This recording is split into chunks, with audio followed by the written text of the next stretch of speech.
Yo, what is up? How is it going? Man, it's been a long time. Feels it's been a long time since I've made one of these. But how is everyone? Wolfie, BoldAlphawolf. Long time no see, buddy. Snowy, Leafy, Cesano.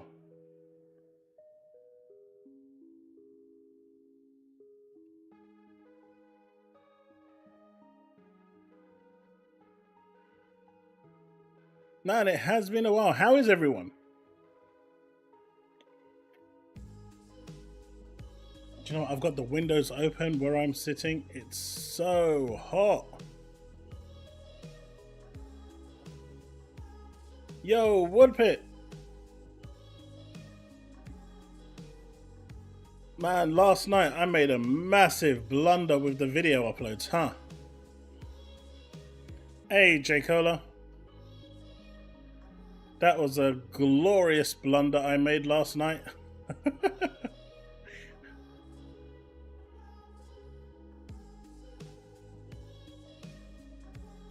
I don't even know if I actually ended up fixing it. I'm pretty sure I did. Let me have a look. Did I actually fix it? It was so late. It serves me right for doing stuff that late in the night.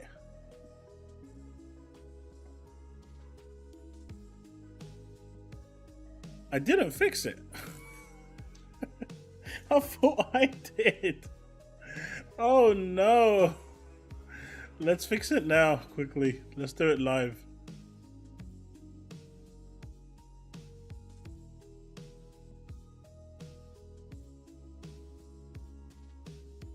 Oh man.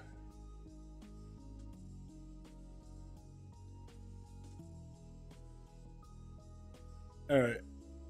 That's fixed.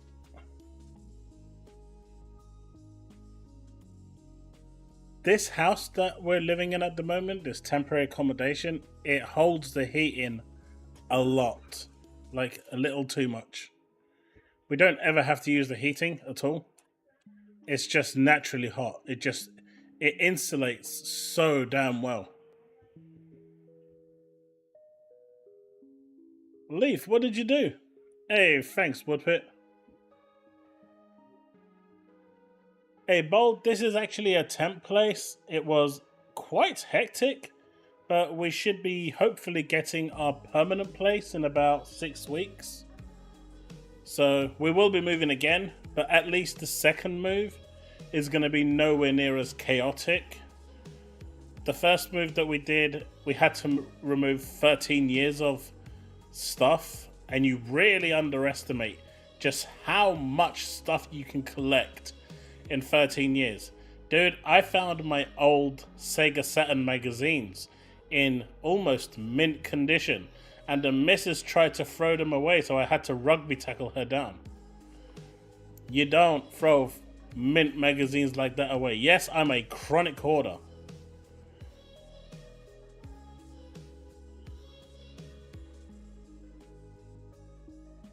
Hey, Zrogdo.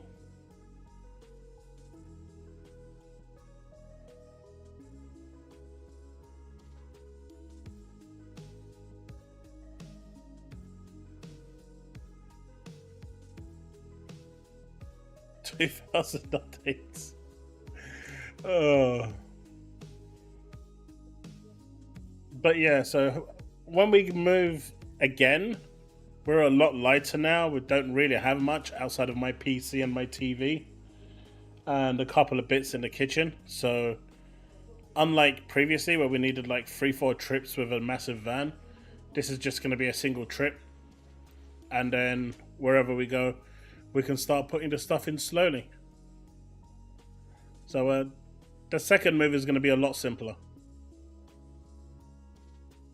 Leaf, what did you do? I was trying to jump up to get something and my arm moved in a weird way on the way down. You see, Leaf? I totally blame the Series S for that. If the Series S wasn't there, you would have been fine. We all know that the cause of it was the Series S.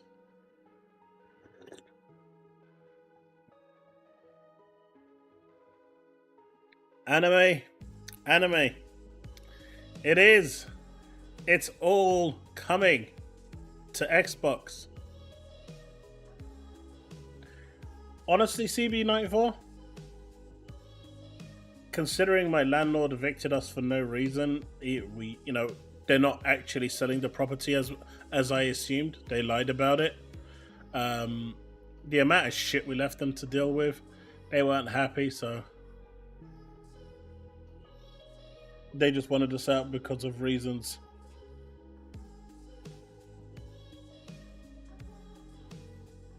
Leaf, I told you, it's that Series S. But for those of you that have seen my video regarding GeForce Now on Xbox, you can now play World of Warcraft on Xbox.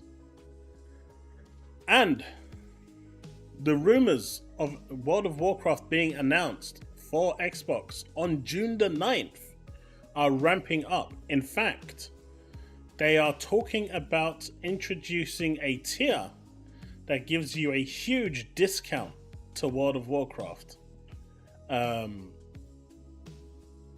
Or actually making it part of Game Pass in general. I'm not sure if they would actually do that, but if they did, damn, that's gonna be interesting to see.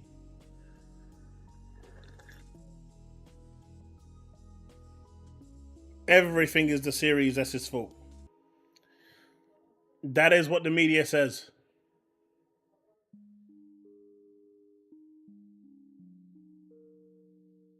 CB94, not at all. When they do Sonic ones, I'm there collecting. I go in there and I say, hey look, can I have 3 Happy Meals? And they go, for who? For my kids. And I say, where's your kids? Can't you see them? There's 1, 2, 3. They go, but there's no one there. Are you trying to say I'm mentally unstable? Oh no, we can see them, That's what I thought. Happy Meals, please.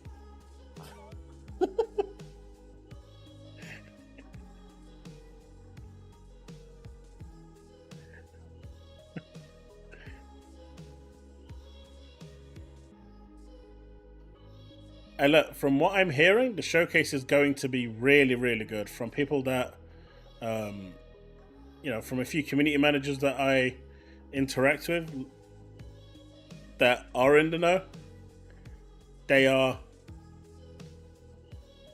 they just told me that I'm going to be very, very happy with the showcase. It's going to blow everything away. Huge psychopath play.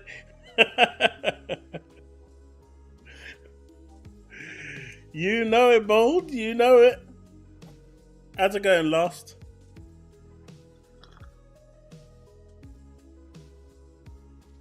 Yeah, controller support has been in there for a while, Bullet. Nah, Zrugdal has been there for a while.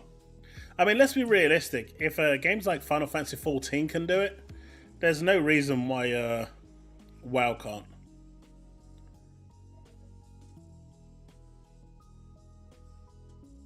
I mean, that news about Kingdom Deliverance 2 was just rubbish. That was just a cop-out because they suck as developers.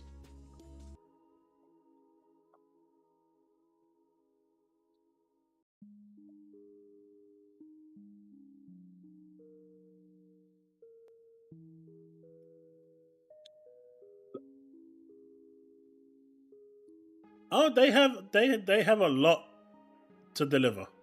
And on June the 9th, you are going to see a lot. I mean, there's a reason why Jeff Keighley is saying, don't expect anything in our showcase this year. It's not going to be a big one.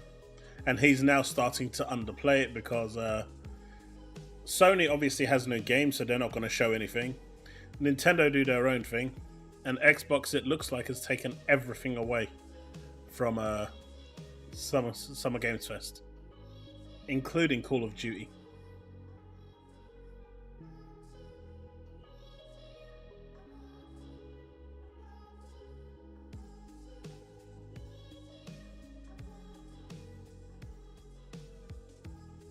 Any crazy predictions? World of Warcraft coming to Xbox wasn't crazy enough? You want more? More?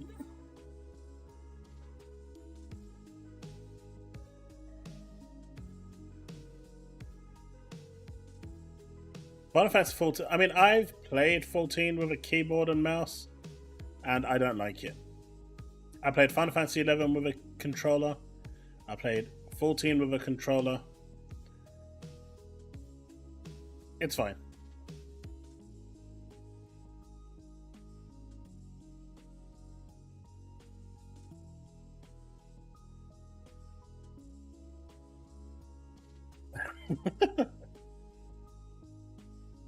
So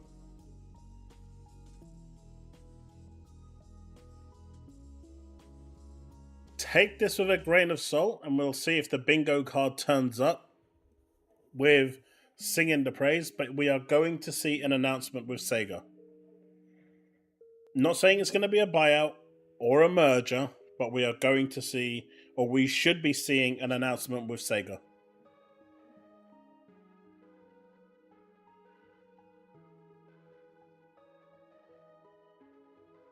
Again, I'm not saying it's going to be a merger or a buyout, but there should be an announcement with Sega.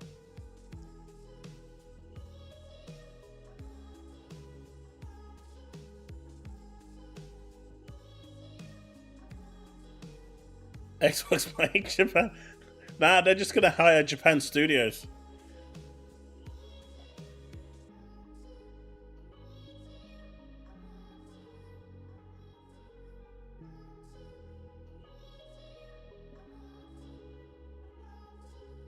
I haven't actually started Elden Ring. I know tomorrow I'm going to be playing Destiny 2 over at Twitch. So we're going to be playing the Lightfall DLC. I didn't even want to get involved with the not Lightfall, the Final Shape. So for those of you interested, twitch.tv/ChaosPrimeZGaming is where I'll be tomorrow. Let me just put that link into the chat. So if you're interested in checking out what the final update for Destiny has going, that's where we'll be tomorrow. We'll be seeing some of Square Enix. We've already got an announce already with one of their games going directly to Game Pass, so we're going to be talking about that today. So I think they're staying really, really tight-lipped. I mean, all I'm seeing at the moment from PlayStation fans is them turning around and begging Phil Spencer for more games. You know they have to be hitting rock bottom if they're having to beg for more games. Do I have a rewards account with Game? I maybe do, but there's nothing there in the rewards account. I think it's like the old club card I've got, not the actual new reward scheme. But I know they're going. It's a shame with Game, but they killed themselves. Game have hurt themselves a lot in the UK, and like every time I go to their website, they've got prices that are pretty decent, for their secondhand stuff. But they want £5 per game delivery. That's just stupid. I'm not paying £5 delivery per game. It's just not happening. So, like every time I've gone there to buy something, the delivery charge just completely kills it for me. They could do it so if you order like over a certain price point, you get free delivery, but they won't even do that. They just did everything they possibly could to kill their company. And well, they've decided to do that and they got their wish. Physicals are a dying medium, whether people want to accept that or not. It is the truth, and it is happening, and it is slowly eroding.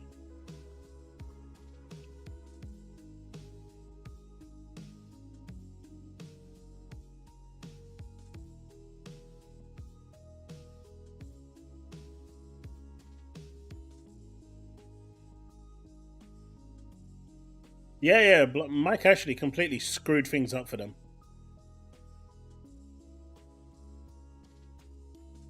No, wasn't Blade announced last year? So they had started development last year. Blade isn't coming.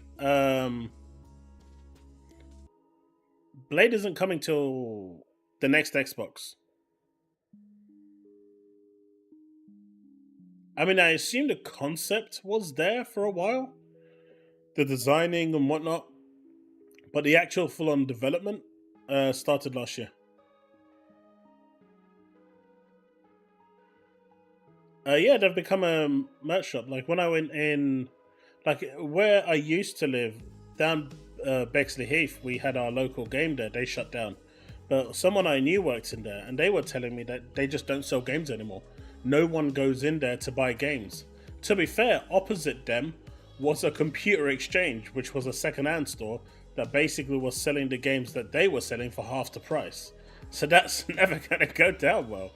But all they were selling were merch, right? Cards, figurines, lamp lights and stuff like that. That was their main sellers.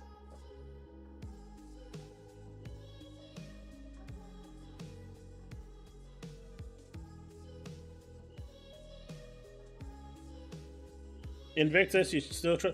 I only buy physical if it's something that I just want to put on my bookshelf.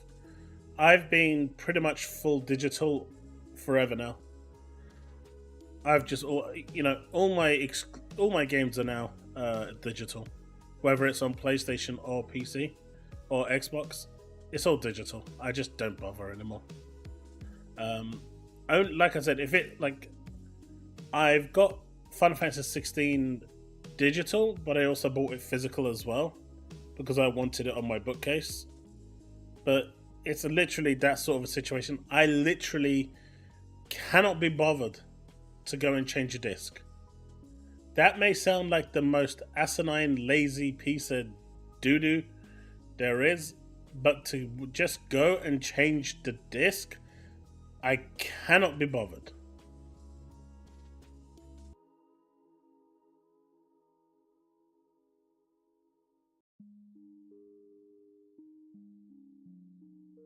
So one of them, I think, Avowed switched to Unreal Engine 5.3 um, at, during its development. So Avowed could potentially go to next year. Look, I said this a while ago, and I had at least one person jump into my Discord and completely just harass me and basically start stalking me. Right? Please don't do that. It's not fun for anyone, and I ended up just having I literally blocked him from my Twitch channel, my Twitter, my YouTube, and my Discord. I blocked him everywhere. So don't do that because it's just not. I don't mind a discussion, but don't get creepy. But there's too many games from Xbox coming this year, and some things, in my opinion, should be pushed to next year. Hey, Sin. Avowed looks fine. I don't think it's look. You either like the sort of game Avowed is pushing, or you don't. I don't think there's a middle ground for Avowed. For those that want to go in at the middle ground, it is going to be an average experience, and the game then has to do a really good job in selling it to you, in blowing you away. If you're really into those games, you are going to enjoy it the moment you dive in. If you don't enjoy those games, it's gonna be a hard pass. That's really how I see that game.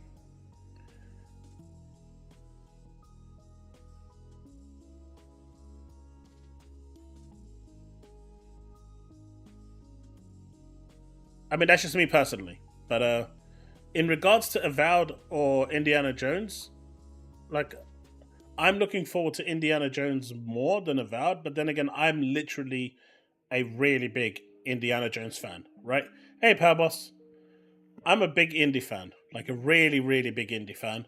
I like the movies. I don't care how shit the movies are. I still enjoy them because they have Harrison Ford in there. and they're indie. I see indie, I have a smile on my face. I don't care if it's a bad movie, it's indie. I am that sort of an indie fan. So,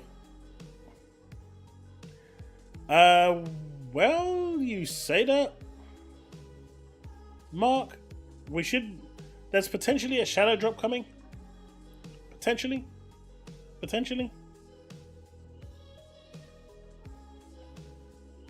I agree. The cadence of games is more important than the quantity. Hope they can have a constant deliver for at least years. That's it. Automata. That is it.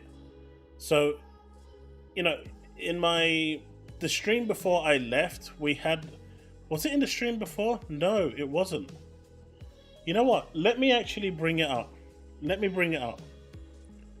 Let's do this. Let's do this live, right? Does anyone know a website that you can actually draw on? That actually gives you the ability to draw without me having to go to Notepad?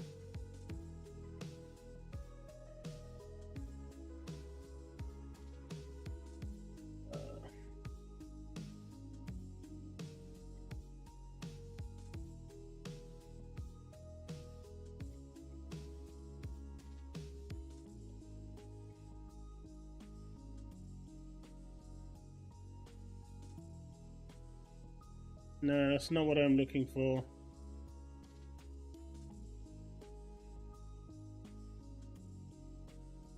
Let me see. Okay, found it. Alright, let's use this. Alright. So we can see this, right? Everyone can see this. We're gonna start from May, yeah? Oh my god, this is not gonna be good. Look, don't piss off. This is not going to end well. I was not. Oh, we can actually use. Okay, that's much better. Okay, let's get rid of this. Let's use this. So we've got May, right? Thank fuck for that. Alright, so we got May, and we had Hellblade 2.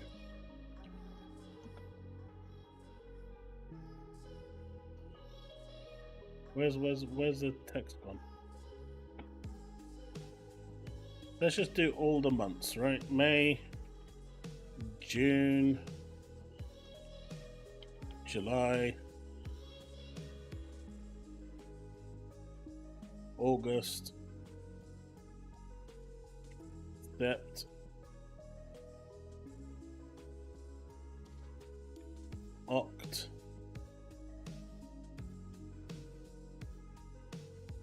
November, and December. So October, September, let's say October, we should be seeing COD. Nothing's releasing during COD. June, we've got Elden Ring. Anyone wanting to release anything there is gonna commit is basically suicide. Your game dies. What the hell was that? Oh, the Velcro gave way. No one cares. But here you have the WoW update, and then you got either Avowed, and then here you got either the WoW update, and then you got Indie. Now to fit, I think August, September was Diablo 4 expansion. So we've still got Towerborn.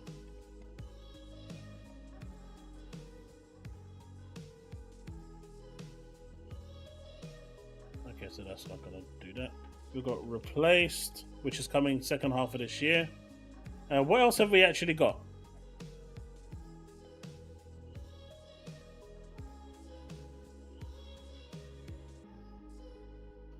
Visions of Mana.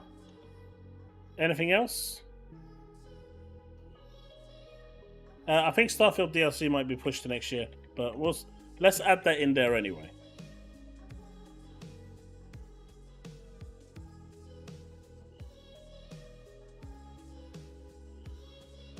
Aha! Arc.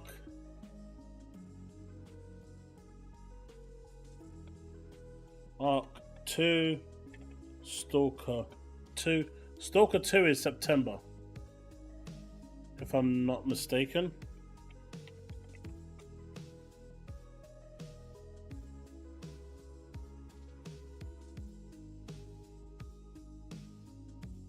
And I can't change that now. Frostpunk is PC though. I'm just looking at a thing. 33 Immortals is this year as well.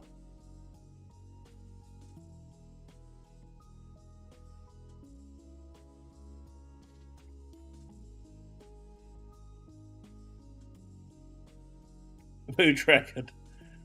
No. Ara was PC as well, right?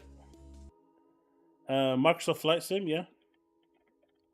These are games that are penciled in for this year.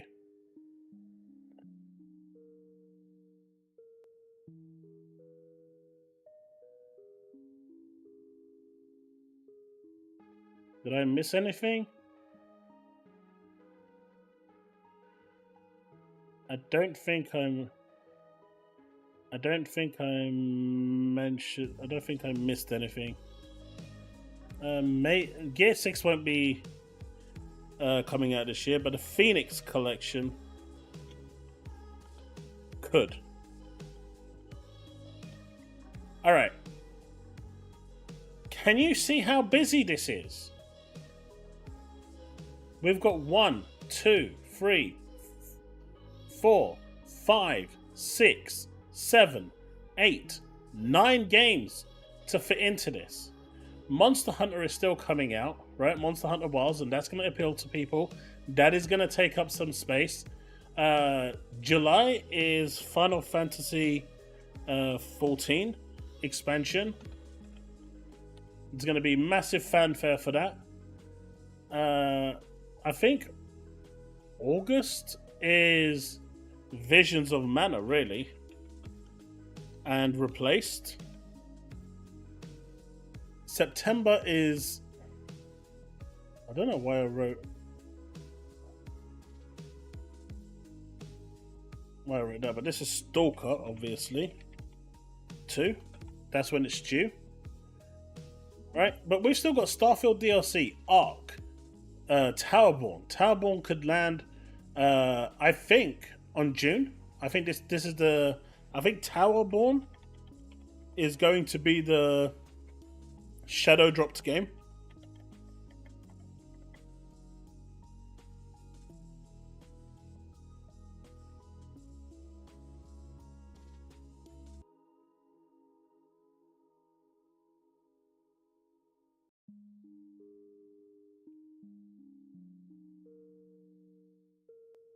Hey pal, I dropped a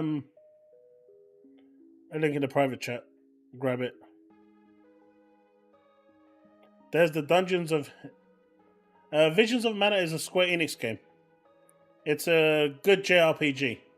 That's another one. Dungeons of Hinterberg. It's indie. Dungeons of Hinterberg. Now, what I'm saying in all of this, it is way too packed. There is literally no reason to cram all of this into this year. They went 8 months without releasing anything, really, and they lost a lot of ground.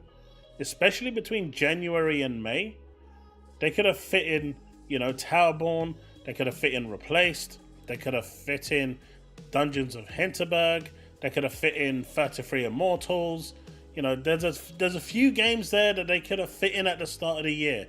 And maybe a couple of these you can put in between as fillers for people to play.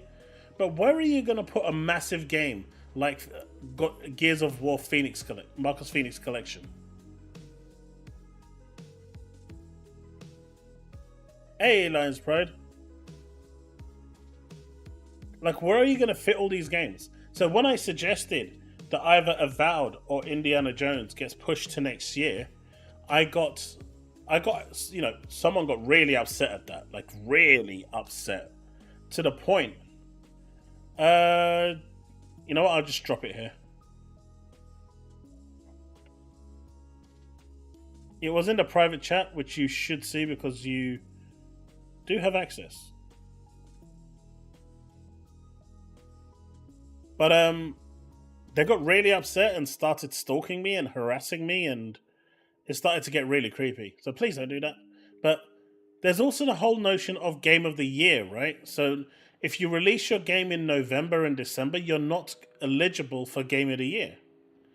So will Microsoft want to use either Avowed or Indiana Jones as a potential Game of the Year?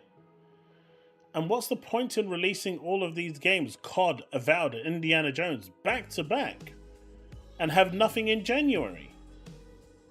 Or maybe they're going to drop Marcus Phoenix Collection in January. Or maybe, they need a big game in January to start the year off on a massive high.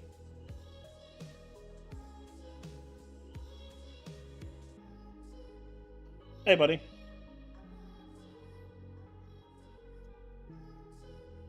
So the way I'm seeing this right now is that they just have too much. You know, they went from having nothing for years, right, to now having so many games that they just don't have the slots to release them in. And this isn't even including a lot of the third-party games that are coming from companies like Sega and Capcom and, you know, all the other companies.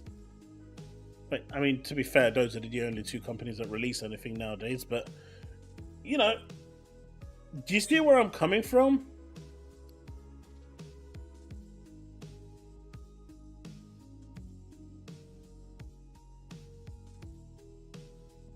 Hellblade 2? I mean, at the moment, Hellblade 2 right now, in my opinion, is definitely one for... Yeah, those are third party. I was just looking at Xbox games. But what I'm saying is, and even Outlaws, right? There's the Ubisoft games as well. So those are still going to be added into this. Why would you want to cannibalize your games and their potential sales by releasing them in a window? I mean, let's be realistic, right? Anything that releases alongside Elden Ring is going to die. Even Horizon. I mean, they tried it, and they got bitch slapped so hard that the next person that wanted to be Horizon just said nope and faded away like a wet noodle and went away. Even the mighty Final Fantasy XIV, which is doing exceptionally well and carrying Square Enix right now, even they turned around and said, we are delaying our game because of Elden Ring DLC. That literally tells you how big people are expecting Elden Ring DLC to be, and just the fact that no one is really going to be touching it.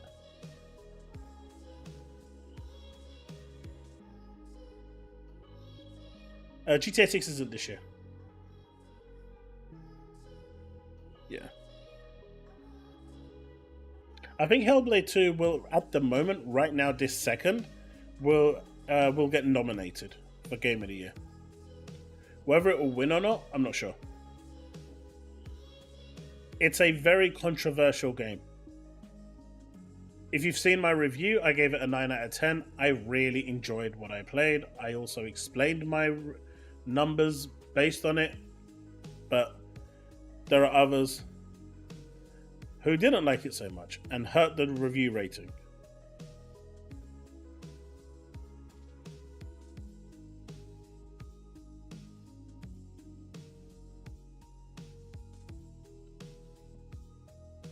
Yeah, that's like 2045, 2055. Where is my light?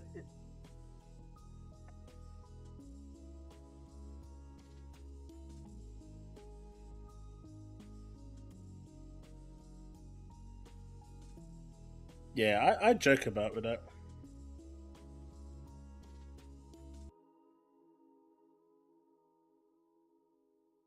Yes, it's not controversial. What's not controversial?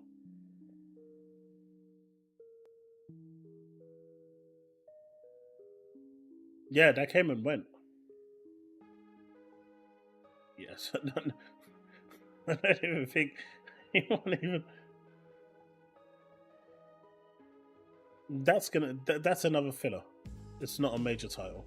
The major titles here are the Starfield DLC, Stalker 2, Marcus Phoenix, Indie, Avowed, Diablo. Those are the major titles, and COD. Is that even announced for this year?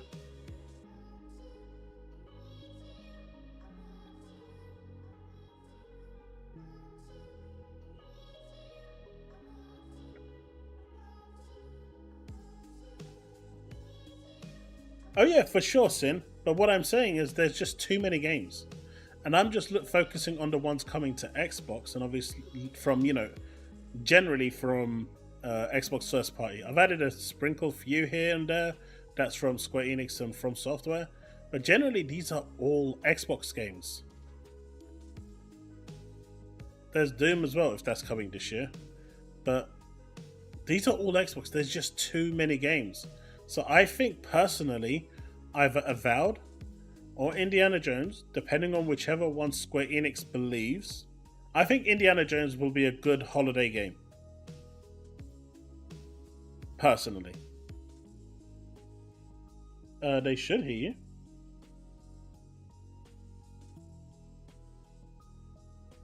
Let me see what you're talking. Speak.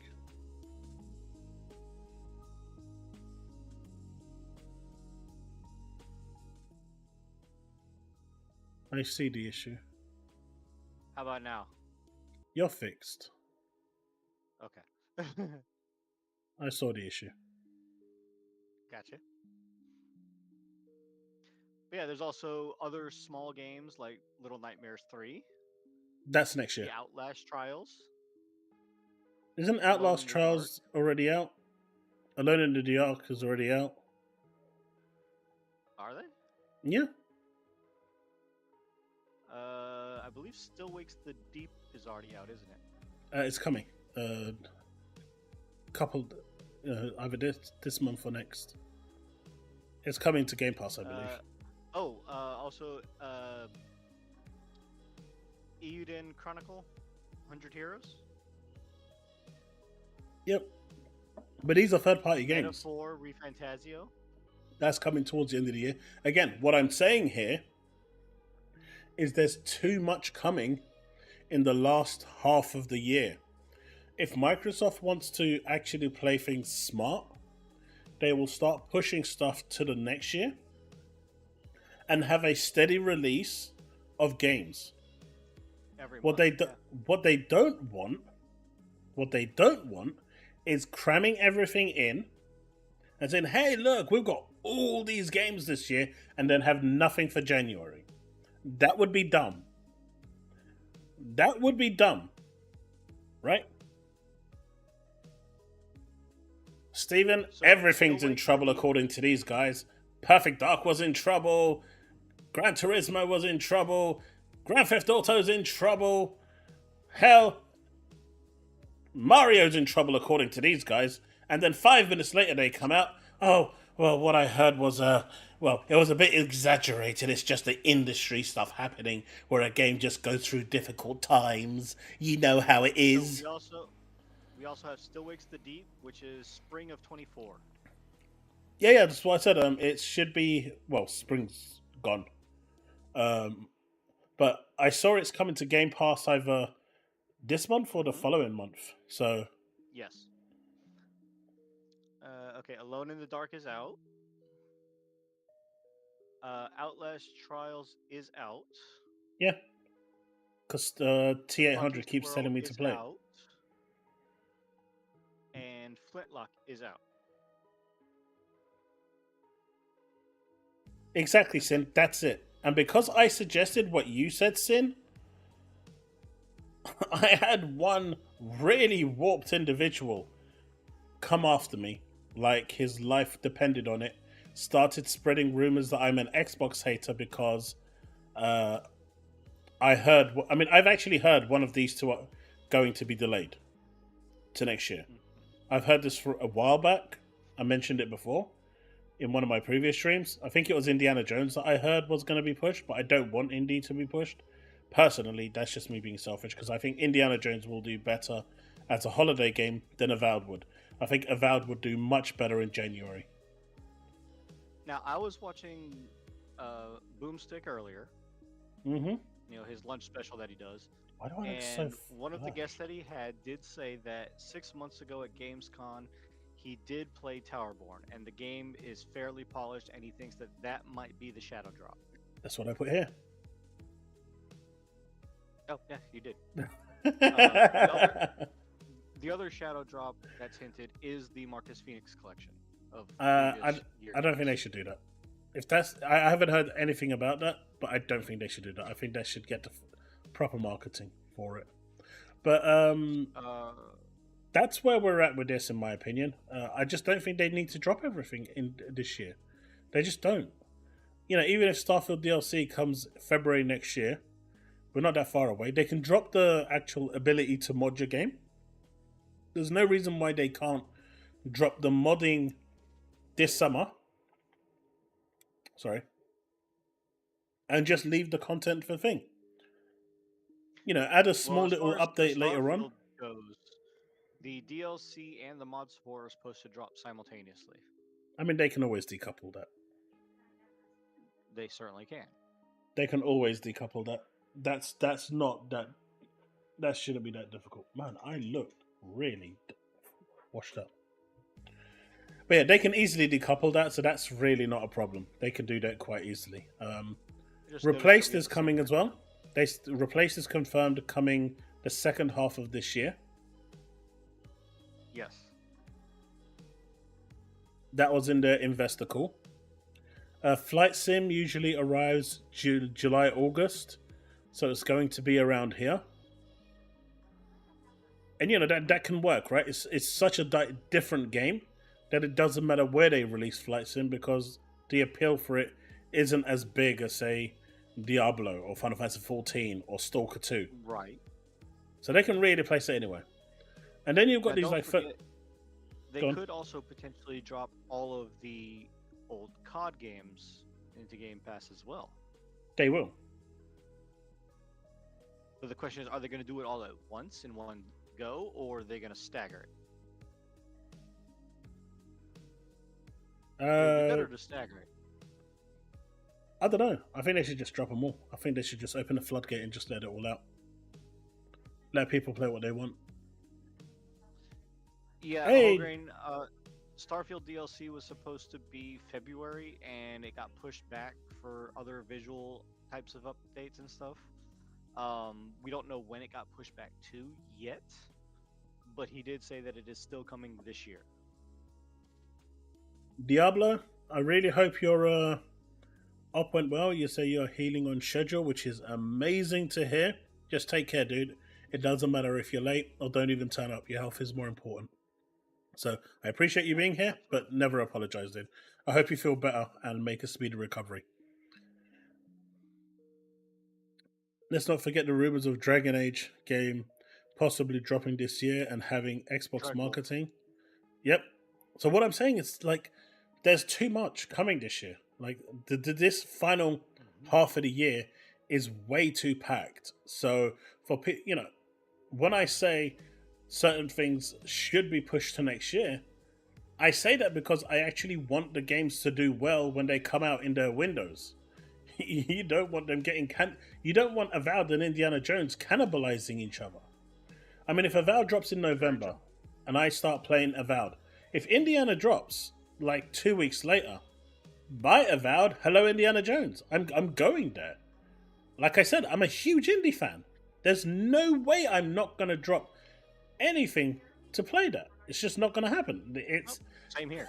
It's one of those things, right? It's just not going to happen. So I don't care if they have one major drop in Game Pass or not from now until everything on the slate is listed. What I care about is that there is a game drop every month, at least. If it's a first-party game, the third parties are the only ones that I can see dropping 2, 3, 4 games within the same month. And indies, like 33 Immortals, Yes. Visions of Mana, Towerborn, Replaced, all of these, even the Marcus Phoenix collection can drop. Hey, little man. Expansions like Diablo 4. Yep, they can drop. I mean, Diablo 4 is supposed to be a massive fanfare, but they can drop wherever they want. But big game, you don't want nothing to intervene when Stalker 2 drops. You don't want nothing to get in the way. I mean, nothing is going to get in the way of COD when it drops. You don't want nothing to get in the way of Avowed or Indiana Jones or Starfield DLC. These big games you don't want. And we still don't know, when games like Perfect Dark are coming, which probably won't be this year, but it's going to, it potentially is next year. Then there's the likes of Fable. Is that coming next year?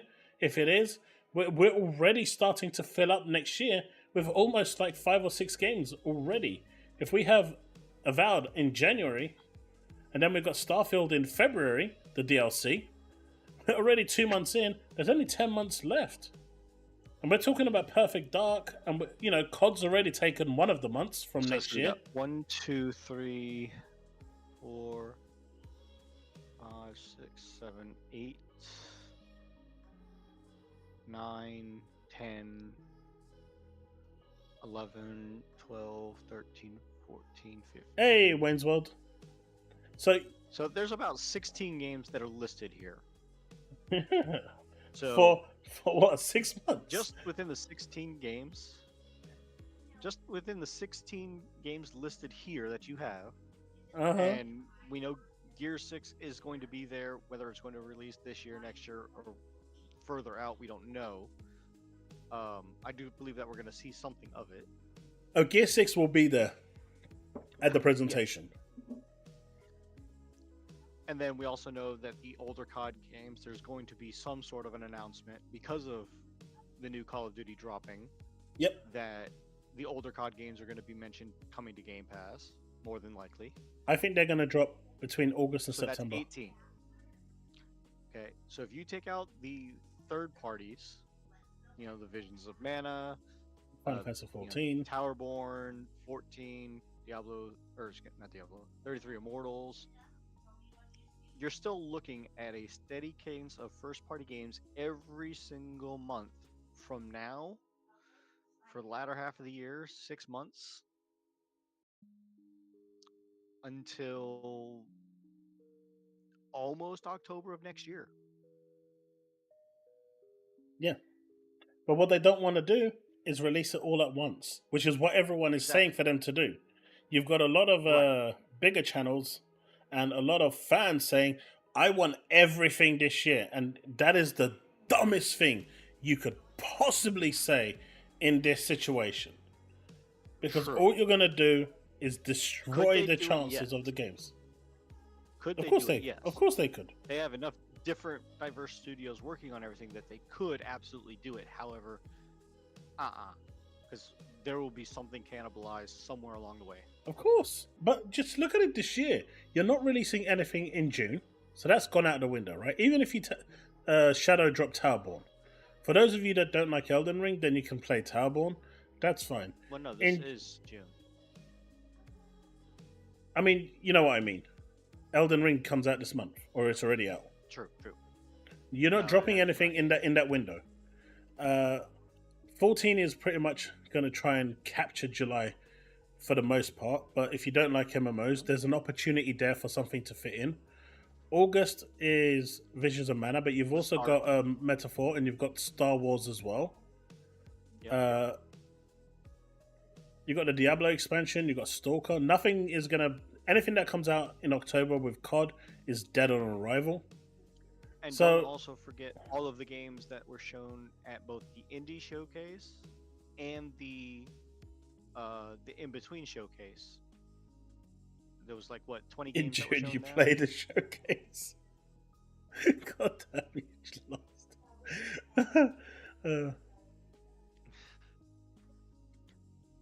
Now, that's not what we're saying, Last, because there still could be smaller indie games like Towerborn or something that is shadow dropped,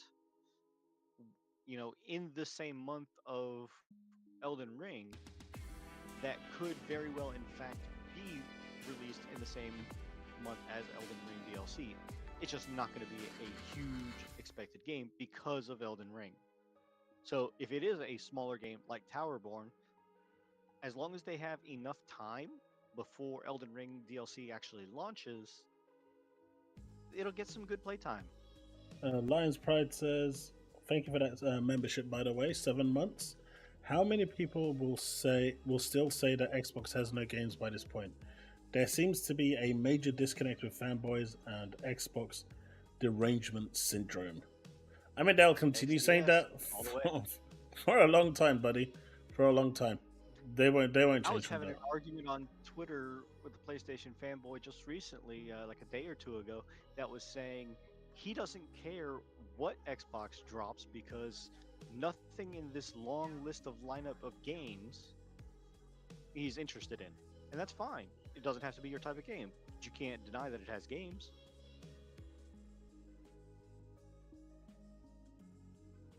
Anyone hear about Avalanche? Slightly off topic, but which Avalanche? Avalanche? Yeah. So Avalanche laid off 50 people. Who and are almost no one is covering the news for Avalanche.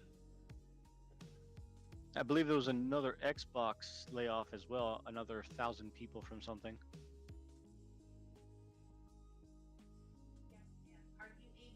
You sure?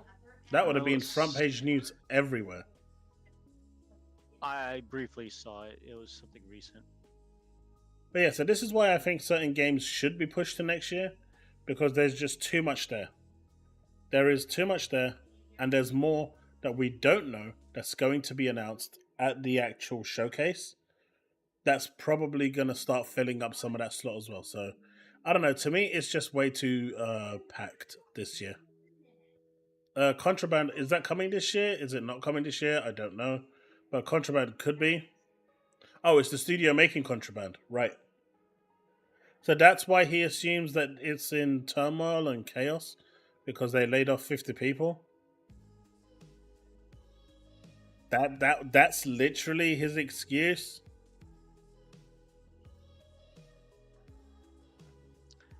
Upcoming co-op heist game from Avalanche Studios. Are you sure he's barely audible? He's pretty loud for me.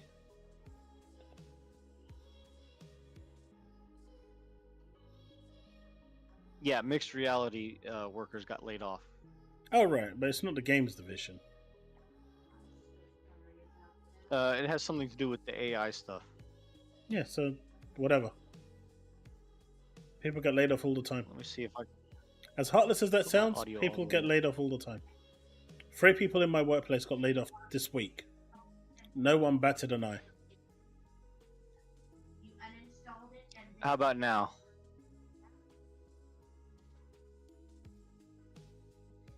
Can y'all hear me now? You should be fine. I just put my volume all the way up on my mic. Better? Okay. Yeah, because you're at minus 15 decibels.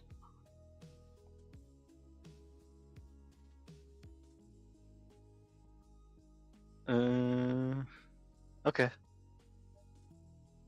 Okay, cool. See, it was all his fault, not mine. But this is where my mic gain is pretty much all the way up. Xbox era, Xbox to shadow drop a game and tease Xbox Portable at showcase. Per Xtest1, this is someone that leaks a lot of Xbox You're not showing stuff. Anything. I am. I totally am. I totally am. You were just saying that. Gotta keep you on your toes.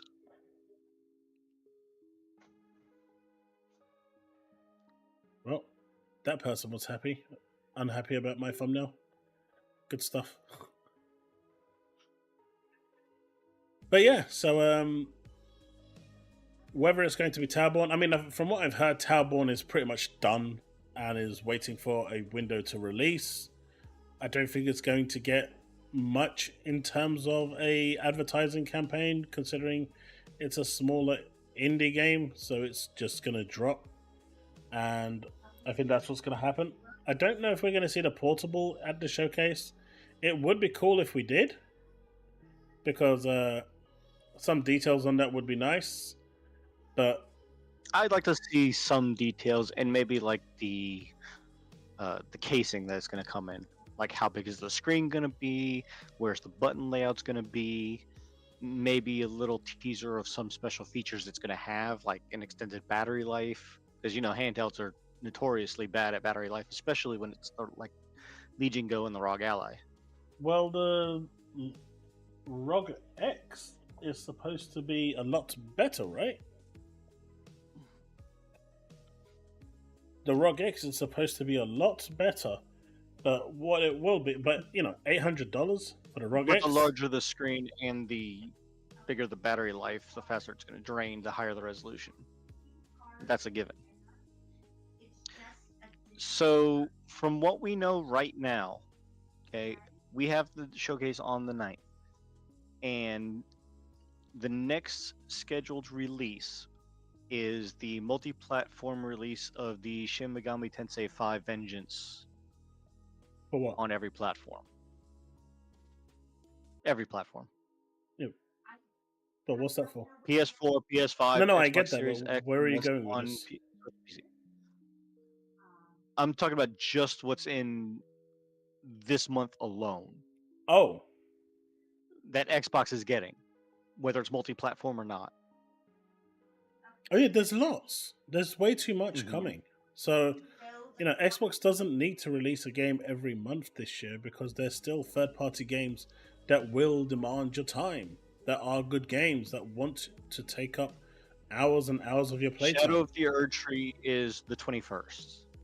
Yeah. And the 29th is 14. Early access. And whatever Neo Sprint is on the 27th. But it's going to be interesting. But from what I've been told, today, actually, from what I've been told today, I just got a message saying, June the 9th, you're going to be very happy. Very cryptic, very short and sweet, but they just said, Xbox is going to kill it. You're going to be very happy. That is what I was told. And if I'm not very happy on June the 9th, I'm going to find where he lives and show him my peculiar skills with a feather. That is what I'm going to do.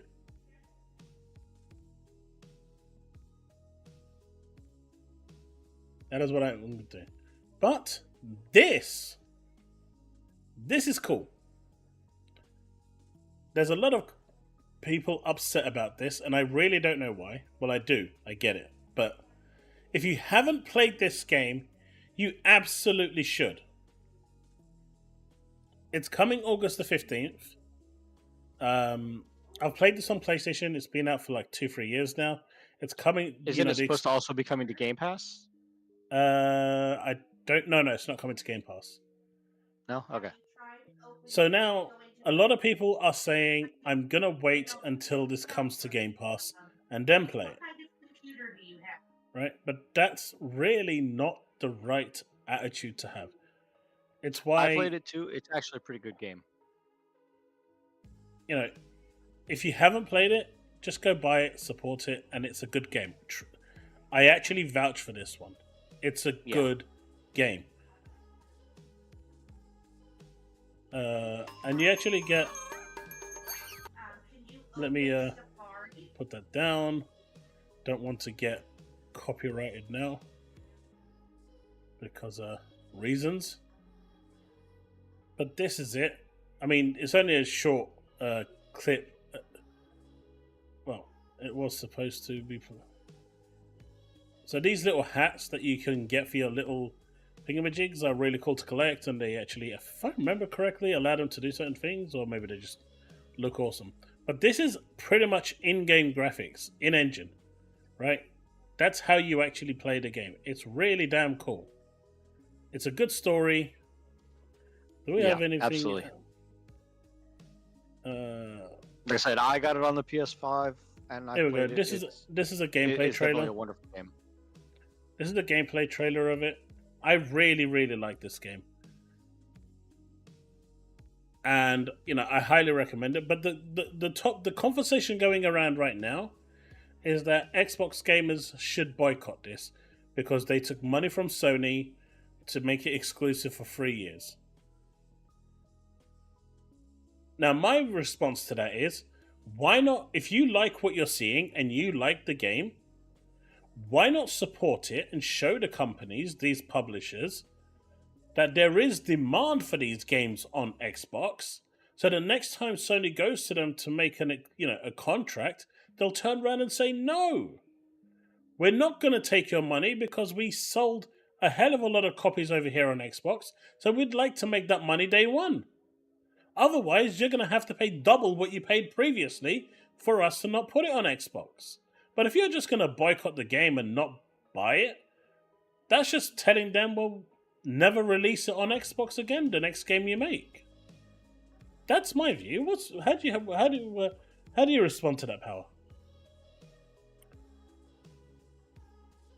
Saying that people are trying to boycott this because it was taking 3 years from it to come to Xbox? Yeah, because Sony had the exclusivity rights. No. Don't try to gatekeep. That's probably the stupidest thing that anybody could have as an argument, especially for a game that is, in fact, this beautiful. Like I said, I've played it, and like you, Chaos, I can vouch for it. It is a short but good game. It has great fight mechanics. The graphics are outstandingly beautiful for the art style. And it's really cute to dress up the little thingies that you collect and follow you around. Yeah. Hopefully I don't during think they Halloween do they'll actually think. purpose. And the puzzles are pretty good too. Yeah, it's a good game overall.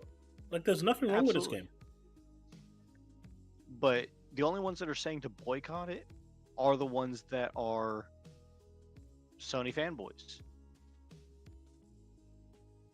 Because Xbox is going to be getting this, and it's going to be pretty much a slap in the face to everybody on PlayStation who bought it.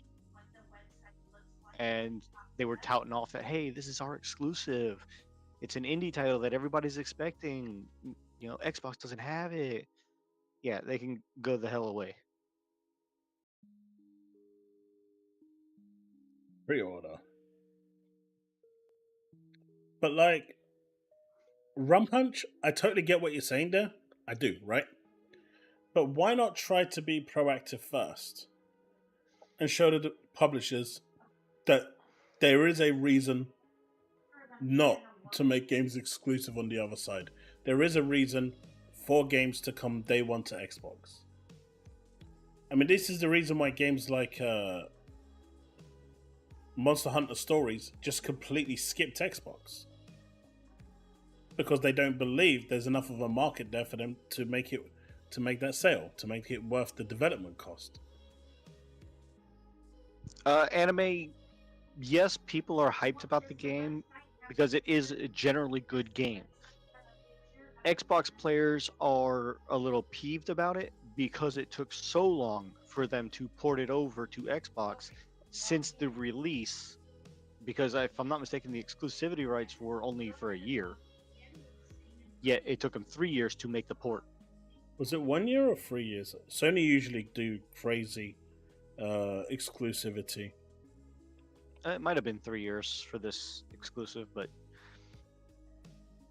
the fact that it's only just now coming is the reason why people are angry, because it took so long.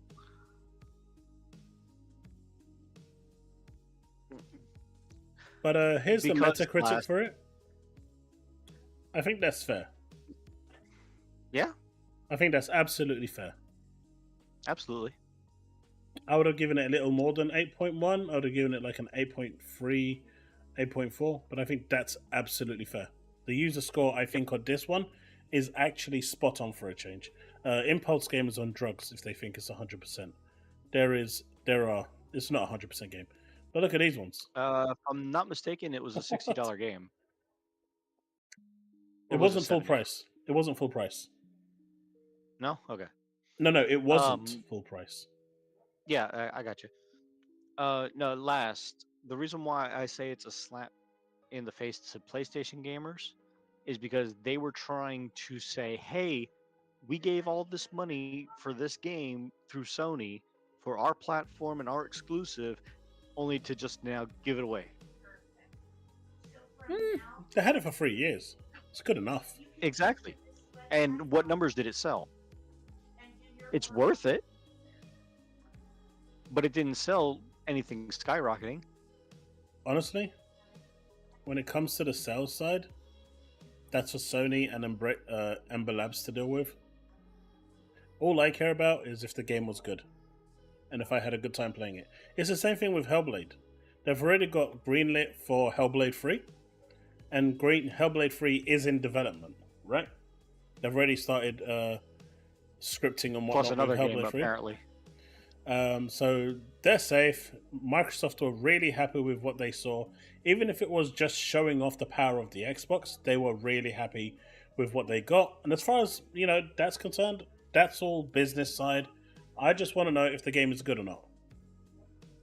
Sorry, 1 second, guys.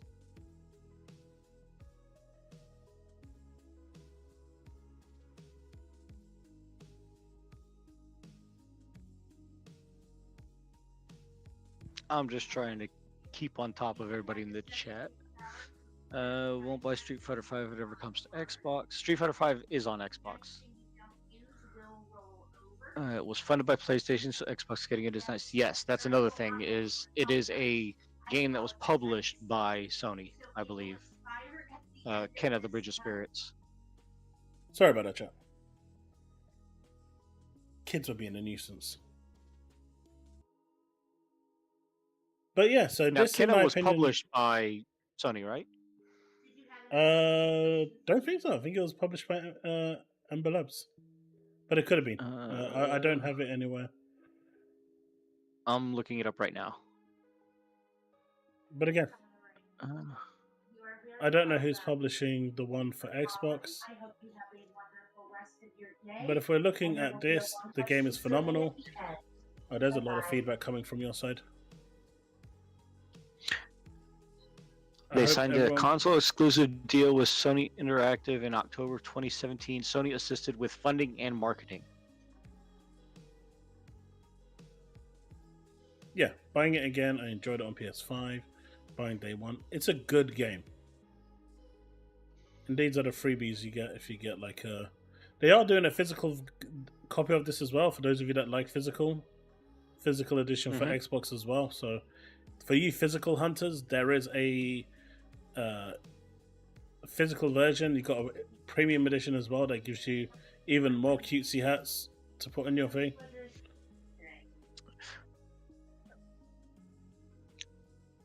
But yeah, I just don't get the notion of we're going to boycott it because you decided to take money off PlayStation. I don't get that. Tomb Raider games, if you remember last, were originally on PC, and it's already a third party, so there's nothing that Sony can do about those games. The fact that they've just been on PlayStation... Street Fighter 5 is not. Okay. Yeah, 5 is not, because that was fully funded by Sony. Capcom were going bankrupt, and that game saved them. And that is thanks to Sony. Sony fully bankrolled that game, like fully bankrolled that game, and made it exclusive to PlayStation. And, in that situation, they have every right to do that. I mean, they fully bankrolled that game. Development, everything. Yeah, that is true. So yeah, that's where I'm sitting with that. But there you go. Like I said, I played Kenna, and it's very well worth it. It is. But anime is coming to Xbox. Mm-hmm. You said it's not coming to Xbox. It's coming to Xbox. But do you know what else is coming to Xbox? Anime? Do you know what else is coming to Xbox? Octopath Traveler 2 is coming to Xbox. And this one is actually coming day one to Game Pass. This one is coming to Game Pass. The first one's on Game Pass too. Wait. Where's Anime? He's hiding now. He's hiding. He's hiding. Where is he? I knew he was going to say it, so I had to have something here for him.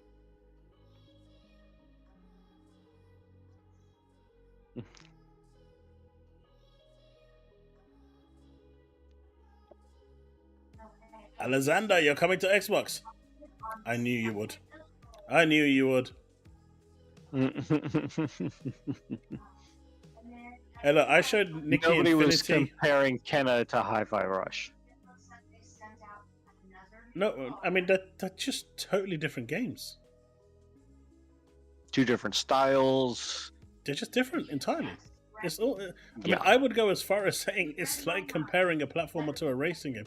It is so different to what they are. Yeah, I'd agree with that. They are so vastly different. You just can't compare the two. 16 should be announced. 16 should be announced at this in June showcase. Yep. From what I'm told, and 7, unfortunately, it looks like that is what's going to happen with 7. Is the third one is going to come out, and I think they've got like a 3 months, or they're going to have a 3 month for whatever exclusivity period with that one. And then once that's done, and all 3 of them are on PlayStation, then they're going to port it over to. All 3 of them are going to launch. Yeah, they're going to report all 3 to Xbox Next, most likely. And you'll probably get like a remastered version of it with a graphical boost, higher frame rates. So you'll actually, I know the wait is annoying, but you'll get a better version in the end.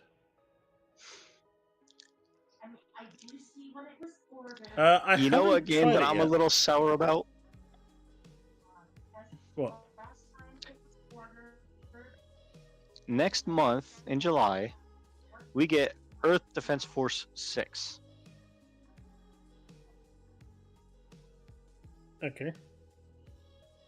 Now, that game series started on Xbox. It did. 360 era. I remember. I got them.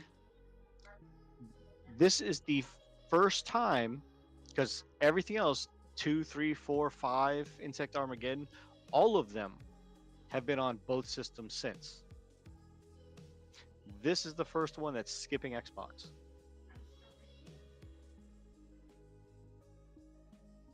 And why do you think that is? I don't know. Because it doesn't sell. Bullshit, it doesn't. It doesn't. I guess they're not happy with the sales numbers. I mean, it started out as a the 360 B-rated movie. I know, but the 360 was shooter.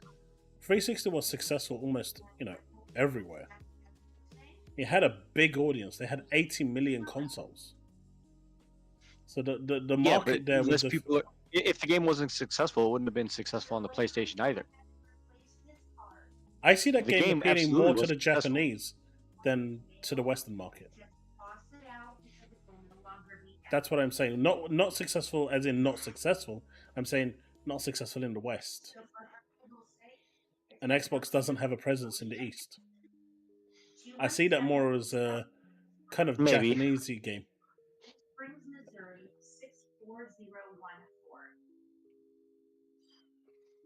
That's what I meant when I said it wasn't successful. I mean, I would have to look at the sales numbers going back, but is Defenders of the Lost? I think so. There's a lot of feedback coming from your mic, dude. Me? Yeah, I mean, I think your missus is louder than you are. We could hear a whole business call. and she might be saying stuff that we shouldn't be privy to. That's why I have my game and gate turned up on my microphone, and I keep muting it. That's all good. I thought I'd just let you know because she might say something that's actually important that no one should be hearing. But yeah, so in that regard, Octo Traveler's coming. And yeah, I mean, I get what you're saying with the whole thing, the game, but it kind of became one of those cult favorites rather than a mainstream game, and it does appeal more to the Japanese audience than it does to the Western. Basically, I'm not disputing that. What I'm saying is first-person shooters and games like Doom, Halo, and whatnot, they are up the alley of what I expect Xbox fans to really enjoy. That is what Xbox really sold themselves as and, put out there. I'm not saying they don't enjoy anything else, but FPS has always been kind of like the bread and butter of what Xbox is, instead of the third-person shooters.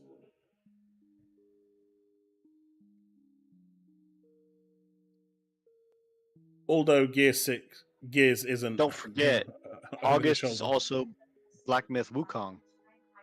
Yep, that was one I forgot. Yep. Yeah, and supposedly that's also when Concord is releasing DOA. That's going to be. Unless you're talking about a PC game and they actually really like Concord. But we're going to get to that in a bit. Because the big story this week,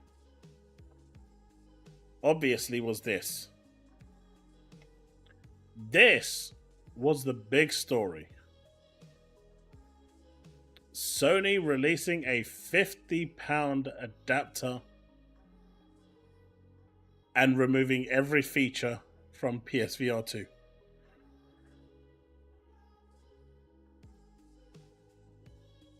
Like, why? It's like, hey, buddy, you wanted it, we're giving it to you, but we're removing every feature, and what we're going to do is make you pay £50 on top, just for the sake of it. Oh, and there are reasons why we're not going to let you do it, but if you want to get the full experience, you come to PlayStation 5. Like, who in their right mind is going to pay 50 quid for this? And yet I am seeing people championing this. Then again, the same people championing this are the same ones that are championing Concord. Bold Alpha, if they bought the PlayStation Portal, they are going to buy that.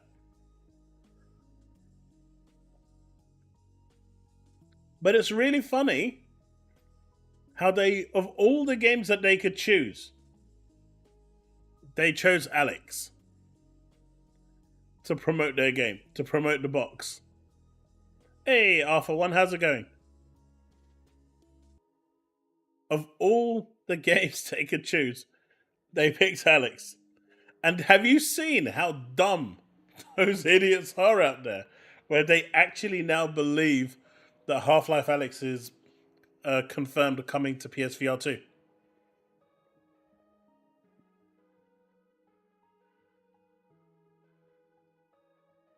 You know what I'd pay to play Half-Life Alyx? What would you pay, Arthur? I mean, I just used my Quest 2 and played it, and it's a really good game.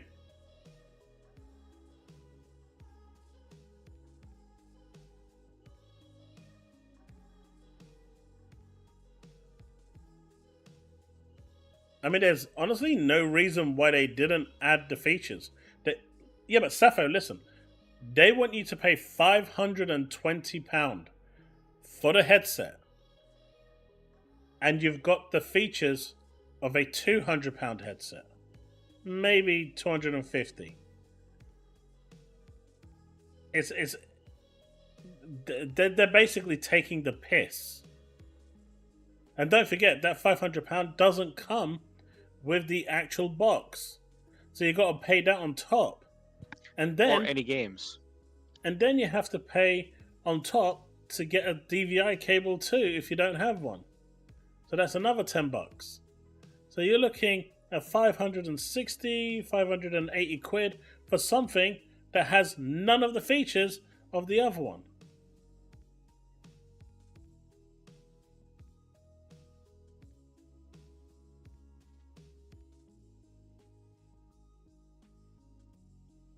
They were having problems getting it to work with NVIDIA. AMD supported the full shebang. If I'm not mistaken, the guy that was doing the homebrew version of this, who's I assume now got a cease and desist because he's suddenly gone real quiet after this. He posted saying, "Oh well, I guess I need to stop now." He actually had a lot of the features working. Using this PSVR 2, you also have to be tethered to your PC. It's not completely wireless either. Only the controllers are Bluetooth connected to the headset, but the headset itself has to be wired. Okay, and just to be clear, right? Feature. The cable isn't that short. I don't have my headset with me at the moment. It's over at my in-laws because it was put into the wrong box. But I think it's a 6 or 12-foot cable at least. It's a really long cable. But everyone looking at this picture is thinking that that's how long the actual cable is. But it is wired. Whereas if you've already got a MetaQuest 2 or a MetaQuest 3, you can use AirLink on your PC and connect it wirelessly to your PC and play. And as long as you're on the same network, it works really, really well. So, I don't know. If you're going to charge me £600 for a headset, just because it's got an OLED display and foveated lens, when the Pi lens are actually, in my opinion, superior to the foveated. Foveated is only good if you have eye tracking, but Pi lens, I think it's called Pi lens, but the Pi lens have proven that they actually work even better on the MetaQuest, or is it the MetaQuest Pro that has the eye tracking? I think IVRY. IVRY is the the random dude that was making it. The only thing that they did do good as Stage pointed out, it did drop in price to $449 for the actual headset itself. Yeah, but that's just a promotion. It's going to go back up. It's going to go back up. Hey, we got a super chat here. Xbox is outselling PS5 in May. That's good news. It is. It is actually outselling. It's outselling it by quite a bit. After that PlayStation showcase, and we're about to get onto the big news. For those of you that have seen my video, I actually you'll know what this is about. The one that I released just before this actual stream. But we're going to jump into that in a bit. But the PSVR 2, right now, in my opinion, what they should have done is potentially release just a piece. I really don't know. If you've disabled every feature as a PC gamer, why would you buy the PSVR 2 headset? Now, I know if you've already got one, it's an option to use on your PC. But they're trying to use this as a way to sell the PSVR 2 on PC. As a PC person, why would you go out and buy something that has all the features stripped?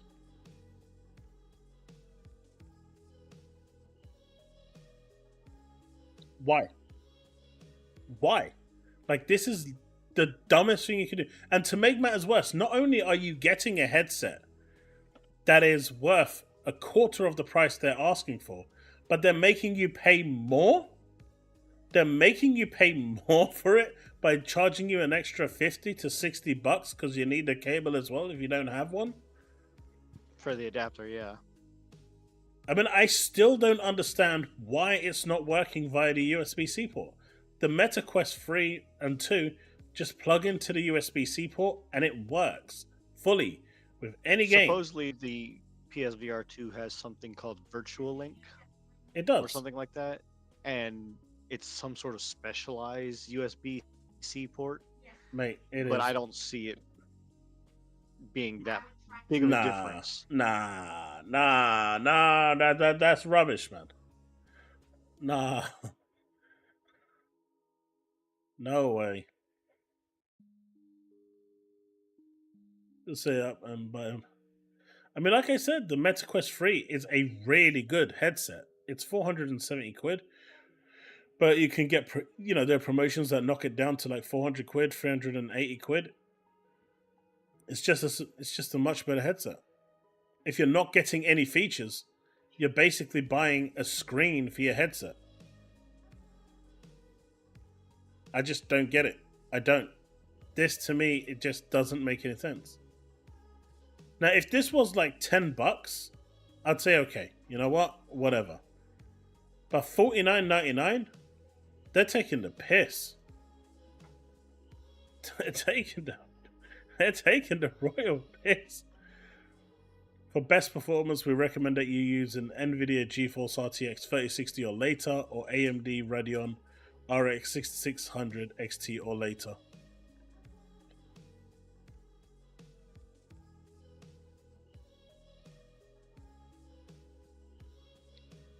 And you've got a bunch of PlayStation fans actually capping for this at the moment, saying it's still a great piece of hardware. What? All you're getting is just the 4K. Only thing that it does right is the 4K screens. Whereas I think regular even MetaQuest 3 is 2K? Yeah. I don't know if it gets 4K. But and literally the upgrade scaling from 2K to 4K is literally the only difference between the two headsets for more of a price and less features. And in order to run it at 4K, you're going to need a 4090. Right? Not saying that's a bad thing. I'm just saying that you're probably not going to get native 4K. The MetaQuest 3 is wireless. It's standalone. And everything you saw at the State of Play for the VR is coming to MetaQuest day one. Alien, the other game I'm never going to remember from Skydance, Behemoth, I think maybe it was. That's coming day one to the Meta. Yeah, Behemoth. And you can play it any way you want. You're wireless. Do you want to know what else you can do with the MetaQuest? AR gaming. You can scan your whole room and play Call of Duty Zombies in your room as zombies try to break into your house. It's so freaking cool.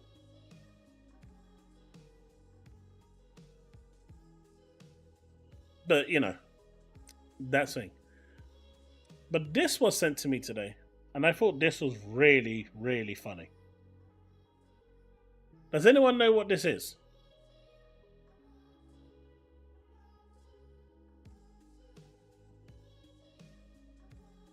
I think Cesano might know what this is. But if you don't know, this is a census of all the information, all the articles, the bylines, and everything that was released within the first 72 hours of the show going live. An hour before to 72 hours after. So everything from January to an hour before, and then the other half is everything after. No. So an hour before the showcase started to 72 hours later. Okay. Right?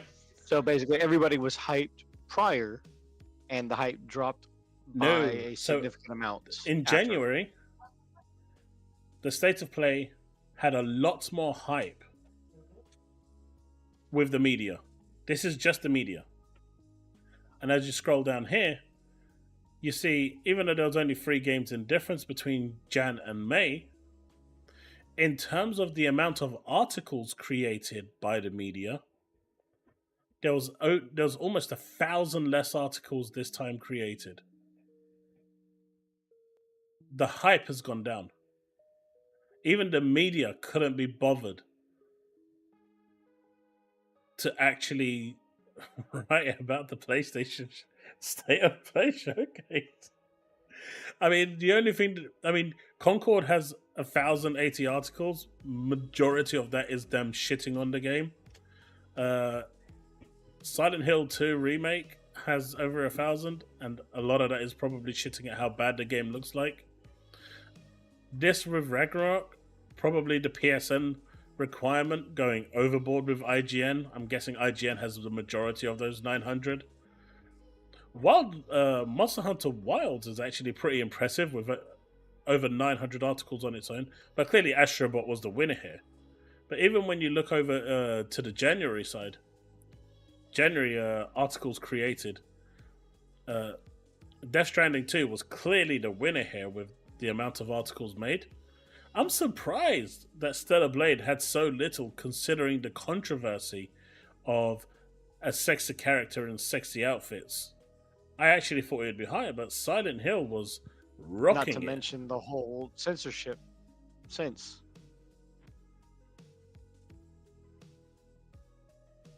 Remember, you didn't even get dressed for this one? The Astrobot looks great. I mean, I know some people are going to say no. To me, Astrobot just looked a lot of fun. And I'm looking forward to playing it. But Concord? Concord was fun? Really? Are these people crazy? And when I say, are these people crazy, right? Just look at PC Gamer. It's hard to complain about hero shooter fatigue when Concord looks this good.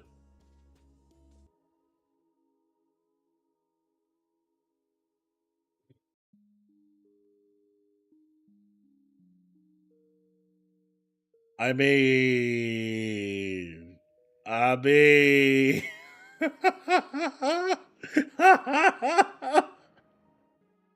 You know, Woodpit, something about that? You'd be hard-pressed to find hardcore PlayStation fans that even know what that game is, much less enjoying the fact that there was a teaser of it in Astrobot. I mean, just... is that the... Where's the article? Where is the article? Do I have it here? Yeah, I do. We'll go back to the other slide in just a sec, but... This has to be engagement farming. Coconut Monkey would not approve of these obvious paid placements articles to counter the negativity and Mech Concord is receiving since its reveal. The game doesn't look that good at all. It looks this good? Come on, man. Really? Alright, who paid PC Gamer to say this? No, it's not. I'll complain about it right now. Watch me. I mean, the fact that it's just a straight up Guardians of the Galaxy ripoff as well. Me when I lie. Red Stew, huh? Wouldn't surprise me if this game is dead after a couple of months. That's wild that Endymion actually said that. It's like, what? I mean, come on. There's no way they could say this with a straight face. Just none. No way. Oh, I mean, the moment I saw the trailer, the presentation, I said Guardians of the Galaxy. They just ripped it off straight off. They did. It was a straight ripoff. Yep, I was there. And the gameplay is too much of Valorant, Overwatch smashed together in that universe. I've tested it. Read the article? I didn't want to give them a click. Let's have a look. I'll take the hit for you guys. I'll take the hit. I was on vacation last week, so I got to experience the reveal of Sony's new multiplayer FPS. Forgetting the state of play stream was happening. Sony only had 2 big games of its own to showcase. Not unexpected, since slowly seems the permanent pace. I keep seeing variations of the same 3 reactions to Firewall's debut game. It's an Overwatch clone or another Dead on Arrival game. That's not what I saw. The cynicism around the service games is earned, but when I look at Concord, I see heroes that I don't recognize from other games. What are you, fucking stupid? Intricately designed guns? Mate, this guy was drunk or high on something. I want to shoot, and a format of FPS that we rarely get outside of Call of Duty. Hello, Overwatch does exist, and so does a few other games of that kind that came and died. What was that game? Lawbreakers, yeah, that one. That came and died in like 3 minutes. We've barely gotten a glimpse of Concord so far, but I have some thoughts about the reveal. There's a reason Concord's cosmic mysticism and floaty characters ring a bell. Firewall was founded by Bungie, yeah, who worked on Halo and Destiny, yeah, and how did that PvP go? Down the goddamn shitter! It's still shit to this day. Pedigree only goes so far when we're talking about a newly formed team, but I believe design director Josh Hamrick. I mean, why did he leave Bungie? My dude, who was the pretty much top of the food chain for PvP, when PvP was at its lowest point possible, why did he leave? I'll let that sink in. Who was also a gameplay designer on Halo Reach. Those were the good days. And both Destinies, Destiny's PvP right now is shit. When he says Firewalk is focused on building a strong gameplay foundation of tight core movement, tight visceral shooting, and expressive abilities, it's natural to see a plucky crew of characters with varying heights and one-word names and think Firewalk is making Sony Overwatch. But my gut says the impression won't hold up once we've actually played it. So he's saying it's not an Overwatch clone. And that the characters are completely unique and don't look like anything else, and they're not a copy of anything else. It wasn't inspired by anything else. It's its own unique creation. The robot was trans or actually used pronouns. Mate, the robot is just a robot. Like it's a it machine. had a sewage gun. Regardless, it's just a machine. It is not trans. Sewage. A robot is not It actually trans. has his pronouns in the upper right. It can be what the fuck it likes. It's a robot. Screen. I don't give a fuck what it's got on there. It's a robot. It's a machine. I mean, I guess technically, if it has the ability, it can stick a dick out if it wants. But other than that, it was a solid block like a cereal box. But they cancelled Last of Us Factions 2 and Spider-Man Online for this? They cancelled that for this? Don't forget the other one too. Mr. Fist. Oh. Look. But when I look at Concord, I see heroes that I don't recognize from other games. So he didn't act. I am actually curious if they actually played the Guardians of the Galaxy game that they reviewed. Because there's no way that you can tell me that none of those characters reminded you of anyone from Guardians of the Galaxy. Not a single chance.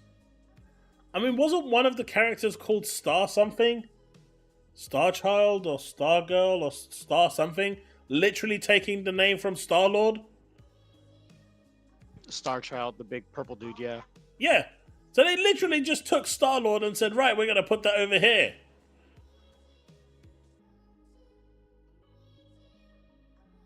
And they didn't recognize from other games? Come on. Yeah, Star Child. It's like, hey, we're going to do Star-Lord, but we're going to do it this way. And what, you're trying to tell me that where is it? Yeah, there's no resemblance there, folks, man. Absolutely none. There is nothing. There is no resemblance there whatsoever. Like, nothing at all, folks. I cannot see a single resemblance there. Not one. And any one of you that's saying that there is... reminds me of? Who?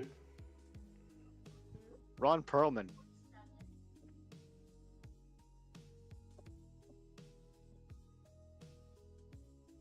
Yeah.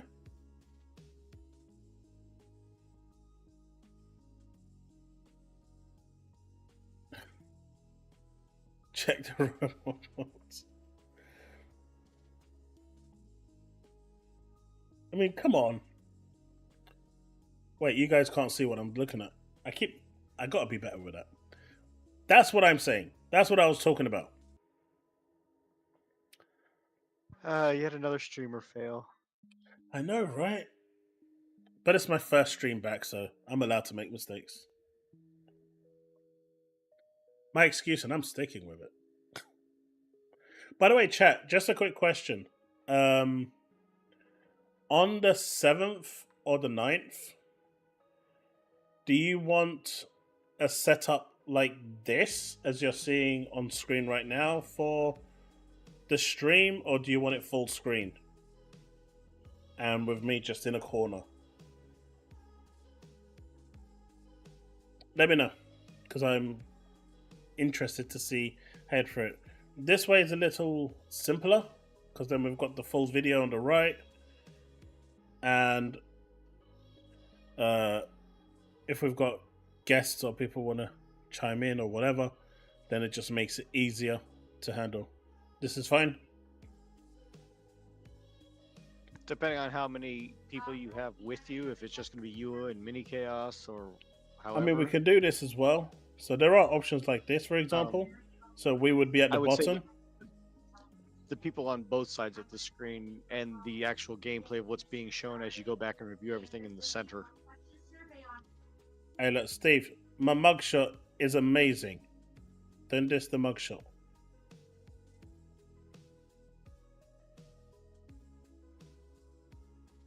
Like this, I can see the anguish. I mean, there's also that as well. Like, so it works. So there are different things. You got that as well. The only problem with the bottom is it covers up the whole bottom half of the video. The robot is you don't want men. You don't want any of the video actually being covered up. You know, if you're gonna show it, show everything. I mean, it's so either just you're gonna hide yourself or get off the robot. Telling me that the robot is. I mean, I don't care what the robot is into, but it's a robot. It can't be into anything. It's a fucking AI. I'm just saying.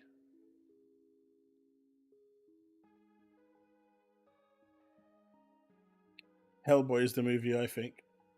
With the big red dude, yeah. Yeah, that's who I said is Ron Perlman. Yeah. Because of Hellboy. Not that one, jeez, don't want nightmares. I will give you all the nightmares. But I thought this was really interesting because it clearly shows that even the media didn't care overall within the first 72 hours for the PlayStation showcase. It's going to... I'm going to see if I can get one... the URL for this, by the way, is fancensus.com. But I'm going to see if they actually do a side-by-side like this for the Xbox presentation showcase from last year to this year, and see if we can actually see the difference with those as well. But it's this tells a really startling change, especially now that we know. Where is it? Let me see if I've got it here. Did I see it somewhere here? Where is it? No, that's port begging. Still port begging. Idiot. Crying. I'm sure I had it somewhere.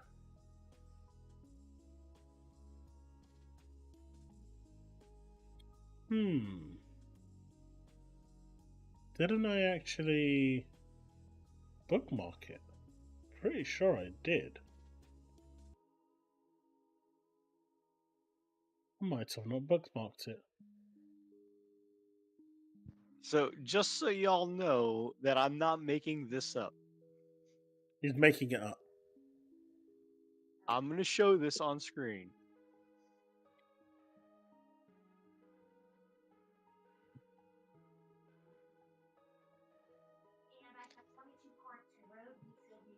If you look up here in the upper right,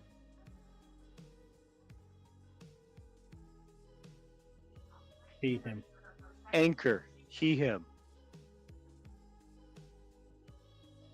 Yet he also has a line, if you were paying close enough attention, that he's talking about going after guys and chasing for gratification.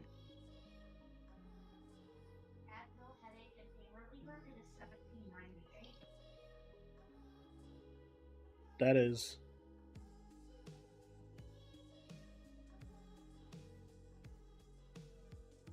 I didn't see it, so it's fine. I can't find what I'm looking for, but I found something similar to what I'm looking for, so we'll go with that. I couldn't find the actual numbers. Oh, I agree, Susano. The UI is so horrible. That's just for the character squad select screen.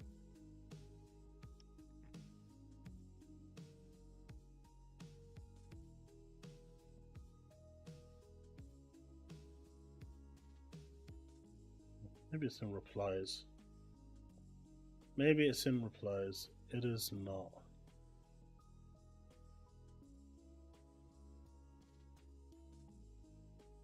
I can't find it. But apparently Xbox outsold PlayStation this month after the poor showing of the PlayStation Showcase. And I did have a picture of it, but I can't find it anywhere.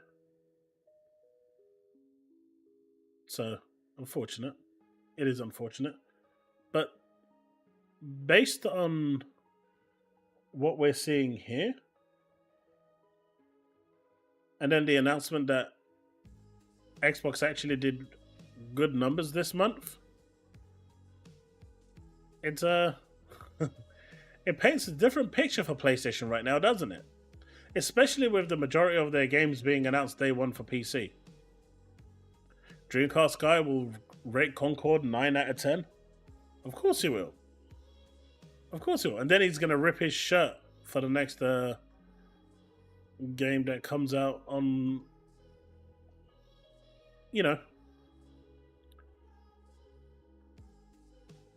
on Xbox.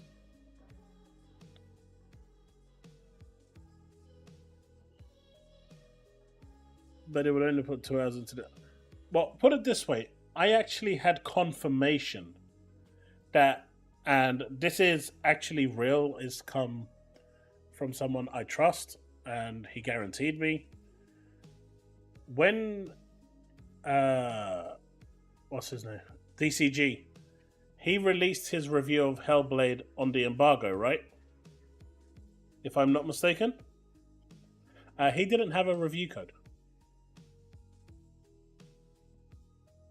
Yeah, he didn't have a review code. He was not given one by Microsoft. I've had that actually confirmed to me, 100%. So his review of Hellblade... He could have been playing it on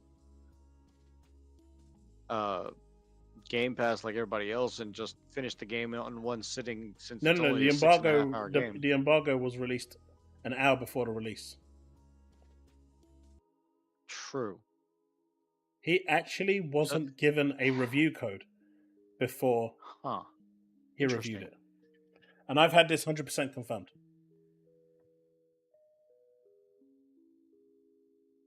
And this isn't the first game that he's done that to as well, because I've had confirmation from same people that the company they work for haven't provided him with review codes, but he's had a review ready for that game on embargo.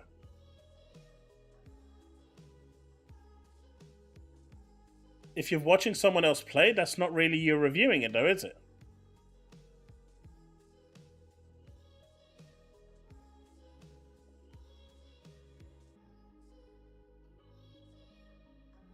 Confirmed. Math gives you points.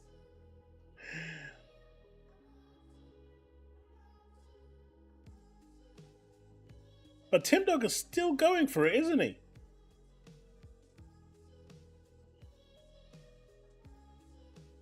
Tim Dog is still going. I mean, how is he even saying this when he was already wrong with COD going to Game Pass day one? He's done a full pony flip. I know, but like, he's over here saying Call of Duty is not going to Game Pass day one, and he's trying to take the upper ground here. All I'm gonna say, right, is his complete switch happened not that long before, and you can call this, superstition. You can call it anything you want, but just let me cook for a second, right? His switch happened, not like complete switch, not the meltdown. I mean the complete switch happened not long before the PlayStation Showcase. So now let's look at the facts of what's happened since he actually went over to PlayStation. The media is losing faith. Almost everything they announced, barring one game at their showcase, is going PC day one. And now you've got him begging Microsoft for games for him to play on his PlayStation.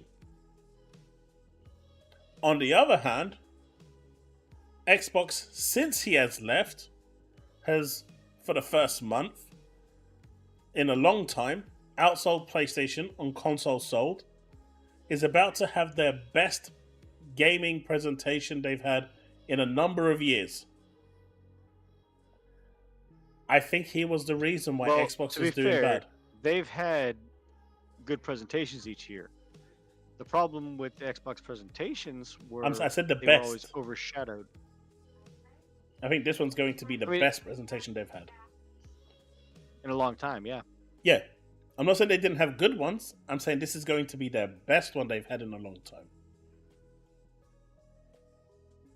I mean, I'm not one to put two and two together, but as soon as my dude flipped, Sony's fortunes decided to go down. And Xbox has started to go up. So all I'm going to say is they can keep him. They can keep him. He can stay on that side and do whatever he wants. He's doing a great job infiltrating. He's doing a great job in taking them down inside. He's going to have Hiroki turn up to his door. Knock, knock, knock. Can you, no longer be a PlayStation fan, please? Can you just go? Can you believe that Reforged tried to call out Thor? Oh, we're going to get to that. Oh, my lord. And you want to know what the best part is? Do you remember how... Oh. One second. Ram! Sorry, one sec.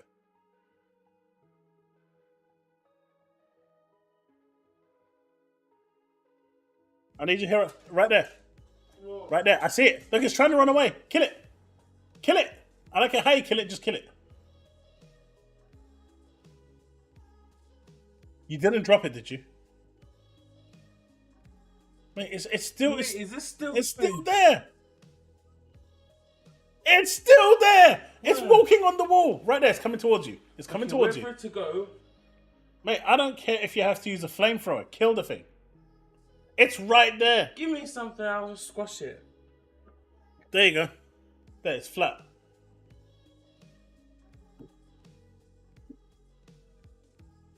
Okay. Oh, there's no one there now. No, it's on the wall. I don't care. Mate, I Good tried job. to grab it how many times? Mate, you saved my life. I was trying to grab it, it just kept... You've just earned your cab fare for tomorrow. I'm arachnophobic. You know, before I even came out here, Uh-huh. I just got back, because I was on BT for 2 hours. Uh-huh. I just got back to them. Mm-hmm. I heard you screaming, Mm-hmm. and I had to make an excuse. I just said that on Spider. Then you know. You know, that's the only reason I'm going to call you out there in that way. Yeah, I am arachnophobic. I am petrified of spiders. But look, what I was saying before I got distracted by that thing was huge anyway. It was like that big. So, he had to kill it. But do you remember how it's about that big, right? That thing was tinier than a speck of dust. Go away. Don't believe him, chat. Don't believe him.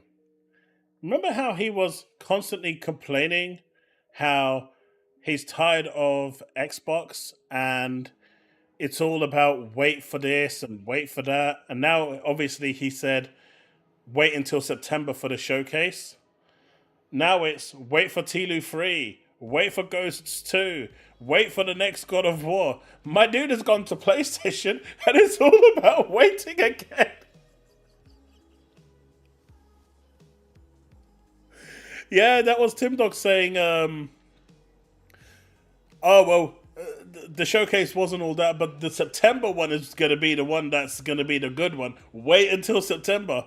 And now, Tim Dog over here is wait for Tilu 3, and wait for Ghosts 2, and wait for God of War 3, and wait for Sucker Punch AAA, whatever. It's all now, wait, they're coming.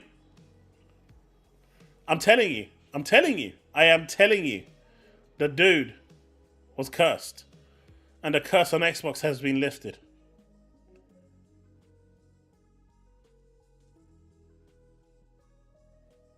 Man, that spider was huge. It was the size of a behemoth. So you're saying you won't play Grounded? Mate, I did play Grounded, right? I played it with my now 9-year-old, right? We went and I saw that spider. And I told my 9-year-old to get to high ground, right? To get into a good vantage position. And then he started going, Dad, where are you? I was halfway across the map in the opposite direction. And I was like, good luck, son. Good luck. Your sacrifice will not be in vain. And don't worry, I'll come back and collect your loot once the spider's gone and keep it for myself. That's how we roll. No, Susano. Sony at the beginning of the year said that once Stellar Blade finishes launching, it's the last title that they're going to have for the entire year that is of an existing franchise IP.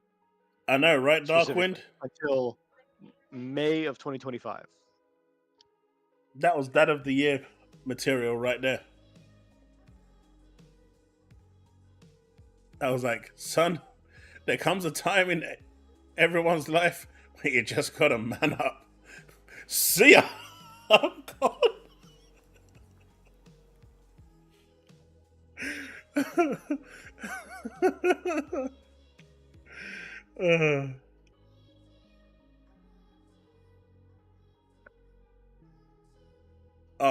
Gregglepoof, they need to make a documentary for that shit.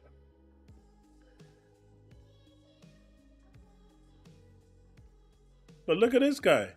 Look at this guy begging Phil Spencer for more games. Because clearly PlayStation have nothing. He needs to beg him. And this was after the state of play, right? After seeing Concord, he went straight for Phil and thanking his new overlord. He just can't make this up. You can't make it up.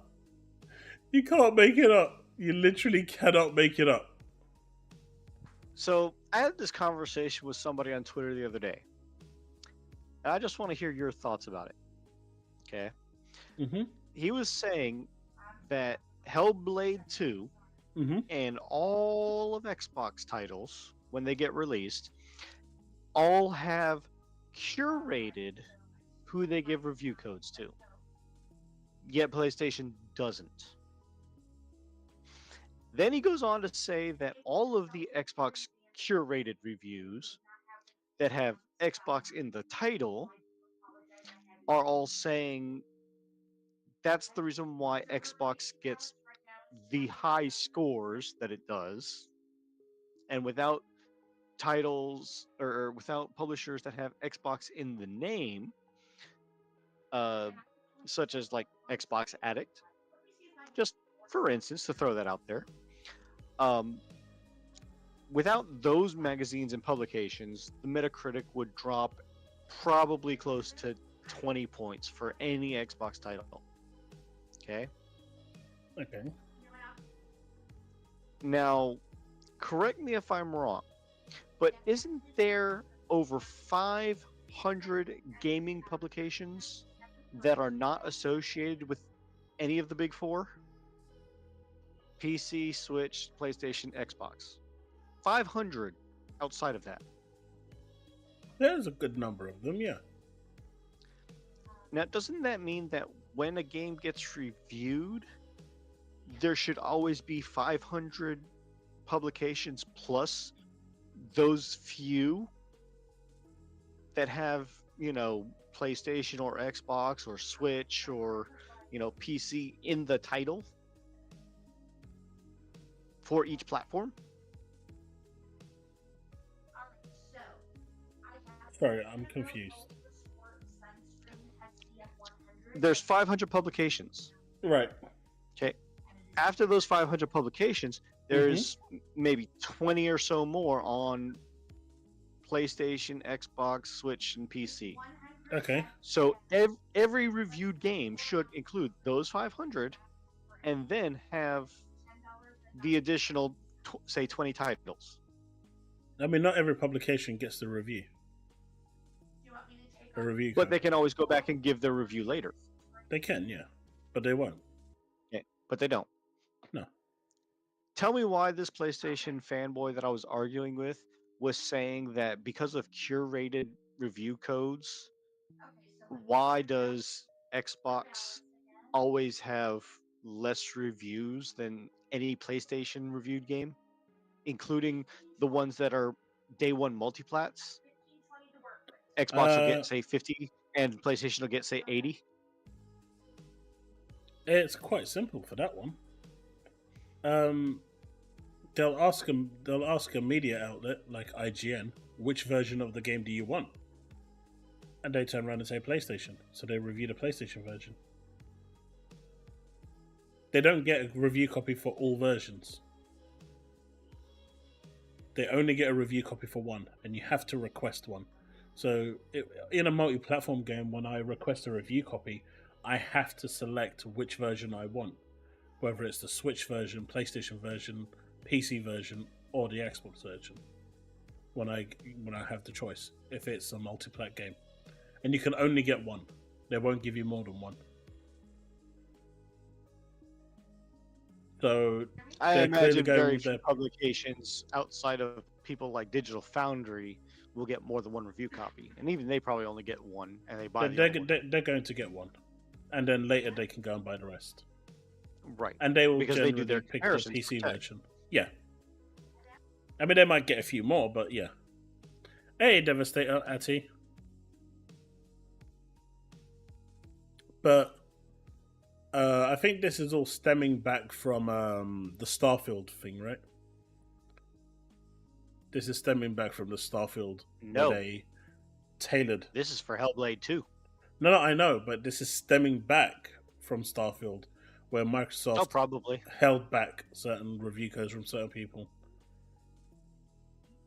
Yeah, the guy that I was arguing with was literally doing it because of Hellblade 2 curation for magazines and journalism that have Xbox in the titling of the magazine publication. I saw that. This is actually Chris String taking shots at Phil. I'm not sure if you've actually seen the full tweet. But basically, Chris String here on the top says, is it visible? No, it's not. But he basically said, if you don't want to see the interview with Ryan McCaffrey and Phil Spencer, and you want to watch something a bit more interesting, myself, Sean Layden, and there's two other people are going to talk about the future of gaming and stuff like that. I mean, he was really disrespectful. The guy's a real piece of shit. But and Phil's response was, that sounds like a really good session. But yeah, Chris String just just for no reason decided to be a wanker to Phil, just so he can get some cred. Of course he wouldn't. Didn't Metro shut down? They actually deleted their tweet after that blunder with Oh, why am I drawing a blank? It's like a really famous TV show. Doctor Who. They shut down real quick. What about it? They released an article saying that Doctor Who, if you're a straight person, Doctor Who isn't for you. And they got absolutely fucking slaughtered. Like, literally just murdered on social media. You know why, right? And they deleted it. Yeah, because the guy's a gay. No, not because he's gay. It's because of a comment that he made after the 5th or so episode of this season. Now, this was before the season even released. Yeah, he had an interview.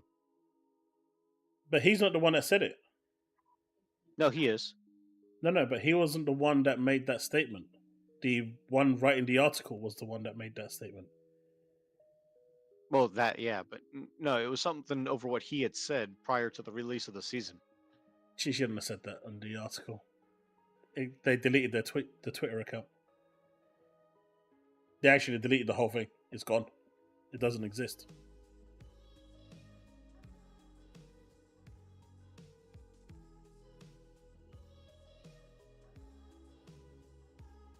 And, yeah. Hey, Brick.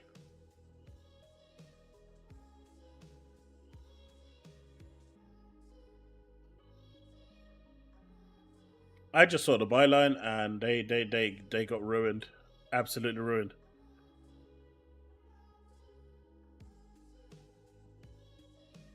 Oh, X-Vault's going after Gaz again.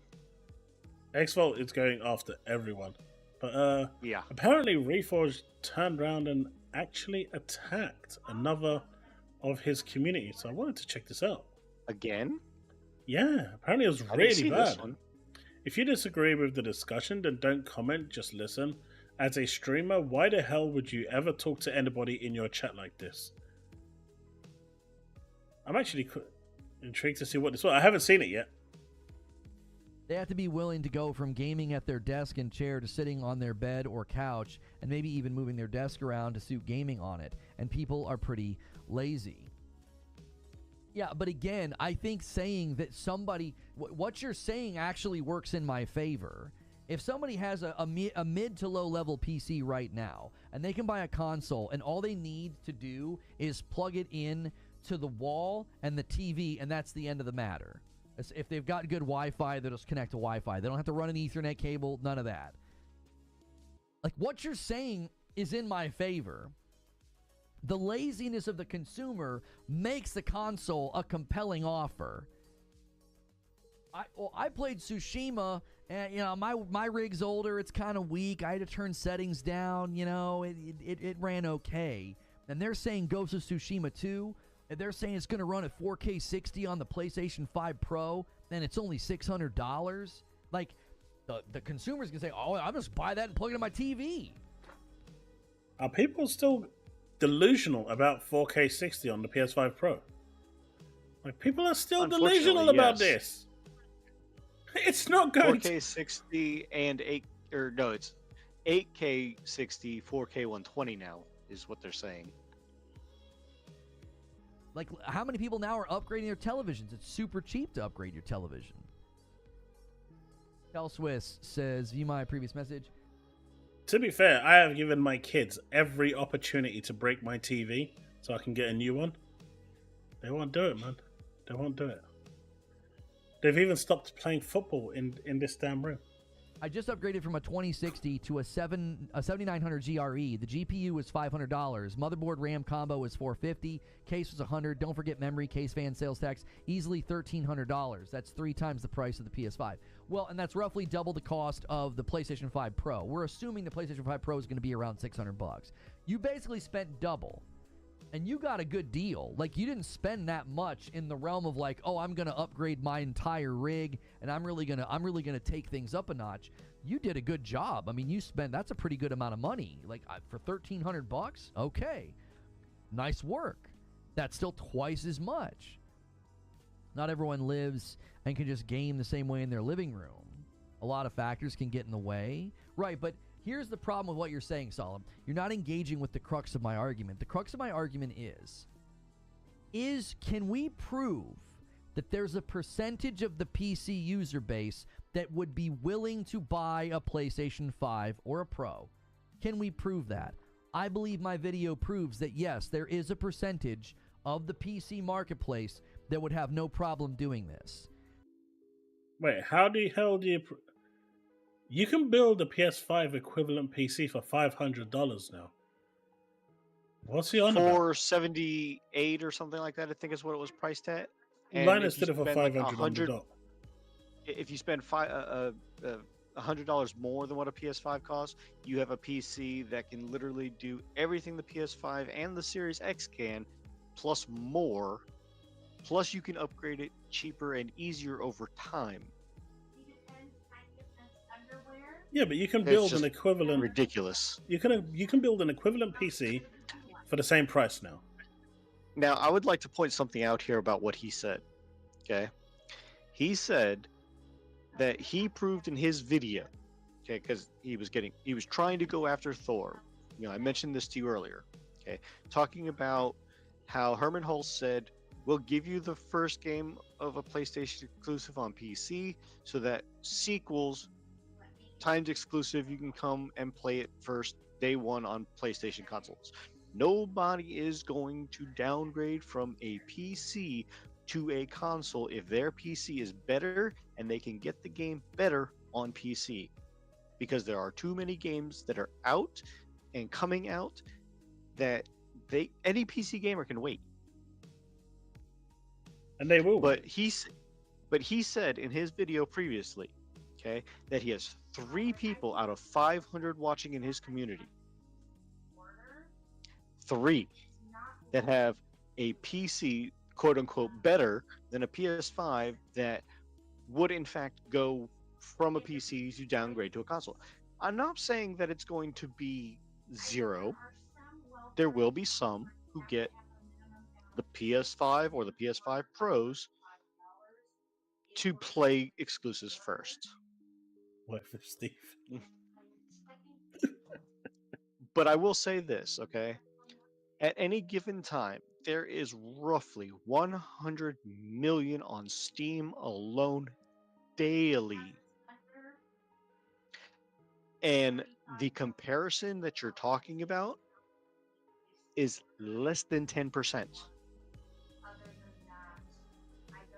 Yeah, but isn't the most used graphics card right now on Steam the 3060? No. It's the 1080. Has it gone down? Or the 1050. 1050. Has it gone down? There's a lot that use the 30 series, but the majority is between the no, I'm pretty sure that changed. 2080. No, I'm pretty sure that changed a while back. I don't think so. That changed a while back to the 3060. The majority, the most common, it is the 3060, right? Okay. It is the 3060. So the 3060 is more powerful than the current gen consoles. Yes. Right? He himself admitted that he has a 2080 Ti. Mind you, that's old. I've got a 3090 Ti. I'm still running on a 950, but my computer is hella old.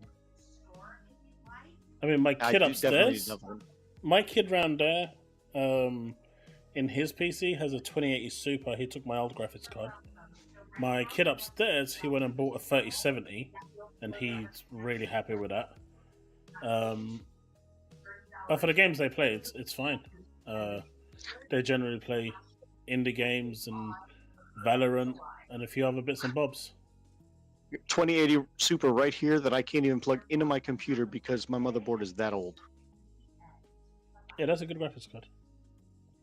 I can't use it. Get a new motherboard. I need to. Now, the wife has a 4060, I think, in hers. She just needs a power supply because she fried hers. Don't ask. Holt said the same thing Phil said. We're porting 4 games to PlayStation, hoping they'll switch to Xbox. Yeah. He said the same thing. And it didn't work for Phil. It's not going to work for Holst. It didn't work then. It's not going to work now. It's really that simple. I don't see it working. It's a failed fallacy. I don't see it working. I just don't see it working. What was his question? All Reforged proved was he is both mentally ill and ignorant when it comes to business. Yeah. There are tons of people on the low end of performance in that ecosystem. You got 130 plus million users, and roughly 60 to 70% of them are not on really high-end rigs. But Steam proves that they are, because they're running a 3060, which is superior to consoles. So where is he getting his figures from? That's a ton of people.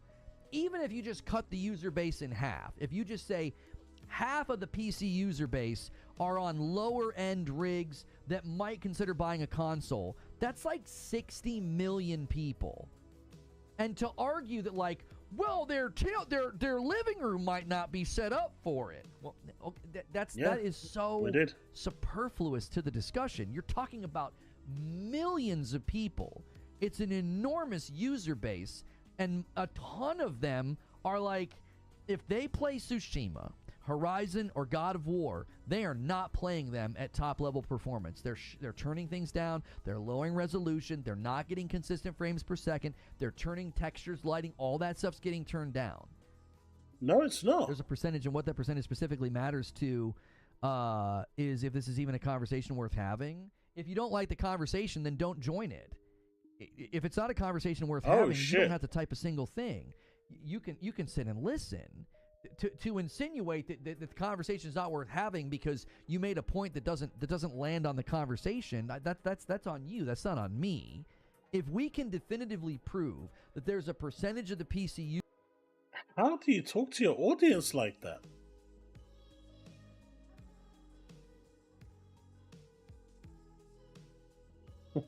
BoldAlphawolf, you hit it right on the head. How do you talk to your audience like that? If Sony for the Pro comes out and it is $800 plus bucks, I am going to laugh my ass off so damn hard. It's rumored to be $800. And what I'm seeing most people now, they're comparing the Asus ROG X to the PS5 Pro and saying, why are people okay with this and not this? I mean, well, one's a handheld for one. One's a small form factor handheld as opposed to the other one, which isn't. It's like, what are you... I mean, I get it, right? Contrary to belief, in this situation, size matters, but in the opposite way. Unlike the PS5 Pro, which is going to probably be a massive thing, the actual Asus ROG X is a lot smaller, meaning it's going to be more demanding when it comes to price, because smaller in this case is more expensive. I know every guy out there is now going, that's what I wanted to hear. How many of you in chat are thinking that right now? Eric Vasiluzzo for that $2, saying, I was the one who commented on GTA 6 and Gamer Nexus. Nice.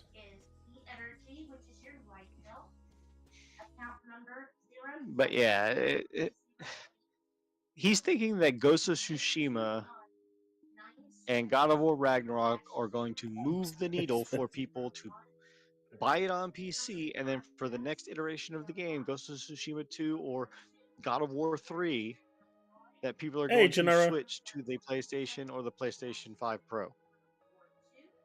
It's crazy. It's stupid. Oh, you was the one that mentioned, right, in this video. Right, I see. Well, anything can get under his skin. If you go against I see. if you go against what he's saying, he gets really pissed off.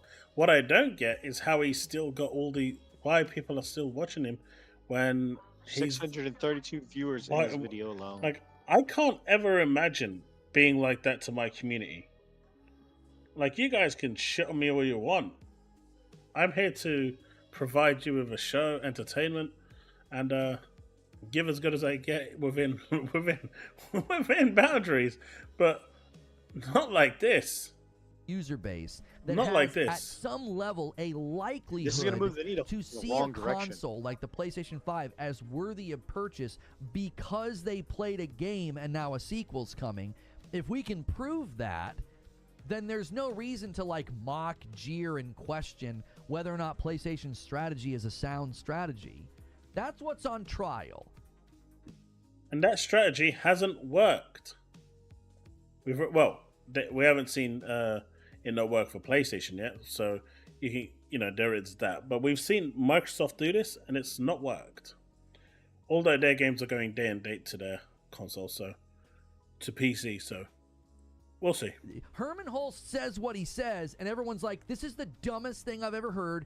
PC users are not going to go buy a PlayStation when they have their $5,000 PC at home. We're putting the strategy on trial, and we're asking the question, is there any soundness to this strategy? And when you look at the numbers, it's like, maybe the people that were just quick to jump to conclusions that like people with $5,000 PCs would never buy a PlayStation 5, maybe they're not really... Who has a $5,000 PC? You don't even... I'm just thinking right now, right? For a PC case, motherboard, 4090 graphics card, the latest Intel CPU, a case, 32 gigs of RAM. It's going to cost you what, $2,500? Where are people flying to $5,000? I keep seeing this and I don't understand. Like, are people literally going to ready-built stores and getting ripped off? Even if you were to build your own PC and get the top of the line everything, the most you're spending is between $2,000 and $3,500, unless you're going all out, getting all the bells and whistles, getting extra monitors, gaming chair, desk, all the peripherals. No, we're just talking about the box. You're still, and then I was about to say, even then, you're not spending $5,000 total for just the box. You're spending it for everything for the gaming rig. But why not? I mean, there's no way a top-of-the-line PC, unless you're getting a server PC, that you're spending more than that. Digit, I'd say about that, yeah, between $2,500 to $3,000 is about right.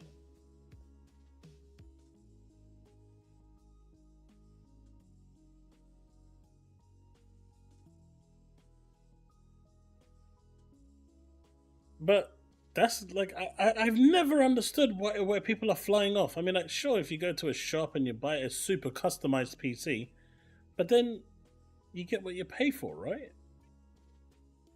You get it. You're paying for their labor to put it together. You're not just paying for the parcel. I want to put this out there, okay? For the top of the line PC that you can get from pre-built StarForge PCs, okay? The highest price PC that they have is, it looks like $49.99. So $4,550. But that is fully customized. That is like the best of the best that you can get from StarForge pre-built. Okay. I don't know. That's just crazy to me. Like, the cheapest that you can get, that is, mind you, still better than a PS5 and an Xbox Series X even, is only $950. That is the cheapest one that you can get from StarForge. That is still better than a PS5 and an Xbox Series X. I saw the PC Taz got. He got a top of the line at the time of him buying it. It was a top of the range Intel CPU, I think it was. It might have been an AMD. But he got a 4090 graphics card, 32 gigs of RAM, and he paid just over $3,000. But that was pre-built with delivery and everything and insurance. The volume is too low. $5,000 PCs are like the top of the top of the top, unless you're getting a server PC. And that is completely overkill, well above and beyond what you need, especially if you're trying to get a PC that is either equivalent or even slightly better than a console. I mean, at this point, that's 5,000 plus tax, right? Plus tax, plus assembly, plus shipping, plus insurance. And that's not including the rest of the peripherals. That's crazy. That's what else he has to say. Considering the bigger picture here. Maybe they're not considering the bigger picture. The bigger picture is a third of the people who own a PS5 didn't own a PS4. Where did those people come from? And in the wake of that shift and change, we see sequels to games that had their predecessors ported to PC selling better than ever. Wait, how does he know a third of them didn't own a PS4? Where did he get that information from? Does he ever get any source of his information? He just pulls it out of his butt. Where did he get that information from? I don't know, Dubs. I don't know. Where did he get the information from? Like Ragnarok. That's just a coincidence. Those are just completely coincidental, correlating data points. All those people bought their first console or came from Xbox. None of them came from PC. I think there's more of a chance of them coming from Xbox to PlayStation than there is from PC to PlayStation. There's also a really higher chance that those from PlayStation 4 upgraded to a PS5. Okay, I mean, I would happen to say I think a portion of those people came from PC. If it's 3%, that's great for PlayStation. If it's not, some phenomenon among PC gamers and gaming, that's a huge conversation. They already get some more percentage of those people every year. I'm not sure what you're saying, Solemn. Why do people keep questioning the company that 30 years ago entered the console space that was dominated by Nintendo and Sega and is now the dominant high-end console? I mean, they did buy their way into it. They didn't actually cook their way into it. They bought their way into dominance. But it's okay when Sony does it, right? It's okay when Sony buys their way into dominance. It's podium F 2 plus 2 is 9. Max City, you're not wrong. But it looks like Sony's dreams of taking over Paramount have gone down the drain. Nintendo is the dominant console. They just don't give a shit. They can release a turd and it will still sell.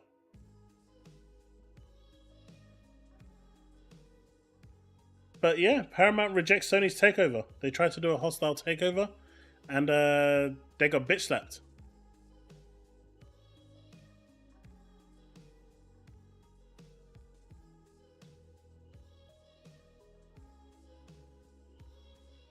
I mean, they were. But no one can sit here and tell me that if they didn't buy Psygnosis, who owned 40% of the industry at the time, that they would be where they are now. That's just not a reality that anyone with any clear conscience can say is, a likely outcome. They bought Psygnosis, which basically became a PlayStation Liverpool, and they pretty much bought 40% of the industry back during the PS1 days. That is how their dominance came along. But it looks like Paramount rejects, and this makes me so happy. So I guess that's it. Paramount merges with Skydance, and Sony's dreams of acquiring Paramount have gone away. Along with IPs from like Halo.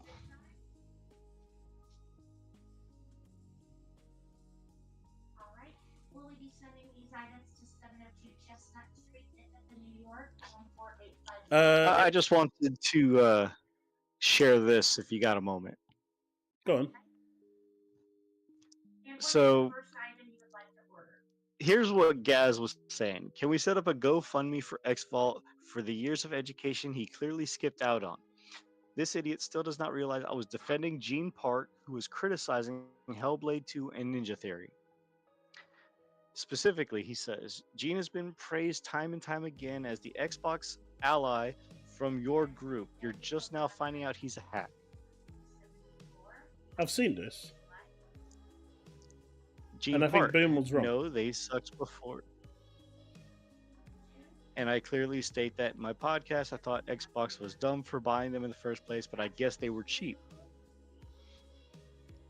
And then Boom is saying, I've always praised you for what I defended were honest takes, and to be perfectly honest, this is not only a poor one, but might be the worst opinion in 2024.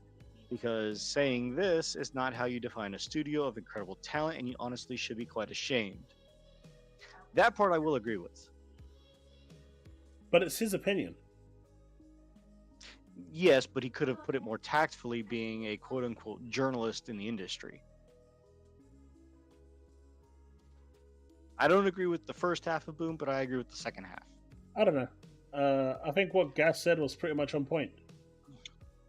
He's entitled to his opinion. Not sure why you think his journalistic integrity is in question, because he has a divergent opinion on it. Yeah. And then Epic Treasure managed to string cap this one, saying that he thinks Gaz is lying. Yes. What, by saying that he... Yeah, I mean, XVault is an idiot, right? We know this. My dude blocked me because I mean, he said he works in an elevator, so I said, okay, my dude works in an elevator. And then he blocked me because he said he works in an elevator, and I confirmed it. The guy is mentally not right. But I've never seen a guy look like a koala as much as he does. He really does look like a koala. The wife says that he looks like a melted Mr. Potato Head.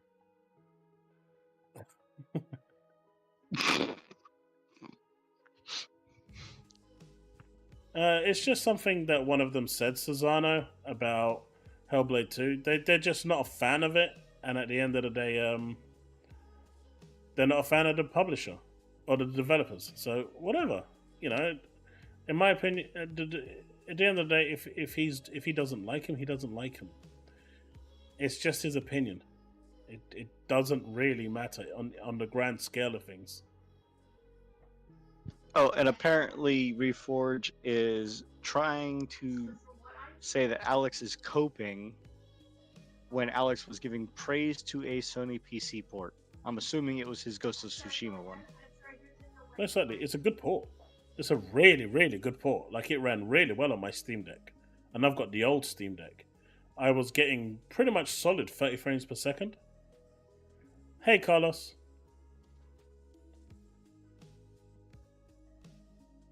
But Grums is at it again. Have you not seen Grums? You know of Grums? The dude the dude that is spearheading the censorship trial. I mean, we're going from one failed person to another at the moment. But this dude says, I absolutely support censorship of the woke. ESPN games marked to kids like Nintendo. I'm sorry, you either support censorship or you don't. You can't have it both ways. You're either in full support of censorship or you're not in support of censorship. You can't just have it, you don't support censorship when you want to see naked ladies, but you do support censorship in other things. You either support it or you don't. There's no middle ground. My dude flip-flops worse than... I was going to say worse than Tim, but I think they're on the same level here. Ati, yeah, now censorship is good. Now censorship is good.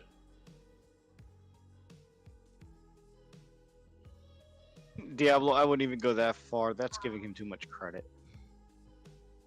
Dubs, exactly. So he doesn't support censorship when it comes to naked women or scantily clothed women, where you can see their boobs and stuff. But he supports censorship in other things. To me, you either support it or you don't.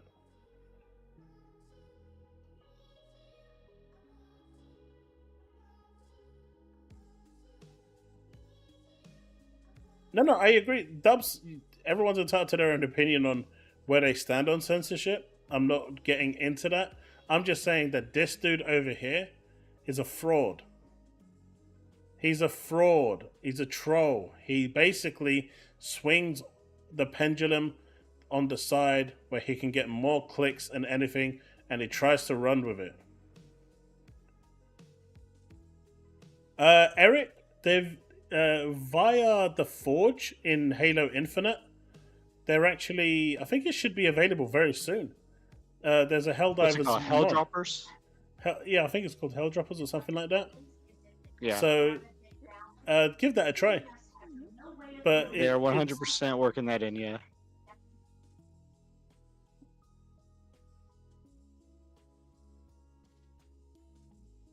He's worse than a grifter. Damn, Steve is coming after your throat. With what? Whoa! No way! You know what? For that, just watch. I'm going to start a petition to have your Marcus Phoenix and Dom in a mankini.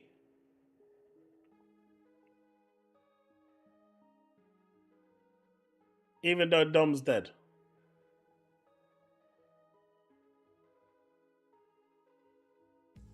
Mate, we just need to completely just put Kate as a waifu and it's done. Mate, I swear to God, if they turn out to do a Marcus Phoenix mankini, Steve is going to find out where I live, no matter where it is here in the UK, and he's going to come for me. I'm sorry, Susano. I'm laughing at Taz. He is going to come for me like there's no tomorrow. He is going to come for me. Oh man.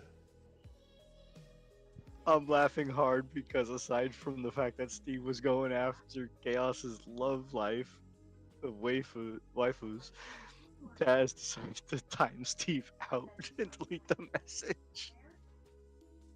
Timed him out? For 10 seconds. Good job, Taz. Good job. That's what we want to see. That's what we want to see. Leave our waifus alone. But you know who is actually a bit upset right now? Who's actually having a really bad time? Even worse than PlayStation right now? Because, you know, imagine having all your fans turn around and start begging Phil Spencer for more games because you've got nothing. This guy, Summer Games Fest is going to be pretty, nope. My dude has turned to Nintendo for salvation. Dry. He's turned to Nintendo for salvation.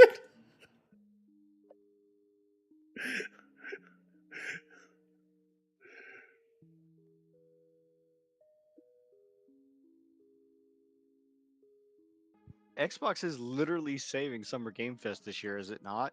I'll pay extra Because it's for spanning Mankini. 7, 8, 9, and 10. Or 7, 8, 9. This is Jeff Yeah, this will be Keighley, on the 10th. Susanna.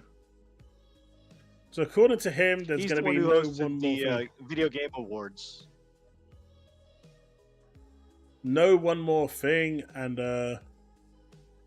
if you look at it here, Jeff Keighley wants you to lower your expectations for Summer Games Fest because Sony once again isn't making any form of appearance. Nintendo's doing their own thing, and Microsoft turned around and told them, "Hey, buddy, unlike last year where we gave you some big titles to show off in your show, nah, they're all gonna be for our show. So we ain't giving you shit. We ain't doing our part. We're doing our part on our side, because our presentation is going to be the presentation of 2024. And he's probably going to hold that against Phil. Yeah, So, I saw that. no game of the That year. video was ridiculously stupid. And Which got one? community noted, by the way. Did you watch the video I sent you about watching anime? I haven't watched that one yet. I have not watched that one yet. I made a blunder last night. So I was supposed to release my PlayStation video to the members and then release the live one earlier today. So I ended up publishing the wrong video. After that, I said, you know what? Fuck this, I'm going to bed.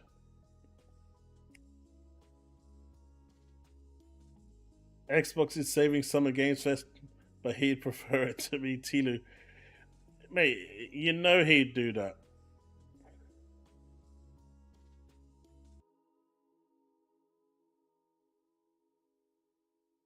Xbox has their games and some... Mate, Xbox Showcase is going to be fire this year. It's going to be absolutely fire. Hey, What's tell up, us. Talos Ray? What's going Went on? viral of a fanatic charging him, demanding G... Oh, I remember that. That was weird. That was weird. Well, I'm going to be actually doing a showcase for... Well, I'm going to be streaming the Summer Games Fest. Apparently it's 2 hours, so it's not even... I don't know if... It might be even less than 2 hours, but it's... 2 hours each day, or just for the June 9th one? Just for the 7th. Oh, for the 7th, okay. Summer Games Fest. Well, is Summer's Game Fest all 3 days? 7th, 8th, and 9th? 8th is IGN. Right. And 9th is the Xbox Showcase. Yeah, but the Summer And Game I think Fest... there was even something on the 10th. I don't know, but the Summer Games Fest is essentially... The first day is the one that's the important one. That's the one where you're going to get all the announcements. Okay. But apparently Fair he confirms there's no Kingdom Hearts 4. Confirms no Wolf Among Us 2 game. Hype level is 8 out of 10 for this show for him. Has not decided what shoes to reveal yet. The show is largely focused on announced stuff already, so nothing... There might be one or two surprises, but other than that... The show on Friday will be about 2 hours. Not focused on games that are way off, like 26, 27, so it's going to be for stuff... So this year and next year? No big one more thing at the end. How the hell can you say that your hype level is 8 out of 10, yet say temper your expectations, don't expect too much? Like, doesn't it directly contradict itself? What's that? The fact that he says hype levels is 8 out of 10 for the show for him, yet there was another tweet that was saying temper your expectations, don't expect too much. Well, yeah, this Doesn't one over that here. exactly contradict? Doesn't that directly conflict with each other, you know? I mean, he's not going to say, hey guys, my show is a shit show this year. It's going to have like nothing there. So please come and watch my show with no important releases. Thanks, guys. I know you're going to support my show. He's not going to come out and say, I've got nothing to show you for 2 hours. Thanks for showing up.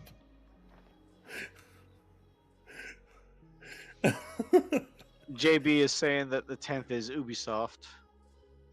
Look, that one I'm actually looking forward to.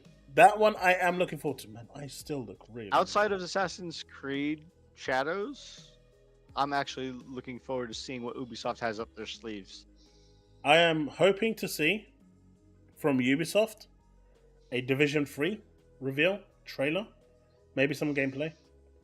I really like Division, so I'm really hoping to see that. And Splinter Cell. I want to see what else we forgot? Splinter Cell. You know what else we forgot for June 9th for the Xbox Showcase? What's that? Power World next update. I know you don't care that much about Power World yourself because of the whole building and survival mechanics. I just haven't heard much about it. But the June 9th showcase is supposed to have the next Power World release for both Steam and Xbox simultaneously. That's cool. The fact that they're We don't being know what it's released going to be. simultaneously. We don't know what it's going to be, but supposedly it's already approved through Steam. They're just not releasing the push out yet on Steam. It's going to release the same day as the Xbox update once it goes through the certification process. Devastator Heartlands was cancelled. Which was a mobile game. No, that was actually a full-on console and PC game. The mobile game is almost out. And apparently, according to some of the people I'm talking to that are on the test side, they're looking to do a PC build of it as well. So the mobile game takes place around 1.7 of the Division 1. So it's based on the Division 1, the mobile game. And apparently it's really good.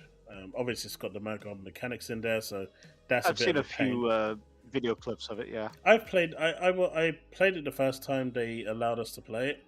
I'm hoping they'll do a PC port so I can actually use my controller and stuff. I don't see why companies don't do PC ports going forward anyway for games like that. They just should do. But anyway, that's based on the Division 1. Heartlands was supposed to be like a open world PvP, kind of Dark Zone-ish thing. That got cancelled. A lot of people were looking forward to that. But the Division 3 is in development. Addy, they would have to have something new to show. Who? Sony, for what I just had up there. That Summer Game Fest is going to be State of Play Part 2. They would have to have something new to actually show first.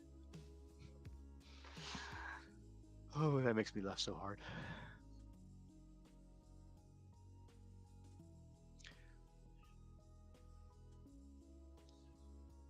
Hartman Monster Smith is Hunter going Wilds, after yep. Jeff Keighley. Yeah, but are you going to really give Harmon Smith any mind, even if you are Jeff Keighley? No. What? No. Okay, no, that's broken everything. No. What happened? You didn't do this. Did you make this? Did you make this? Who? Own up, Steve. Did you make this? I am seeing an initial with an S. Did you make this? Oh no. Because this is war. I will start a petition. Little devil face. Oh yeah, it's him. I am going to start a petition to completely and utterly make Marcus Phoenix run around in a mankini. And it's going to get more than one sign up. Even if I have to do it myself twice. Yeah, JB, the PvP arenas, I can see that happening for Power World. I'm also hoping that they also get crossplay between Xbox and Steam. How dare you? How dare you? I'm not touching that with a 10-foot pole. That's all you. I don't care one way or the other. How dare you? Try to attack my waifus. Waifus are laifus. Dubs, the only PC ports that are going to be announced, I have a feeling, are only going to be Call of Duty, Visions of Mana, and Doom. I mean, Which are Visions the of Mana only doesn't three that we really know count, about right? it. It's third party, it's Square Enix. Yeah, so that's nothing to do. He's talking about just PlayStation. Well, I was just talking about out of the entirety of the showcase.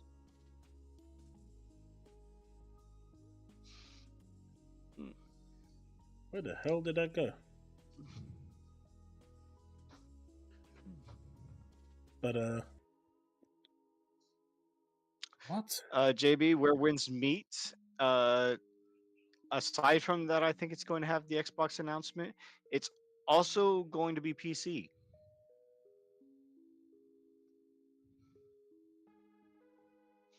Dubs, where do I sign? Censorship of waifus. Look, Them's fighting words. Leave my waifus alone. Addy, I'm destroying all evidence of it. See? See? Someone is in my corner. What? Chaos. And he's declaring war on the waifus? No. Somebody in his chat made a petition on petition.org to censorship of waifus. Do I need to step in here? Here's a message from the wife. No. Say What it. is this war on waifus? Do I need to step in here and take the Listen. check? What? Uh-oh, I'm about to be told off. No, you aren't. There's a Okay. war on waifus? What's this nonsense? There we go, see? See? There's two of us. Go on and chat. Where are you now? Without waifu, there's no point to laifu. I'm gonna give you back to Powerboss. I had to put my 2 cents in. No war on waifus, or nobody's happy. There we go, see? Big Waifus bring chaos. the joy of life. Take it easy. You just have to show your head. Never mind. What's this 26-second clip of this donut? You could just buy a Steam Deck and enjoy Hades 2 early access now, though instead of waiting for an Xbox handheld. But I got news for you. If they tried to do another console, I wouldn't give a rip because I don't have any confidence in Xbox caring about their console. But if they come out with like essentially a console PC hybrid that I can plug into my TV, so when something like Hades Early Access comes out, I can comfortably play on my couch, I would buy that hardware in a heartbeat. So why not just buy a Steam Deck or a Asus ROG? I just prefer it. It's just simplified. Not But- to mention that it's in early access on PC Steam already. I don't get it. Why not? I'm going to wait for the ROG X to drop down in price. I'm actually torn between... I've seen that. I'm going to check out one of the videos after. But this was the one that a lot of people were talking about. He actually attacked 4 in this. I'm making 100 accounts to sign now. Dubs, we need to have a talk. Damn. That's a little bit. Bold Alpha, I am probably under the assumption and in the group of people that are saying that the collection is going to shadow drop the day of, or maybe by the next day, and Gear 6 will be probably the closer before the COD rollover. So before I get into this donut, one of the things that we talked about is big predictions for Sunday on the thumbnail. Obviously, everyone's expecting Gears to be there, Gear 6, Right. in one form or another. But I think we're going to see Halo as well. Yes. I think we are going to see the next Halo. Huh? Even if it's just a teaser, we There's are a couple going people. to see the reveal of the next Halo game. Single player campaign. Demolisher, we've already been told that Visions of Mana will not be in Game Pass. It is not going to be on Game Pass. No, there was an initial image of it, and it was a mistake when they pushed it out. Something else just happened recently for... shit, we mentioned the damn thing earlier. What, The Kenna Bridge of Vengeance Spirits? game. The Vengeance? Shin Megami Tensei 5. Oh, right. That's coming there to was an Game image Pass. of that, there was a stock image of that had every platform plastered on the bottom, and Game Pass was part of it. When it's actually not going into Game Pass for that either. Early for a Halo announcement? No. I don't think we'll see gameplay. I think they're just going to let us know that the next Halo is in development. We'll probably get the title screen. Some spoilers for it. For what? I don't think gameplay, but maybe a cinematic. What, Halo? Yeah. I mean, we might see a CGI thing, but I don't think we're actually going to see... Well, are you talking about Infinite got good last... Sure that the wife is going to enjoy you hearing that. Bold, Sorry, do you mean Infinite's getting good in multiplayer or single player? I thought the single player campaign was done. I get Infinite, I get the multiplayer side. I don't think they're going to do anything for the multiplayer. Multiplayer for Infinite, I think, is just going to continue along the way it's going. But I think the single player will be something different. I agree. I think there's going to be a new single player campaign, and any multiplayer for it is going to point back to Infinite. And everything that would have been in is going to roll over into Infinite. Yeah, the multiplayer is going to stay. I think what we're going to see is... Because apparently Halo now is supposed... The new Halo is supposedly being built in Unreal Engine 5, which is a really, really logical move for them. They need to get past these custom engines, especially with the way Microsoft does their hiring. Their freelancers are only allowed to work for them for 18 months before they're not allowed back for 6 months. So that makes development really difficult, and it can take up to 6 months to onboard some people onto the current tools, which basically gives them a year's worth of work before they have to do that all over again. Unreal Engine is a universal tool that most developers should know how to use. So it reduces that onboarding time, and it just makes developing that bit easier, so they can actually get those games out faster. The onboarding time is reduced. So if the rumors are true that Halo is going to Unreal Engine 5, I think we could see some form of a tech demo for Halo 7, I guess, if you want to call it, or 8. 7, right? Infinite would be 6. So, yes. But I think Halo is going to make an appearance. I think we are going to see Fable gameplay.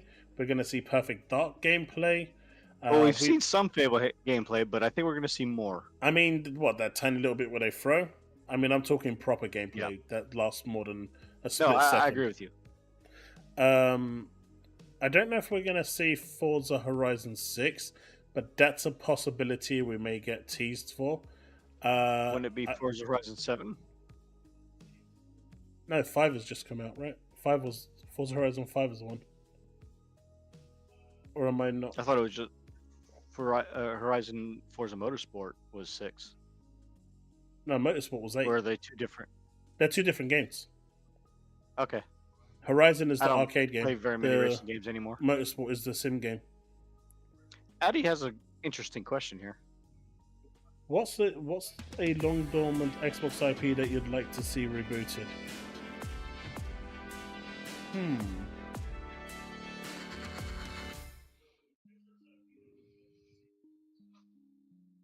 I mean, does it have to be... I guess they want it to be an Xbox IP. Not an Xbox Long exclusive. dormant Xbox IP, yeah. Not an Xbox exclusive. I know what mine is. Go on. Lost Odyssey. Or at the very least, Infinite Discovery. That's not an Xbox IP. That's just an exclusive, right? It's still owned by Xbox. Isn't it Mistwalker that owns it? I mean, it's still part of the good franchise. I don't know. No, I get that. It was Akira Toriyama. I'd like to see another game do justice to his work. I would want to see a Blue Dragon 2. That's a good one too. Yeah. I would like to see. I really enjoyed Blue Dragon on the 360. I would like to see Blue Dragon 2. I gotta look through my games and see if I actually have that one. And if we're looking at games that are kind of Yeah, third see, party, says it. but Microsoft Duo and exclusive. Lost Odyssey. But if we're looking at games that are third party and exclusive, that were exclusive on Xbox, then I really want to see a Splinter Cell revival. We're never going to see a Metal Gear Solid come back in its traditional form. It's just never going to happen. I mean, Hideo's already trying to make something new in that space, but I think Splinter Cell, the tactical espionage type games, are sorely missed. Yeah. Metal Gear Solid, Splinter Cell. But if I had to pick one, it would be Blue Dragon 2. Sega GT would be sweet. Sega GT was good. Hey, join the members. Gentle Cat, thank you for being a member. I appreciate you. That's the wife. Oh. Waifu lovers. We're growing. Waifu buffs. But yeah. One game that I was disappointed that never made it to console. And it only stayed in an arcade. And I loved this game so much. Scud Race. Did anyone ever play Scud Race? That was such a good game. But I'd love to see a Daytona come back. Yeah, I can see that too. Hey, it's Timmy.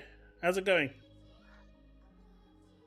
Anime Sam, he hopes Killer Instinct 2 gets teased.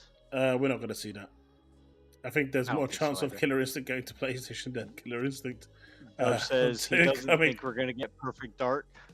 I think we're going to see gameplay for Perfect Dark. Oh yeah, I don't think it's going to come out this year though. Oh no, maybe not. New Outrun. Oh, that's a good one. That's a good one. Yeah. Shattered Space release date. I think it's going to be next year, February. That's my prediction. I'd like to see Unreal Tournament. Ooh, that's a good one. That's my prediction, Devastator. I think they're going to decouple the mod support, and I think they're going to release the mod support for Starfield this year, so people can go crazy. But I think the actual DLC is going to land next year. I think they just they wasted a lot of time fixing some of the issues and getting 60 FPS to work. And so that pushed everything back. They put way too much time and investment into that. Yeah, see here, Vague Dreams hit it on the head. Mistwalker was contracted. Microsoft owns the IP for both Lost Odyssey and Blue Dragon. But can you do Lost Dragon? I mean, not Lost Dragon. Blue Dragon without Akira Toriyama? That would be the big question. Taz says to check Discord.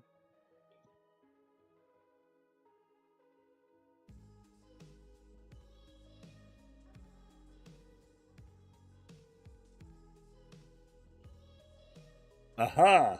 This is the type of thing I can get behind. This is what I'm talking about.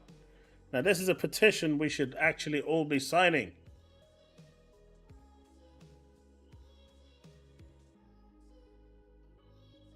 Alright. We only need 5 members. Get signing. Get 16. What is the hell? This is what it's about. This is what it's about. Geez. This right here. Oh no. This is what we need to do. Come on, folks. Start signing up. We just need 5 people. Just sign the petition. It's free. You don't have to pay anything.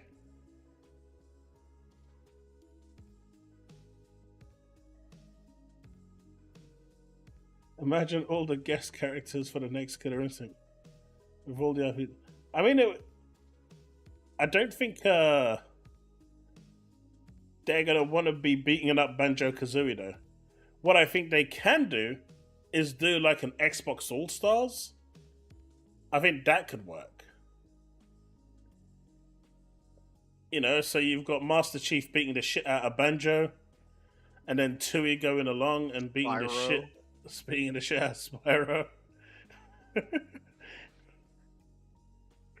And with the way that they're good at making, CGI trailers like what we saw, what was it, back in probably January, February of this year, when the Report ABK it. deal finally went through. What do you mean, report it? I could definitely see them doing an all-star style of game. I mean, the thing I don't get is they've got such a diverse IP catalog now. They should be utilizing it in almost everything they do. They should be bringing it in. And especially, I don't know, it just feels weird why they're not just using the IPs to sell other stuff, especially on like a live service game where they can actually just introduce them as skins. Right? I mean, can you imagine Crash Bandicoot running around in Warzone? Or Spyro in Master Chief's armor. Just the cross is potentially limitless and would be absolutely hilarious. Yeah, there you go. Lilith in Killer Instinct as an actual character. Yeah. Well, hasn't Xbox added the old COD games yet? They reactivated the online servers. Taz, war is afoot. It's a good question, honestly, Dubs. Yeah. I don't know what the holdup is. I think they're waiting for this. I mean, my personal assumption is that they're waiting for the showcase and they're going to drop it at the showcase. But I agree. If they're not, I really don't know. They've only ported one game, and that is Diablo 4 that they've put on Game Pass. But there definitely should be more by now. So they've dropped the ball on that one. And there's no real excuse for it. There's no real way there's no way to sugarcoat that. Well, don't forget, Coalition is making another game alongside of Gear 6. Yeah, it's the one with the waifus. But I do hope that Try it, Trigger Steve. Platinum Games and Xbox do come to terms, because Platinum Games have kind of come out and said that they do want to reduce Scalebound. They've accepted that they were at the wrong at the time. The game just wasn't right. But I think they should revisit that. That's a franchise that could probably do well.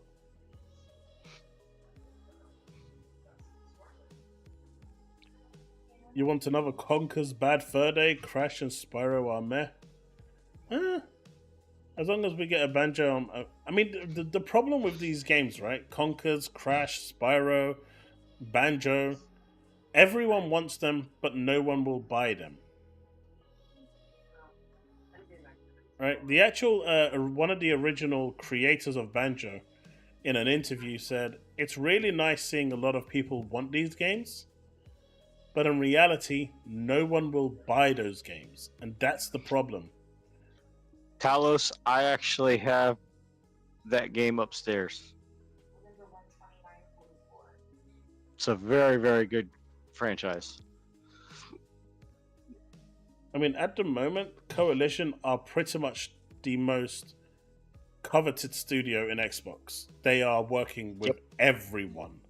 In fact, UE5, one of their senior leads actually created a new role for themselves, so they could basically create a little mini team to go around different studios to basically help them do their jobs. It's Coalition are in a league of their own at the moment, and they're doing a really, really good job. Gennaro, JTech can go screw himself. What did he say? He wouldn't know content if it bit him on the ass.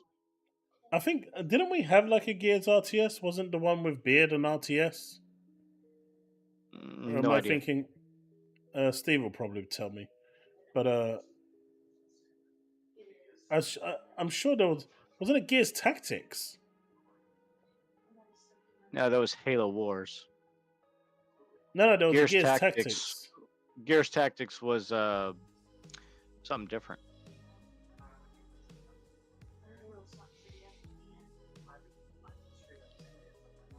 Yeah, Vague Dreams. Hideo Kayama is no longer at Platinum. Xbox just needs to do a better job marketing, full stop. Not just Yep. children's games. They need to just go back into school and find out what it means to market, because clearly they don't know. We all know the story of Skibber. Platinum Games effed it up, and everyone blamed Microsoft when they made every effort to fix the problem, but Skibber probably would not be as good as you think. They said that they were inexperienced and they didn't really know what they were doing. Gennaro. Hmm? I was gonna respond to Gennaro. Yeah, that one. I was there in his chat day one. Final Fantasy VII Rebirth released. I knew more about the franchise than he ever will. I was telling him backstory as he was playing it, and he didn't even pass in his first stream where the tech demo left off. And because I said that I feel it would do just as well on Xbox, he decided to ban me from his chat, knowing that I was not saying, hey, it's coming to Xbox or it should be on Xbox. I said, I feel it would do well on Xbox if it were to go. And he banned me from his chat on YouTube because apparently I have a Xbox and PC outlook because I don't play PlayStation games apparently, even though I have a huge PlayStation library of games going all the way back to PS1. Look, people often think that especially people like JTech, they think that they can, make up whatever shit they want and go with the flow and try to blag their way through. And sometimes there are just people that are more knowledgeable than you in the room about a certain thing. And do you know what? That's okay. If someone in the chat right now has more knowledge than me in something and they tell me about it and give me the information, I've got no problem with that. I don't understand why some people get offended by that. Why some people take that personal. JTech was literally acting worse than Reforge, which is saying something. But it's just stupid. But I see what you mean, Devastator. You want it on a much larger scale. I mean, it could work, but I think everyone wants... I would like that too, actually. That wouldn't be bad. I could see them doing that for smaller games, but not for the mainline. But also, as far as him creating that live stream of COD on Game Pass to save Xbox, that whole narrative, there's nothing to save. Just like the Dreamcast guy is saying, if it isn't perfect, it's Timmy pointing it out. After that dog shit state of play from Sony, where there was, 3 good games or decent games shown, there's literally nothing that PlayStation has right now until the next reveal of games from them that they can do anything with to try and say, hey, all Xbox needs to do is show one decent, even half decent game, and it's going to be a better entirety of a show than anything that Sony has put out because of it. But I guarantee you, even if this presentation from Xbox is going to be fire, it's going to be amazing, it's going to be great, and Dreamcast guy is going to have a video come out 5 minutes after it ends saying it was total garbage. I'm calling it now, and you'll see it happens. Now, this video that he talked about this, I haven't seen it yet. I was waiting for at least, I think tomorrow is when I'm going to react to it and get it uploaded. But yeah, it's stupid. But I can see Steve is now getting worried. Stop trying to change gears. I mean, the old Gears tactics where it was a real-time strategy or like an XCOM game. I would like to see a Gears tactics too, and follow more of the lore. Do you know what the Xbox showcase is going to be? Trash? No. No. I think Gennaro was talking about the state of play. Oh, that was trash. Yeah. Astrobot was the only thing that stood out for me. And Dubs is one of the biggest ponies in here in the chat, and even he's saying that Concord was the worst thing that he's seen in his life. Oh, Dubs is not a pony. You're thinking of Chille. No. Dubs is PlayStation fanboy too. But Dubs actually has a decent arguments whenever he decides to make one. This is the same Just Dubs like that I last. talk to. Just like last.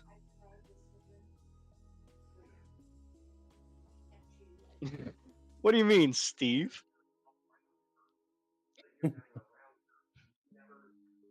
I want to see what he's actually saying to 4, because I was meaning to Go watch ahead. this. But let's see what he I'll has mute to say. myself. Heard the reference to Pirate Software's tweet being taken out of context just for info purposes. I think this is the context the person was referring to. Okay, so Thor says, for context, Helldivers 2 is still not purchasable in 173 regions despite not having PSN as a requirement. Tsushima is a single-player game that only requires PSN multiplayer. It also is not purchasable in 172 regions. Now, God of War Ragnarok will get the same treatment. All of the banned purchased regions cannot have PSN accounts. If this decision made sense economically, at least I would understand, but this is just bad business. Sony is allergic to money. Well, number one, he's not thinking big picture. He's not zoomed out enough to know why. I get what 4 is saying here, but in my opinion, what Sony has decided is, this is just me thinking about that statement. It just looks like Sony has decided that the value they are going to get for their shareholders by the increase in MAU, by forcing people to sign into PSN, is more valuable to them and to their shareholders than those 170 countries. That's the only thing I can think of at this point. I'm going to be interested to see what he says, but that's the only logical thing that you can come up with, right? There's nothing else that you can really think of. Partially. That's the only thing I can think of, because there's no other reason why that any of this would make sense. You're losing a lot of money by not having the game in those 170 countries. So clearly the only motivational factor here is the need to increase your MAUs, and that is part of the push for PC. And the only way they can really track that is if they're forcing people onto PSN, and then they can show that all of these people, PC and PlayStation, are like Xbox does with Game Pass. PC shows those people as MAUs for Xbox. But let's see what he says. I hear you on that, Dubs. But I'd also like to point out one last thing. The whole argument of what you're saying would be correct, except for one thing. Okay, as you'll see later in Reforge's argument, I'm not going to spoil it for you, but you can't increase your MAUs if you're not selling to a larger market of audience. Because if you can make a PSN account, then going to PC, you're still limiting yourself to all of those who can only make a PSN account. You're not selling anything more and outside of what your scope of selling practices already are. Yes, but not every PC gamer has a PlayStation 5 or a PlayStation 4. True. So, and like he said before, that there are going to be some PC users who will buy the PlayStation, but there'll be many more who won't. Going down the line. But there's going to be less than 10%, less than 1%, whatever the hell the number is going to be as for percentage, is not going to be as big as the fact that they're locking it out of 170 countries. Yes, but they're clearly taking that as acceptable loss for the MAU gain. Clearly, but that's not what he's going to argue. I'll let you listen. I mean that's what I'm thinking. larger No, you're right. ecosystem, which is they're not just solely interested in selling games on PlayStation. They're interested in growing their user base. And growing your user base is as valuable, if not more valuable, than just selling games. I would think he would understand that. Why is growing your user base more valuable than selling games? We actually saw this in PlayStation's graphs that they released. Why is it more valuable? Microtransactions. Their microtransactions growth, as opposed to last year, is astronomical. Loads more people are paying more money on V-Bucks, Robux, and stupid skins and stuff like that than they've ever done.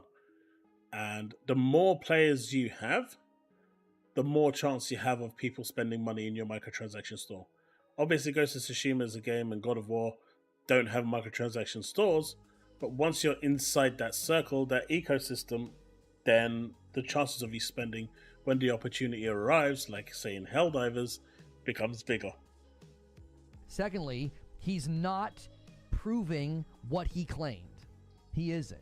To claim that isolation and exclusivity leads to stagnation, PlayStation and Nintendo didn't budge on this as Xbox did, and they're the market leaders. You will never convince me that, like, oh yeah, it's going to lead to stagnation as Nintendo dominates using quite literally that business plan. Same with PlayStation. Their most profitable PlayStation generation ever, and they're employing that strategy. He's literally, demonstrably, and objectively wrong. He's incorrect. He's not correct.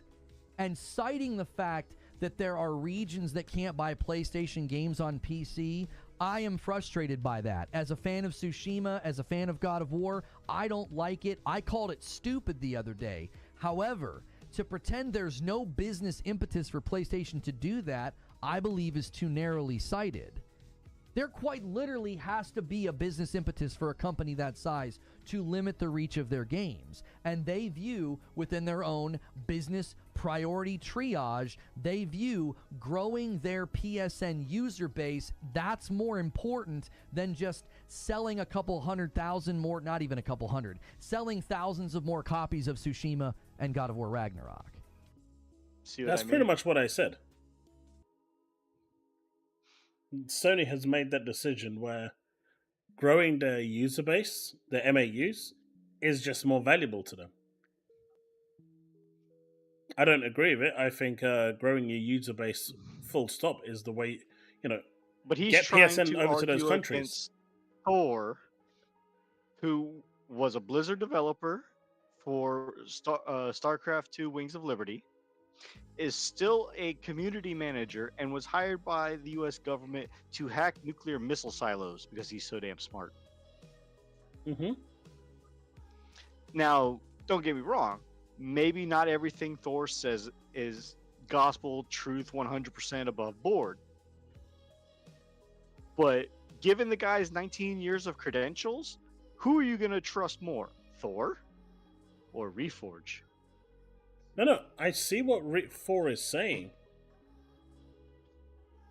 But essentially what Reforge said is exactly what I said. Sony is valuing the MAUs more than the sales that they would get from those 170 countries.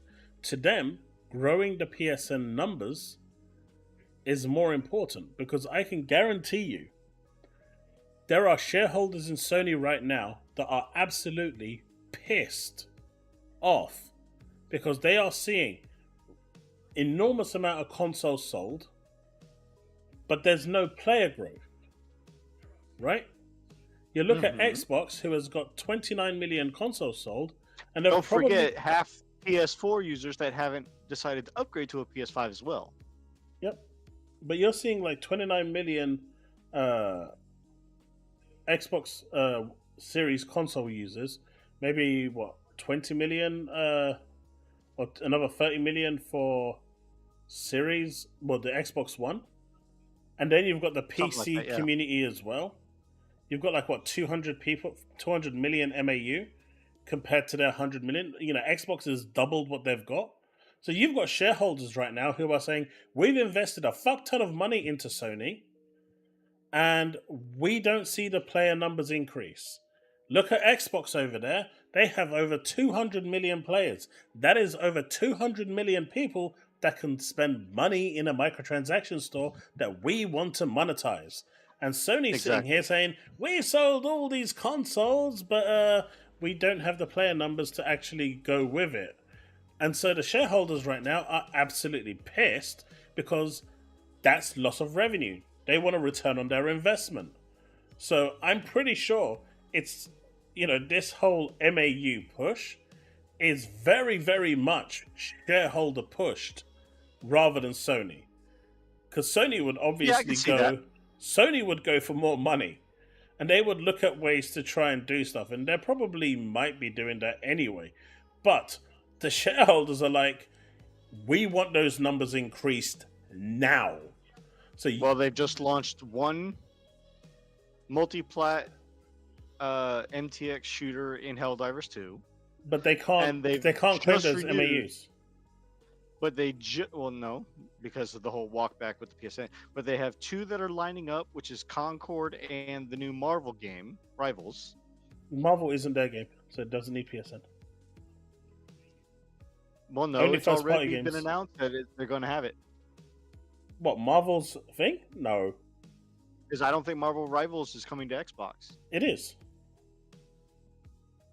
It's already been announced. Is it? Yeah.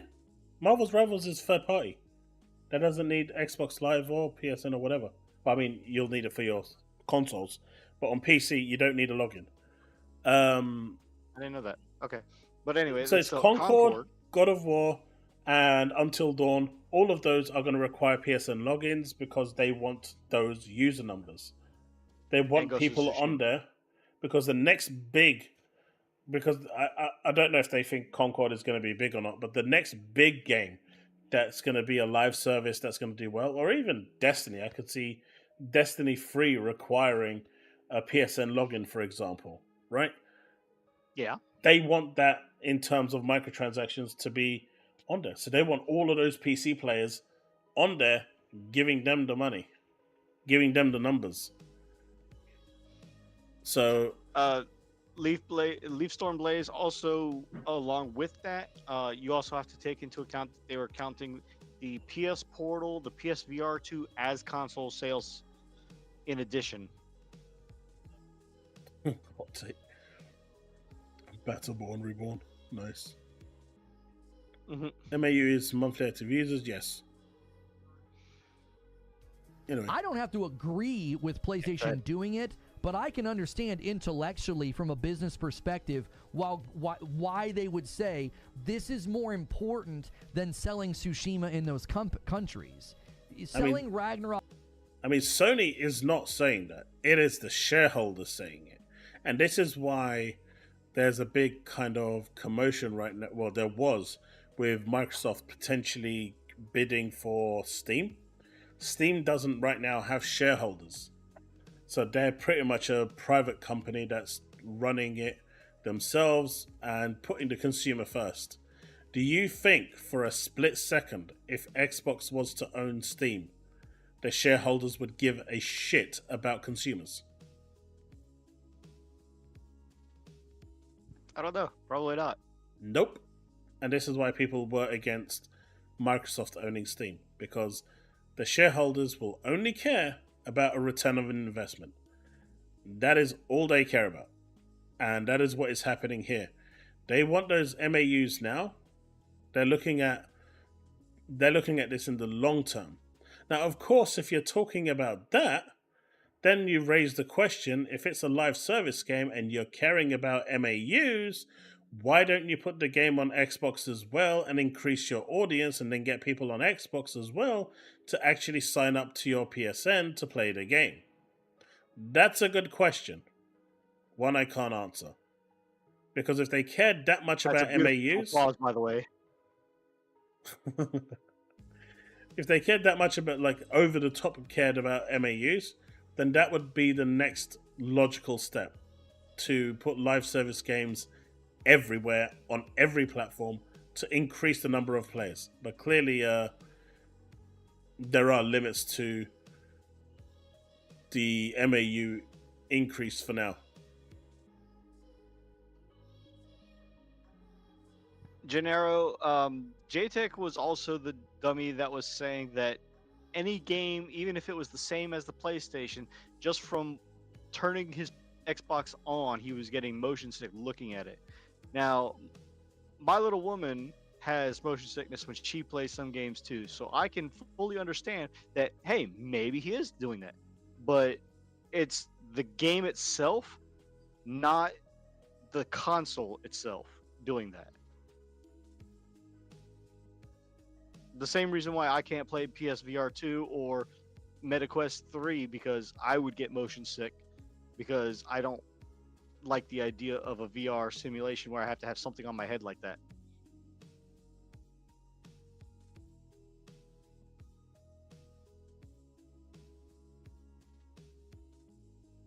Is this another 8 minutes of him just going over the same thing? Tsushima in those countries would, yes, it would net them more sales, but their business priority triage is saying, no, we need more PSN users.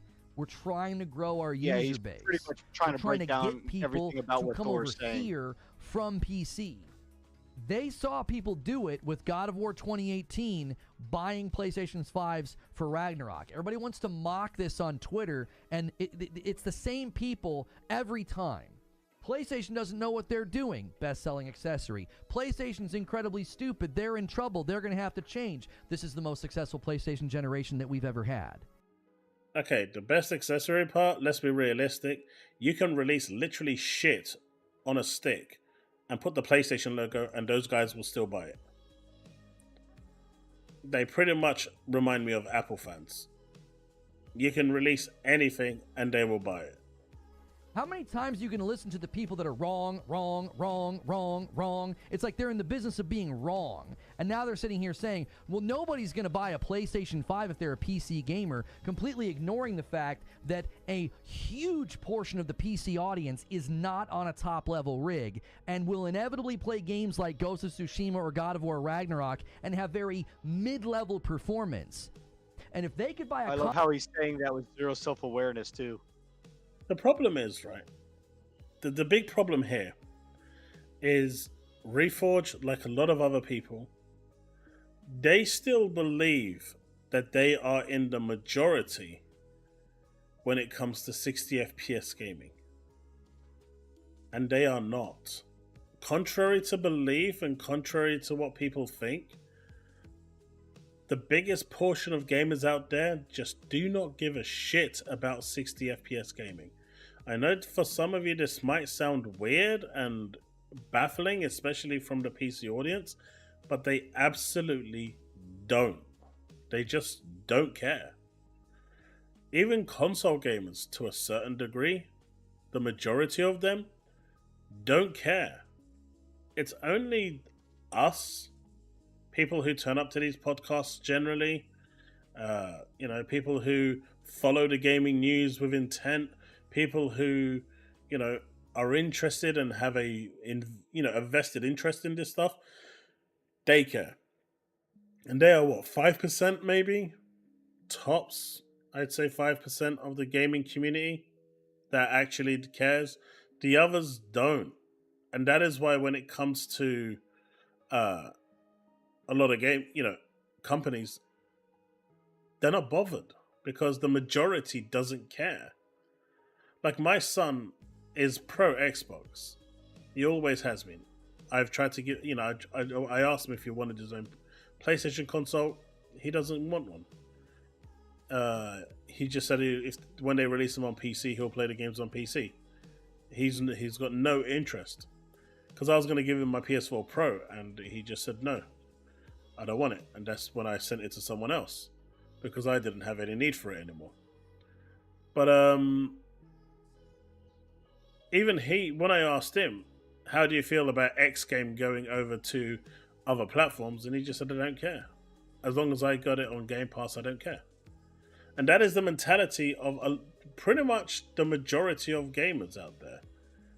It's the minority who are more, the people that are my generation, I guess, that were brought up within the Sega era, the Nintendo, the Mega Drive, the Master System, the Super Nintendo, the NES days.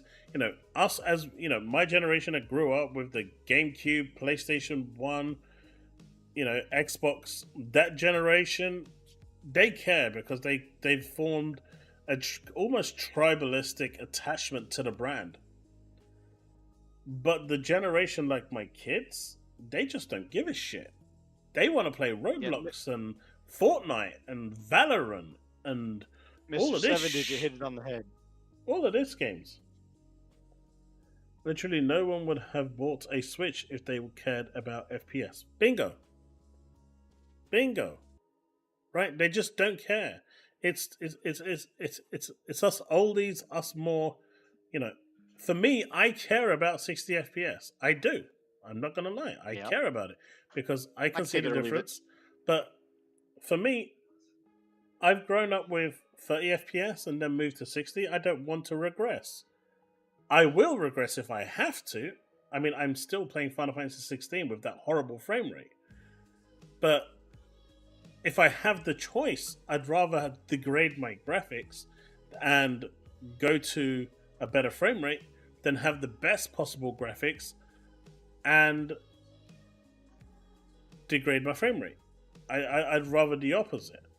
And so when it comes to PC gamers, you'll quite find that they are perfectly happy lowering those settings as long as they can get that 60 FPS. They just don't give a shit. And a lot of people don't get that.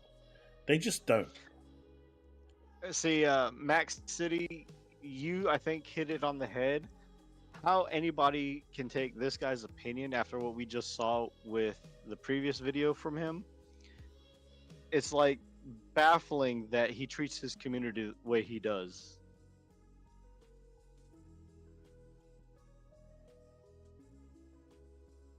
Yeah, I don't get it. I can subscribe to someone who can't take constructive criticism and locks his platform to keep. I guess he said I can't. To keep his space submissive to only this guy's opinions. Yeah, no, He's saying that he can't subscribe to someone who can't take constructive criticism. I will always take criticism. Yeah.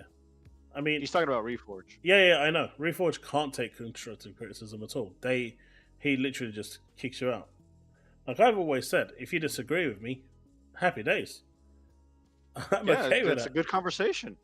I like it when people disagree with me because then you actually have a, you put a point forward that I can discuss with you. And I've always said this because agreeing with me consistently to a certain degree, it doesn't further, it doesn't create a debate. And I like debates. We're a dying breed, unfortunately.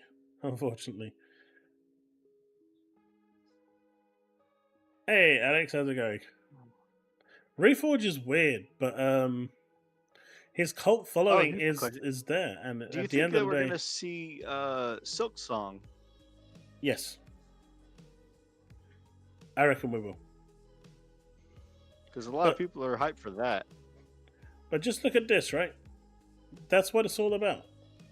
Whatever he's doing is getting people to drop memberships, and the higher this number is.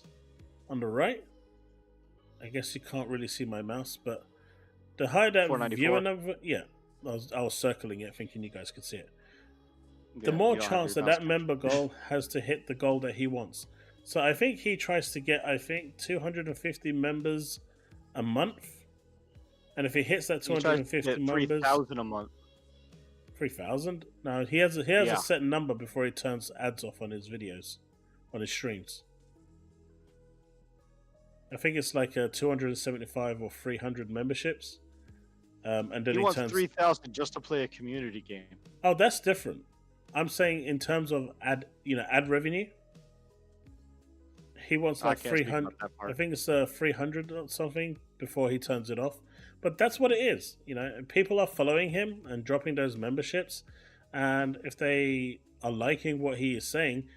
And this is the worst part, even if he doesn't believe in what he's saying, even if he doesn't agree with what he's saying, it's what this 500 people want to hear. And True. because it's what the 500 people want to hear, him saying this stuff, whether it's real or not, I actually believe he does believe in what he's saying. He is that arrogant. But even if he didn't, he's doing it for the membership goals. Right? I, on the other hand, am completely different. I am me, and my opinions are me, and that is it, really. Hey, Chille, the greatest pony of them all, has gifted Congrats, one K-list, membership. getting the recipient of that. Someone asked for membership. But Hey, don't forget to like and subscribe if you like the stream, y'all.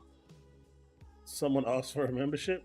I didn't see, but yeah. So that is oh, here we go. I told you, proper pony. Nay. Yep. But yeah. I mean, that's the way it is. I don't. You don't see me generally. I mean, I would never ask for people to drop memberships down. I find it icky. I find it wrong. I know MBG has started doing it now as well.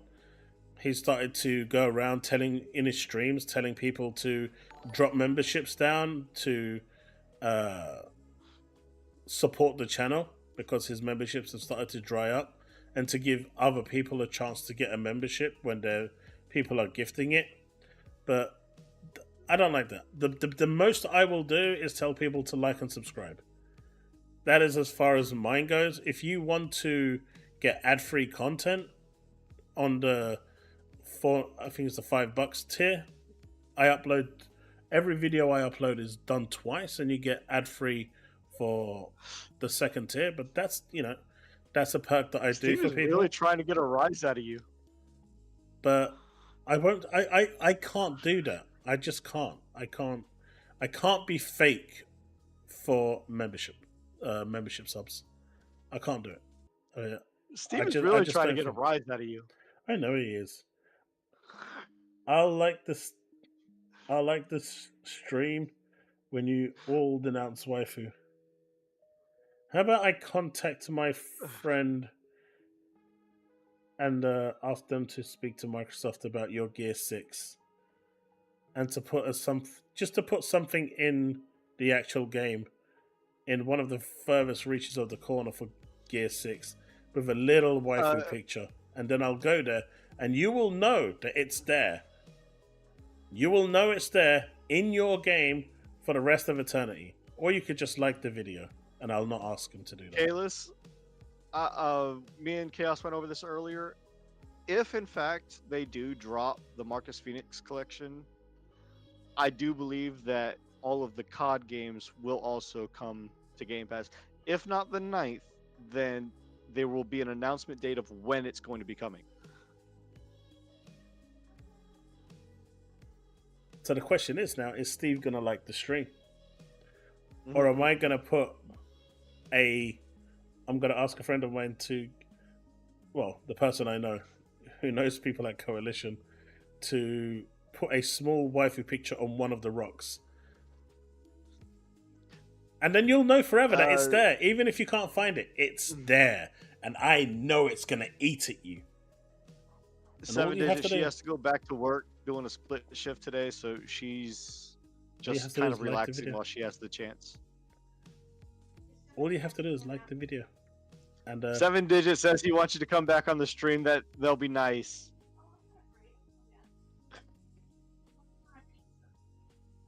She's waiting on a pizza. Watch a few games. I mean, you're going to get Doom that's going to be there. You're going to get COD that's going to be there. Minecraft is supposed to be there, so that's going to get announced. I know we've heard nothing about Minecraft, but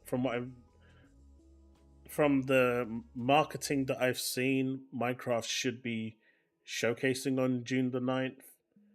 Like I said, I actually worked on some of the Hellblade 2 marketing. We did some of the advertising for them where I work. I will say, if I you didn't actually play on see your any of it. Xbox a lot, the Hellblade 2 marketing was on the Xbox. I did not sign the petition. Slander. Chille, you should definitely like the stream as a bona fide pony. Yes, John Gray. Some of the COD games cannot yet. Just the last two that were released cannot come to Xbox yet. But that should be up actually fairly soon. And I fully believe that either they're going to launch them all into Game Pass without those two, or they're going to wait until those two are up and then release them all at once. You see? You see? You see? You see, chat? That's how I know that I'm on the right track. This is how I know that I am infiltrating all of your minds. You are slowly coming to see things my way. Yes, 7-digit, that's the wife. Here we go, Dislike here we for go. a free waifu, hey now. Here we go, here we go. Here we go. There's the pony. There's the pony. Watch more Watch Sony more games Son- get announced at the Microsoft Showcase than the Sony Showcase recently, which shows how bad the state of play was. Ouch. And that's coming from a proper pony. Wow. But he's still saying it's going to be... It's the first part. That's the dig. Yeah. That's the dig. And he tries to soften the blow with the second part. I know what you're doing, Chille. I know what you're doing. I'm onto you. Yep. I'm onto you. I know what you're doing. You stick the knife in and then say, oh, sorry, it was an accident. I didn't really mean it, while you're still sticking that knife in. Like, get him. Okay, so BoldAlphawolf says Boomstick was right and has a pretty good track record and thinks that Spider-Man 2018 could come to Xbox. What do you think about that? I don't see it. Not this soon. No, I can see it. Not this soon. 2018's old. It's 6 years. Yeah, but I don't see it coming to Xbox within the next year. Maybe the end of 2025. See, the thing is, the moment Sony starts putting games of that age onto Xbox, that's going to set a precedence, right, between the two. The moment Spider-Man comes over to Xbox, the 2018, that sets a 6-year precedence.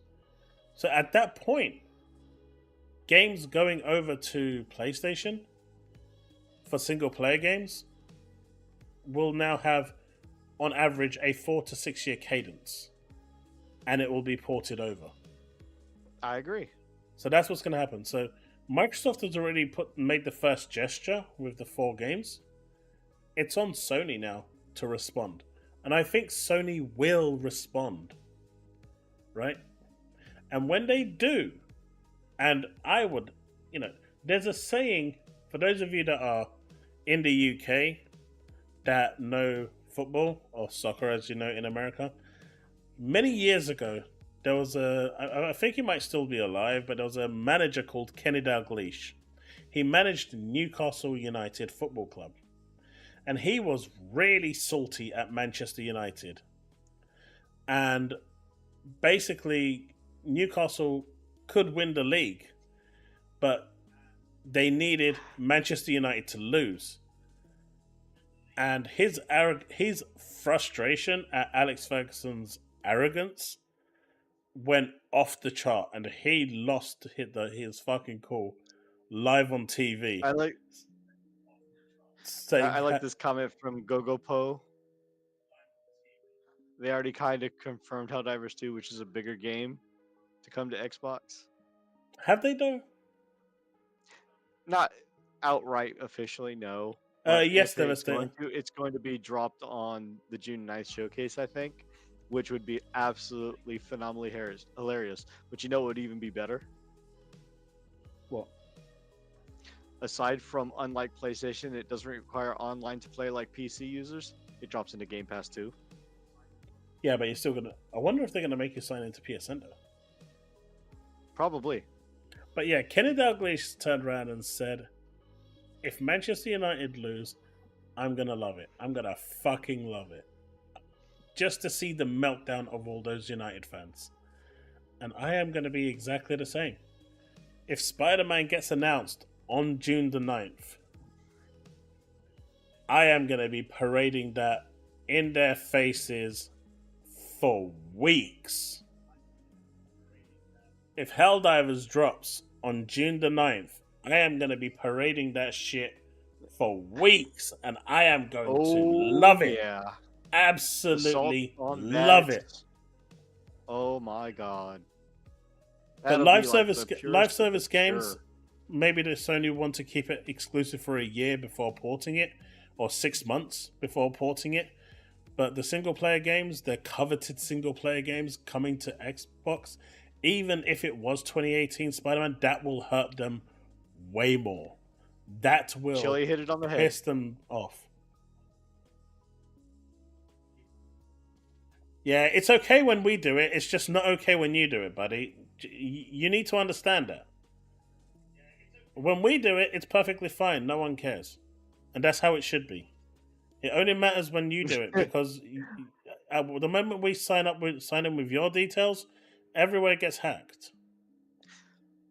I've always said that when it comes to releasing on multi-platform, whether it's PC and PlayStation, Xbox and PC, Xbox and PlayStation, or all three of them, regardless of whether the Switch is involved or not, there's always three things you have to look for: cross-play, cross progression, and cross saves. If you don't have two of those three things, why even bother doing it? MAUs. Goggle Poe. I don't work in marketing per se. I work for a digital agency that basically does a lot of market. We work with a lot of digital stuff, including websites, mobile apps, and stuff like that. And I do a lot of the QA for the social campaigns that we do. No, I know you weren't, Chille, that even on PlayStation you need to sign in. I 100% agree with that. And if something like Helldivers 2 does come to Xbox, I can 100% see them trying to bolster MAUs by saying sign into a PlayStation linked account on your Xbox. Look, Dubs, we don't talk about that here. We don't talk Did they get about hacked anything. 24 hours ago? Dude, they're getting hacked almost every other fucking day. But we don't talk about that here because their security system is impenetrable. So they're attempting at being hacked, but nothing's going through. I mean, they probably got access to something that was so insignificant that no one cares, but... Probably. But these controllers are coming, for those interested. Are those retro controllers? This is the original Xbox ones. Yeah. Yeah, they're coming for the Series consoles. Nice. These are really cool. I can really screw with people because I still have my originals upstairs. So this is the Series S version, and this is the Series X version. I'm gonna pick one of these up. I really like it. My next controller, if I get one, is going to be the $200 one from Turtle Beach. No, I'm gonna get one of these just for old sake. I still have my old original Xbox controller somewhere. But you're not allowed to take that out in public over here in the UK no more because it's regarded as a weapon. What is? The original Xbox controller. That thing is huge. Really? I didn't know that. I mean, I'm joking, but it is still huge. You would probably be pulled over by the police over here. That thing is a weapon of mass destruction. No, I know Devastator. That's the whole reason why why half of the people were correct of why they didn't want to link a PSN account. But for that very reason. You know, the original design of the Duke was to say, when Bill Gates was explaining it, was that they designed it so that you hold it as if you were holding a Big Mac. I mean, that says everything, right?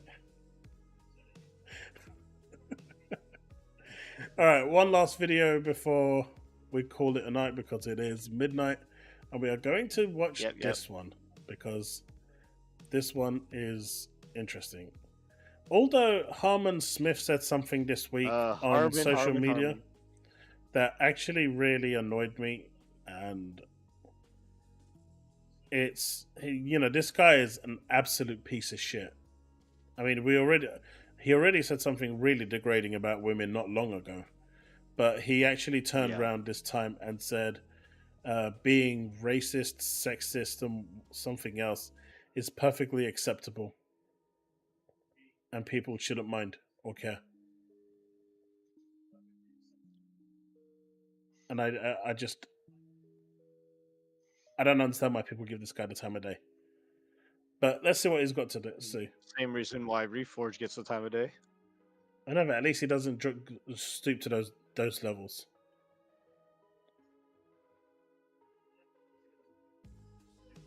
All right. What's this? Before I start the video, mynxy hasn't reinstalled Helldivers 2 still because of the 170 countries. Yep, I was watching her stream Devastator last night when she said that. Real quick, I just want to show this off, what I'm talking about, before you get into the video. Yeah, I've seen that. I know I showed you, I'm showing the chat. This is the controller that I want to get eventually. Because you can do literally everything on your controller, and it is amazingly customizable. It's supposed to have a longer battery life, 30-hour battery life with adjustable power modes, lag-free wireless technology, whatever that means, anti-drift thumbsticks for long-lasting, micro switch buttons, and it's got 4 mappable quick action buttons. So yeah, this is definitely like the top of the line controller right now. And if you go and look at it is not PC controllers, that is the top of the line controller right now. This is a beautiful controller. Yeah. All of these are still top of the line, and only the Recon controller and of course the Stealth Ultra Wireless are, you know, anything to be, you know, shouting out about, because I believe the Recon and the Recon Cloud for PC are both not as customizable, I guess you could say, because other than the skins, but these are both wired and wireless. But all 3 or all 5 of these can actually be interchangeable with the Xbox console. Watch you buy this in the new Xbox. Damn it, Kalis, why do you got to ruin my thunder like that? You know it's going to happen, right? I'm excited. But until you buy it, it's not going to be announced. They're going to wait for you to buy it, and then the very next day. But I mean, these controllers are great, and I'm really looking forward to this one. But I just wanted to show that. Alright. And Dubs, you are wrong. Right, Starfield is great. Alright, let's see what he has to say. Just don't know. Oh no, please come to my show, Nintendo, please. I know I shafted you during the Game Awards. I know I've spent years and years ignoring all your great products, all your great software, all your amazing hardware, but please come to the Summer Game Show. I'm sick of only being talked about during Game Award season, and even then only because of the Game of the Year award. What a complete joke. How embarrassing. It looks like Jeff is starting to regret what he pulled with 2023's Game Awards show, where, of course, all these great Nintendo games were ignored in favor of pushing Baldur's Gate 3. Right, yeah, let's give every award to Baldur's Gate 3 and Alan Snooze 2 and just pay the game journalist audience to clap and people will just accept that. No, of course it was going to come back to bite you. Of course people are going to cut ties with you after that. You know, you should have been way more heavily criticized for that when it happened. But it does seem like the times are changing, right? In that brief period of time between the death of E3 and whatever this is, you know, Jeff really managed to sell the Game Awards as a serious gaming event where people can actually see exciting upcoming content, right? He tried to bill it as an XD3. He tried to bill it as a celebration of gaming, but, you know, after Elden Ring, after Baldur's Gate 3, after It Takes Two, I don't think anybody cares anymore, okay? The fuck is he talking about? It's Herman, yeah, but it's just verbal garbage. That is my big thing about Jeff Keighley, about his stupid award show, and and every game journalist who tried co-signing it. I don't care. I don't respect you. I don't want to hear from you. I don't want to see the games you recommend to people. I don't even want to know. I mean, he recommended the new Zelda game. He recommended the new Zelda game. Wow. Harmon is angry in so many ways. Like, Jesus Christ. Oh, right, because Zelda didn't win the Game of the Year, did it? And neither did the Mario TV adaptation. And in the current era, which none of them deserve to. Right? We don't need these Game Award shows, right? All we have to do is just wait for the next new Nintendo Direct, and Nintendo will tell us what is coming out. Nintendo will show us the new Zelda, the new Mario, the new Smash Bros, the new Mario. Do you know what? Cadence makes a good point. Honestly, fanboying like this makes me sad and disappointed on how bad his life must be. I'm calling it now, him and Tim Dog are friends. That meltdown is on I'm sorry, par. I wouldn't wish Tim Dog and Harmon on anybody, much less each other. That's like sticking Reforge and X-Vault in the same room together. Dude, they are the dynamic duo.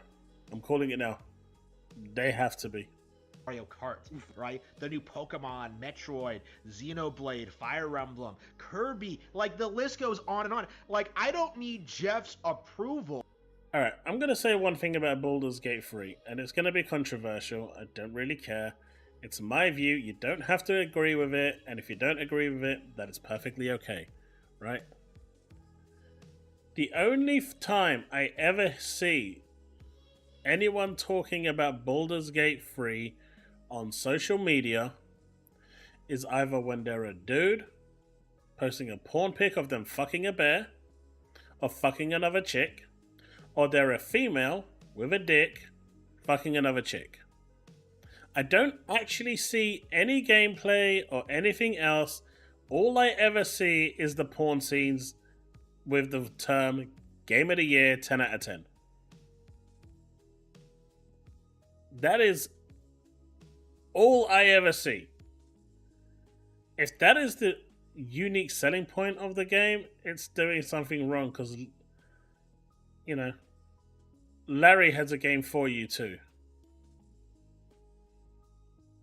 I don't see anything else about the game out there. Now, I'm sure it's got a good story, but why isn't anyone posting anything about this game that's not just sex? I think it's because... Ruggle, that's the point I'm making! That is exactly it! There is so many ways and options to do things at every step of the game. No, you're not getting the point I'm making. My dude has 700 hours in the game, and there are people that I've seen who claim that they have over 1,000 hours in this game, right? And I can, I can clearly see that the game there must be something there if you're playing a game for 1,000 hours, unless you're playing Destiny, then you're just addicted. But Anything that's not a live service game. yeah, right. If it's Destiny, then you're clearly addicted. But why is it that the only material that people ever post about this game is porn? That's my question. Well, like I said, Alex actually showed a video of somebody who explained one of the fights or one of the encounters. I think it was like the Goblin Stronghold. Models. And this one chick who was doing this analysis was going through, I think, 40 different scenarios that weren't even all of them. And she was ranting on it for like, I think either 30 minutes to an hour of this one scenario. There is too much content and diversity that you can play the game and never have the same experience twice as somebody else. No, I'm not disagreeing with that. I'm not even saying that the game didn't deserve Game of the Year. It probably did. It's not for me. It's not my type of game. I'm not into CRPGs.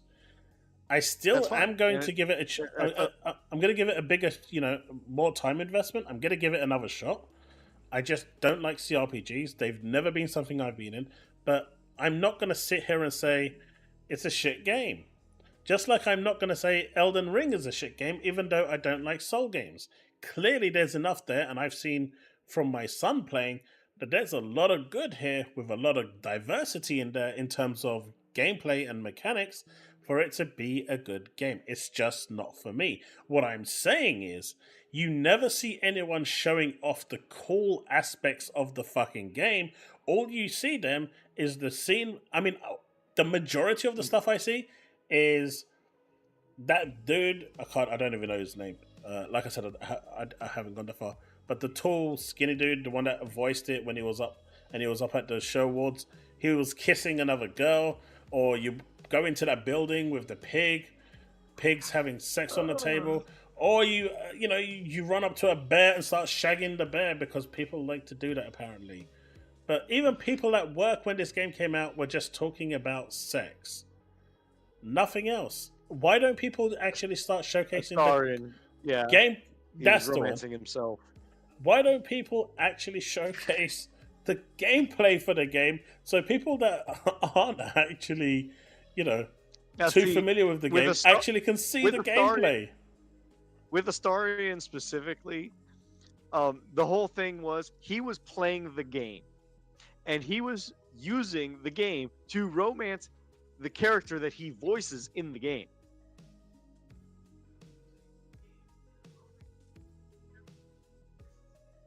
Oh, really, Gogo? I'll check it out. It was just...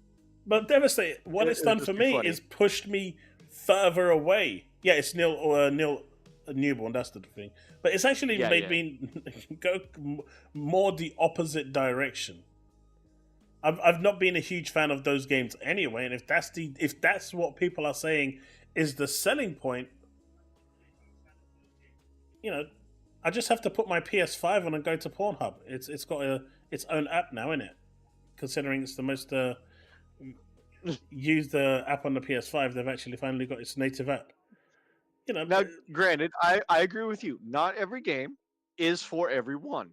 I'm with you on Elden Ring. I can't stand Souls games because I don't like the extreme difficulty. Yet, I will say Elden Ring is a beautifully made, interactive game story and combat mechanic and everything else with diversity. It's just not for me, but I can appreciate that it looks good and plays good. I myself have Armored Core 6, which is made by them, and I think it's a phenomenal game. I need to go back and finish it, but it's still a phenomenal game. And that's where I think people are confusing the fact that with games that they don't play to games that they feel are or aren't good. You see, Devastator's doing it now. He's trying to get me. He's trying to get me hooked. You see, I can see what he's doing. He's not wrong. No, I know he's not wrong. I know he's not wrong. But again, the point I'm making is, why don't people show if the gameplay on this game is so damn good? Why don't they ever showcase the gameplay? I mean, you want to know what's funny about that, Chaos? Not only can you build your own waifu character, you can take that character and import it into another game and romance yourself of a character that you've made. I have always loved myself, so. Exactly. It's a perfect game for you in that aspect. Sounds like these people need Anyway. looking up based on bestiality.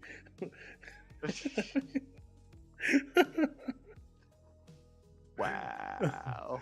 Let's see what's going Let's on. get back to listening to To this talk code. about good video games. In fact, I have been talking about great video games in spite of Jeff's best efforts to downplay everything that I enjoy. You know, did he acknowledge Fire Emblem Three Houses or Tears of the Kingdom or Game Mario Boy, right? Wonder at all? No, of course not. They won some like pity awards while Jeff cleared the way for like the real winners of the Game Awards. And it was a complete joke then, and it is a complete joke now. It is our responsibility, our obligation as gamers to condemn Jeff, those of his ilk, and the developers they enable, right? There was no justifying the Game Awards 2023. There was no defense of that. There was no reason to shaft Zelda in favor of a game that wasn't even remembered by Game Awards season. There you go. I mean, Jesus Christ, this guy is pissed. That's the only thing that he got right, is that Hogwarts Legacy was pulled from any sort of awards at the Game Awards. It should have 100% been there in place of Spider-Man 2, in place of Resident Evil 4 remake. I mean, dude, I'll they even gave... go so far as almost it was better than Alan Wake 2. And I know how much you love that one. Mate. Where's the kick Nah, button? don't get me wrong. Alan Wake Where's 2 the is kick great. button? Where's the kick button? I'm But here no. for you. Like, it was a real shame that they didn't include Hogwarts Legacy.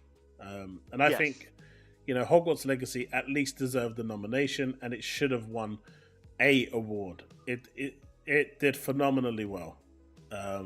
Absolutely. But the whole drama was the reason why they didn't do it, and that just proves how political these events are. And Jeff Keighley himself is, unfortunately, extremely biased and political, and only looks out for the bottom line. And he, doesn't care. I mean, my dude tried to get Spider-Man 2 to win something 7 times, and they failed. But they, not for want of trying, my dude stuck Spider-Man 2 in there multiple times to try and win an award, and in the end, And Sony Spider-Man just said, 2 "Fuck only it." got a self-pat on the back. Yeah, that's what I was about By to say. giving themselves an award.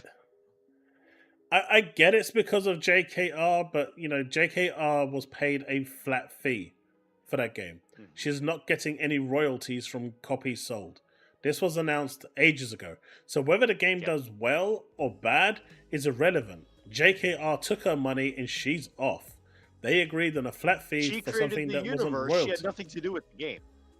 So she took a royalty flat fee and she noped out. That was it. But at the end of the day, what people were doing and what people did was basically damaged a studio.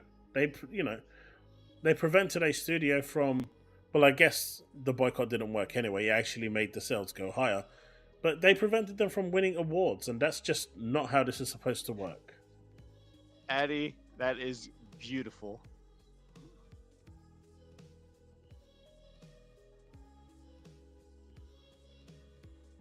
Look, He unwittingly created the 007 For me? for Spider-Man 2. for me, John, Alan Wake 2 was my game of the year. Period. Hey, good night, Steve. Take it easy. And you admittedly said you don't like CRPGs or tabletop RPGs like Baldur's Gate 3. So that is a perfectly valid. Even if I did, I would Reason still why- pick Alan Wake. Alan Wake is one of my favorite games of all time. I know, because it's a very nicely done game. I'm not going to dispute that. I mean, I'm talking about the franchise. Yeah. I've loved the original Alan Wake and played every single game in the franchise, including Quantum Break, which is loosely tied in. I just love the whole universe regarding Alan Wake. So for me, it's just not about the single thing. It's the complete package. Yeah, did you hear about this? Yeah. They had like a 2-year exclusivity, PS5 right? is losing everything that they have exclusive. Well, the mission was a timed exclusive. It was a year or a year and a half timed exclusivity for that. It's just one extra mission. But this is the other thing that I don't like, right?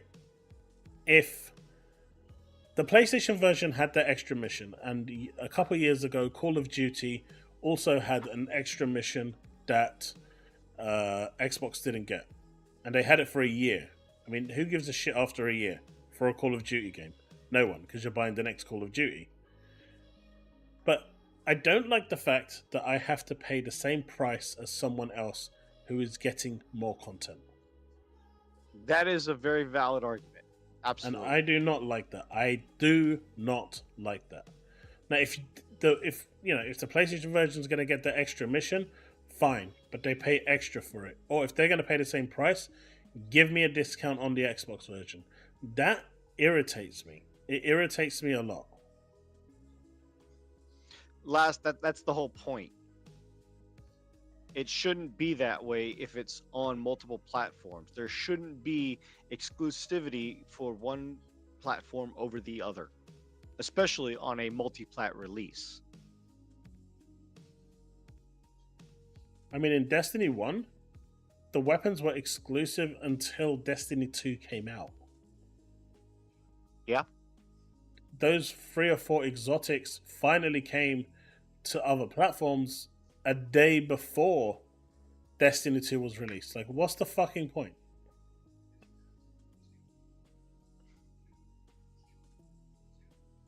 It's stupid. Anyway, let's continue. Okay, there was no reason to try and bill Alan Wake 2 as a runner-up contender. Like, why was Spider-Man 2 nominated at all? Right? Okay, that's a good question. Again, the awards were a complete joke. Like, even for... That's a good question. I don't know why Spider-Man was nominated. I don't think it was. It was the only material. PlayStation game that came out. I know, but it was not Game of the. It was not Game of the Year material. Period. That game was not wasn't. Game of the Year material. I don't even think it deserved the 9 out of 10. Playing it myself, and after watching you play it, no. From like the nomination I can wholeheartedly period. agree. And to see so many people like try and damage control Baldur's Gate 3. Look at how many game awards it won. It was a complete joke. Why don't you talk about the actual game? Oh, I know, because none of you got past Act 1. Okay, none of you actually played the game that you're saying is the best of the year, let alone play the games that are its direct competitors and stomp it in every way, shape, and form. My point is that no matter what happens to Jeff, no matter how bad it is, he absolutely deserves it. This guy has kept the corrupt gaming industry relevant for way longer than it needs to be. One thing I will say is that I actually do agree with him is the fact that Jeff does deserve this. I don't know if many of you remember, right? And maybe you do, maybe you don't. But when E3 announced it was closing down for good, he came out celebrating and cheering at all those people essentially losing their jobs. And I think that was absolutely disgusting and, disrespectful that he did that. He didn't even let that news, go for like a couple days before coming out, or with his old cheering. He literally followed it up the moment it was posted, and that level of disrespect within the industry is just bad. I get it; they were in competition, and E3 really did lose a lot of momentum once Sony and Xbox left. And then obviously COVID was the final nail in the coffin. But he should not have done that. That just shows what sort of character he is. Yep. It was wrong on many levels. So yeah, I think that this year, and it's going to be interesting because do you think Sony next year is going to have a showcase? I mean, they're not going to have a showcase, so there's no point in talking about that. But do you think Xbox's next showcase next year is going to be at the Summer Games Fest? No, it's not. Do you think Nintendo are going to do a showcase at Summer Games Fest? No, they're going to still do their Nintendo Direct and do it that way. So what is he actually going to show if there's no... I mean, Sony never has a showcase anyway, but if there's going to be no Xbox and Nintendo showcase, what is he going to do every year? Just third-party games? It's going to completely and utterly diminish Summer Games Fest entirely. It's going to start to fizzle out.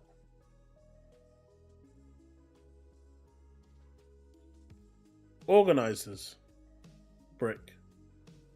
There are still people in the background making sure things are running, organizing everything to make sure the events go smoothly.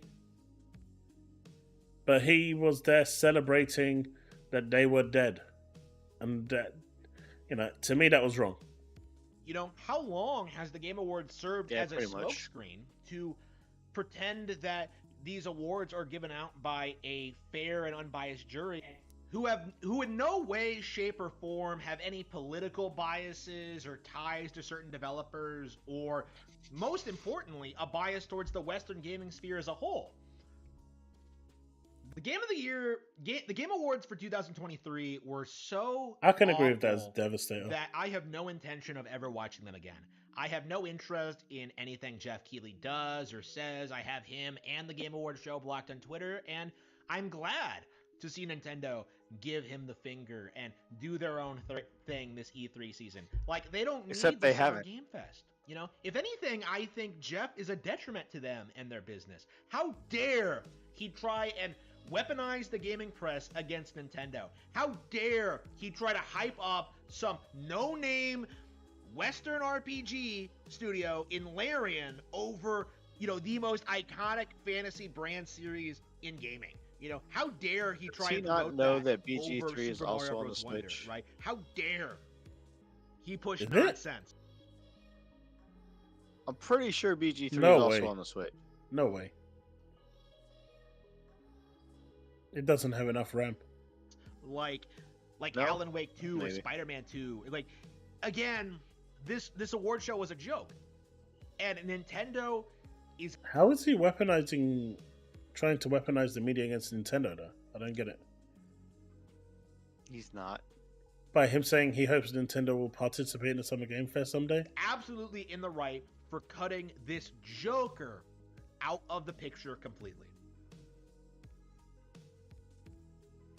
What's up, everybody? Dog1985. There's levels to this. I got a quick video for you guys tonight, okay? Yeah, I don't get it. I just like the way he says there's levels to this. I just like it. Yeah. He was on, I think, C Money and Doodle's show the other day. Yeah, C Money and Doodle. But, because he's like, what the hell did I stumble in on? But yeah, coming back to this before we end the stream. It's going to be a packed year this year. More. And there's loads more that we don't know about that's going to be announced on June the 9th. And it's going to be interesting to see how they manage this all out. Do you think I don't know that they are going to start throwing in bundles to Game Pass for the subscription services? What do you mean? World of Warcraft. Yes. Subscription into Game Pass. I think that's a World of Warcraft announcement is going to be made, I reckon, with Game Pass. Well, I know there's an expansion for World of Warcraft. No. I think there's going to be an actual integration with Game Pass announcement.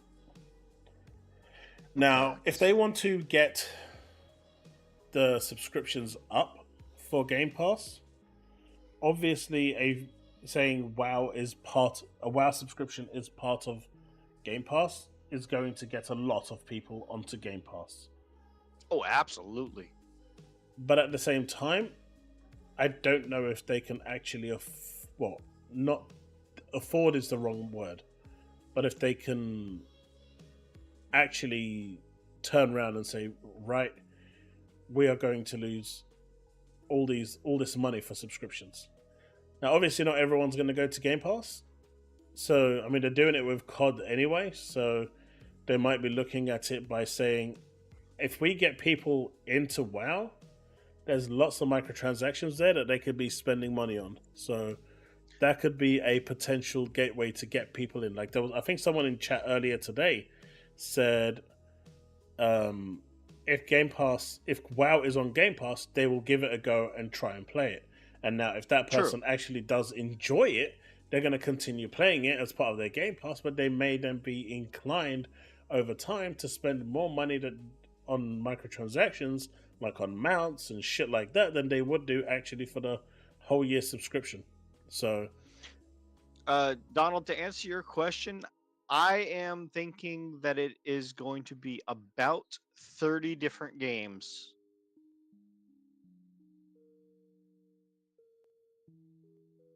It did last. It did. It was pretty much a prototype for hoverboards. Anime is saying 40. I went to A3 Roslyn in protest on the protest against waifu. No regrets. I like it, Zrogdul. I like it. And for those of you that don't know who Roslyn is, it's a gacha game. And let's just say Hota decided to push the boundaries of what's acceptable. I had Black Ops 2 and 3 on PS4, I think. I got the collector's editions upstairs, hard cases and everything. I mean, this is the thing. I mean, I don't buy COD, right? Because I don't play COD. The last COD I bought was Modern Warfare 2. I liked it for the zombies mode. And it was pretty much a camp fest when I played it. I actually queued up at midnight to get that game with so I could play with my friends in the US. And I got home, we started playing it, and it was just a camp fest over and over again. Everyone camping in little corners, as opposed to the original Black Ops, which is still my favorite multiplayer game. Absolutely. But what this will do going on to Game Pass is it will give me an entry to the story campaign, and I will play the multiplayer. And if I like it, then I'm probably going to get a battle pass or something like that. They will get money from me that they didn't get before, put it that way. Fair. So for them, that is still a huge win. Not only am I paying for my subscription, but I'm also spending microtransactions in their store, which they collect 100% of on the Xbox. Do you think Sony or Nintendo will be a part of the Xbox show at all? Not. Well, I think there's a possibility that Sony might be. I really think that we could potentially see a Sony game. I don't know. I think we can see a Sony game on the June the 9th. Sony coming to Xbox? I think I can. Spider-Man 2018, not Spider-Man 2. 2018. And Miles Morales. No, it'll be 2018, not Miles Morales. Miles Morales would need another year or two. But 2018, I think, would be, for Sony especially, maybe a good game to give over to Xbox. I think that would be a good single player. Take it easy, Talos. I think that would be a good game for them to give over, to set that kind of seed. And Helldivers 2. Yep. But there must be discussions going on with Xbox and PlayStation right now, especially with Microsoft pushing some games over to Sony. I'm sure that there were discussions going on there where they were talking about stuff that they're going to get in return.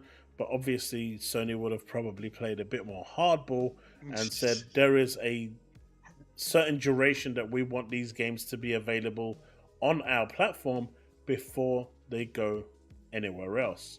And so the actual older games like Spider-Man 2018 probably have a similar timeline or a little longer than they would on PC. So they'd go to PC first and then to other platforms. Whereas I like this Helldivers comment 2 from last. is probably be a thing. If Spider-Man 2018 goes to Xbox, I will go to PC. He will not go to PC. He will not go to PC. Is That the would be multi hilarious. COD part of the Xbox package? It is. But only if you have Game Pass Ultimate. Monster Hunter Wilds is multiplat. Or Game Pass PC. It'll probably never happen, but imagine Helldivers 2 on Xbox. I could see it. Devastator, mine is Ocarina of Time. But yeah, so if you've got the basic Game Pass, not the Game Pass Core. Game Pass Core is Xbox Live. That won't get it at all. Then you've got Game Pass Console, which doesn't have Live. So you can get COD, but you'll only get the single player campaign. If you want the multiplayer, you either have to have PC Game Pass, which online is free anyway, or Game Pass Ultimate. Otherwise, you can't play multiplayer. Gogopol. God, I can't pronounce your name because it's such a tongue twister. Helldivers or Helldroppers is already being modded in with Forge in Halo. Yeah.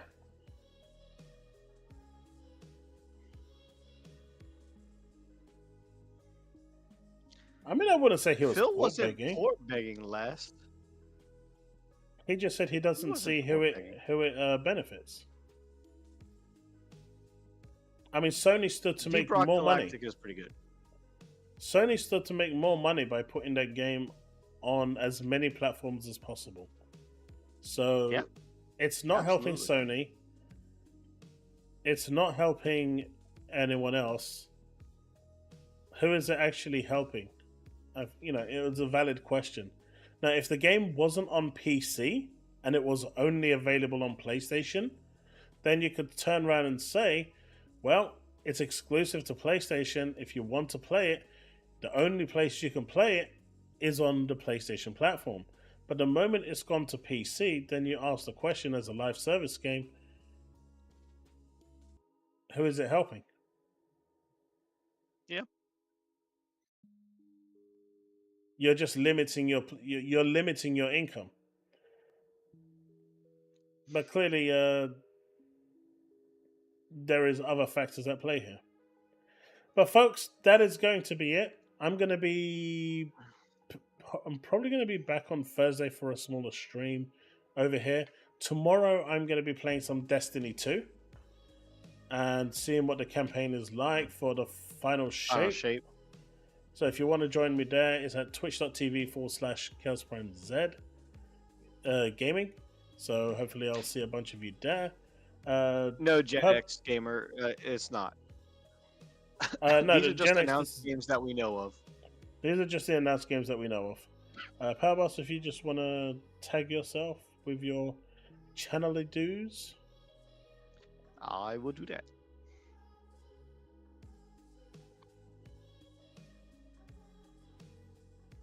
Tag yourself in? Plug in?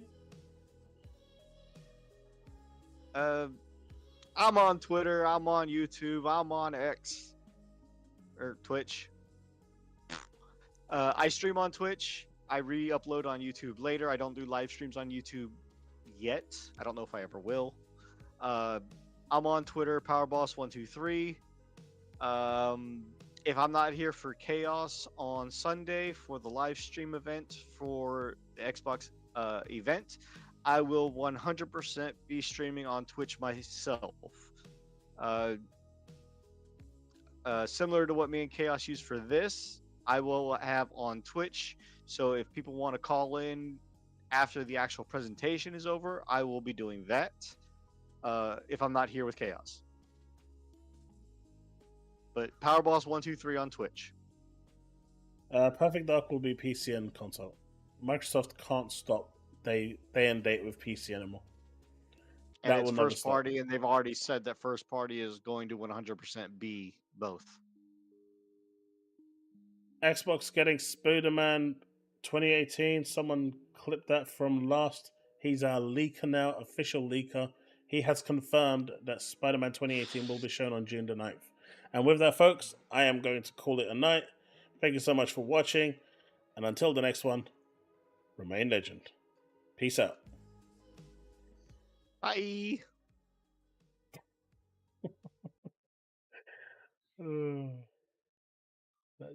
Don't forget to like and subscribe. Like and subscribe and throw those membership bombs. You know you want to throw those membership bombs. Do it. Do it. Like 500 memberships. Go.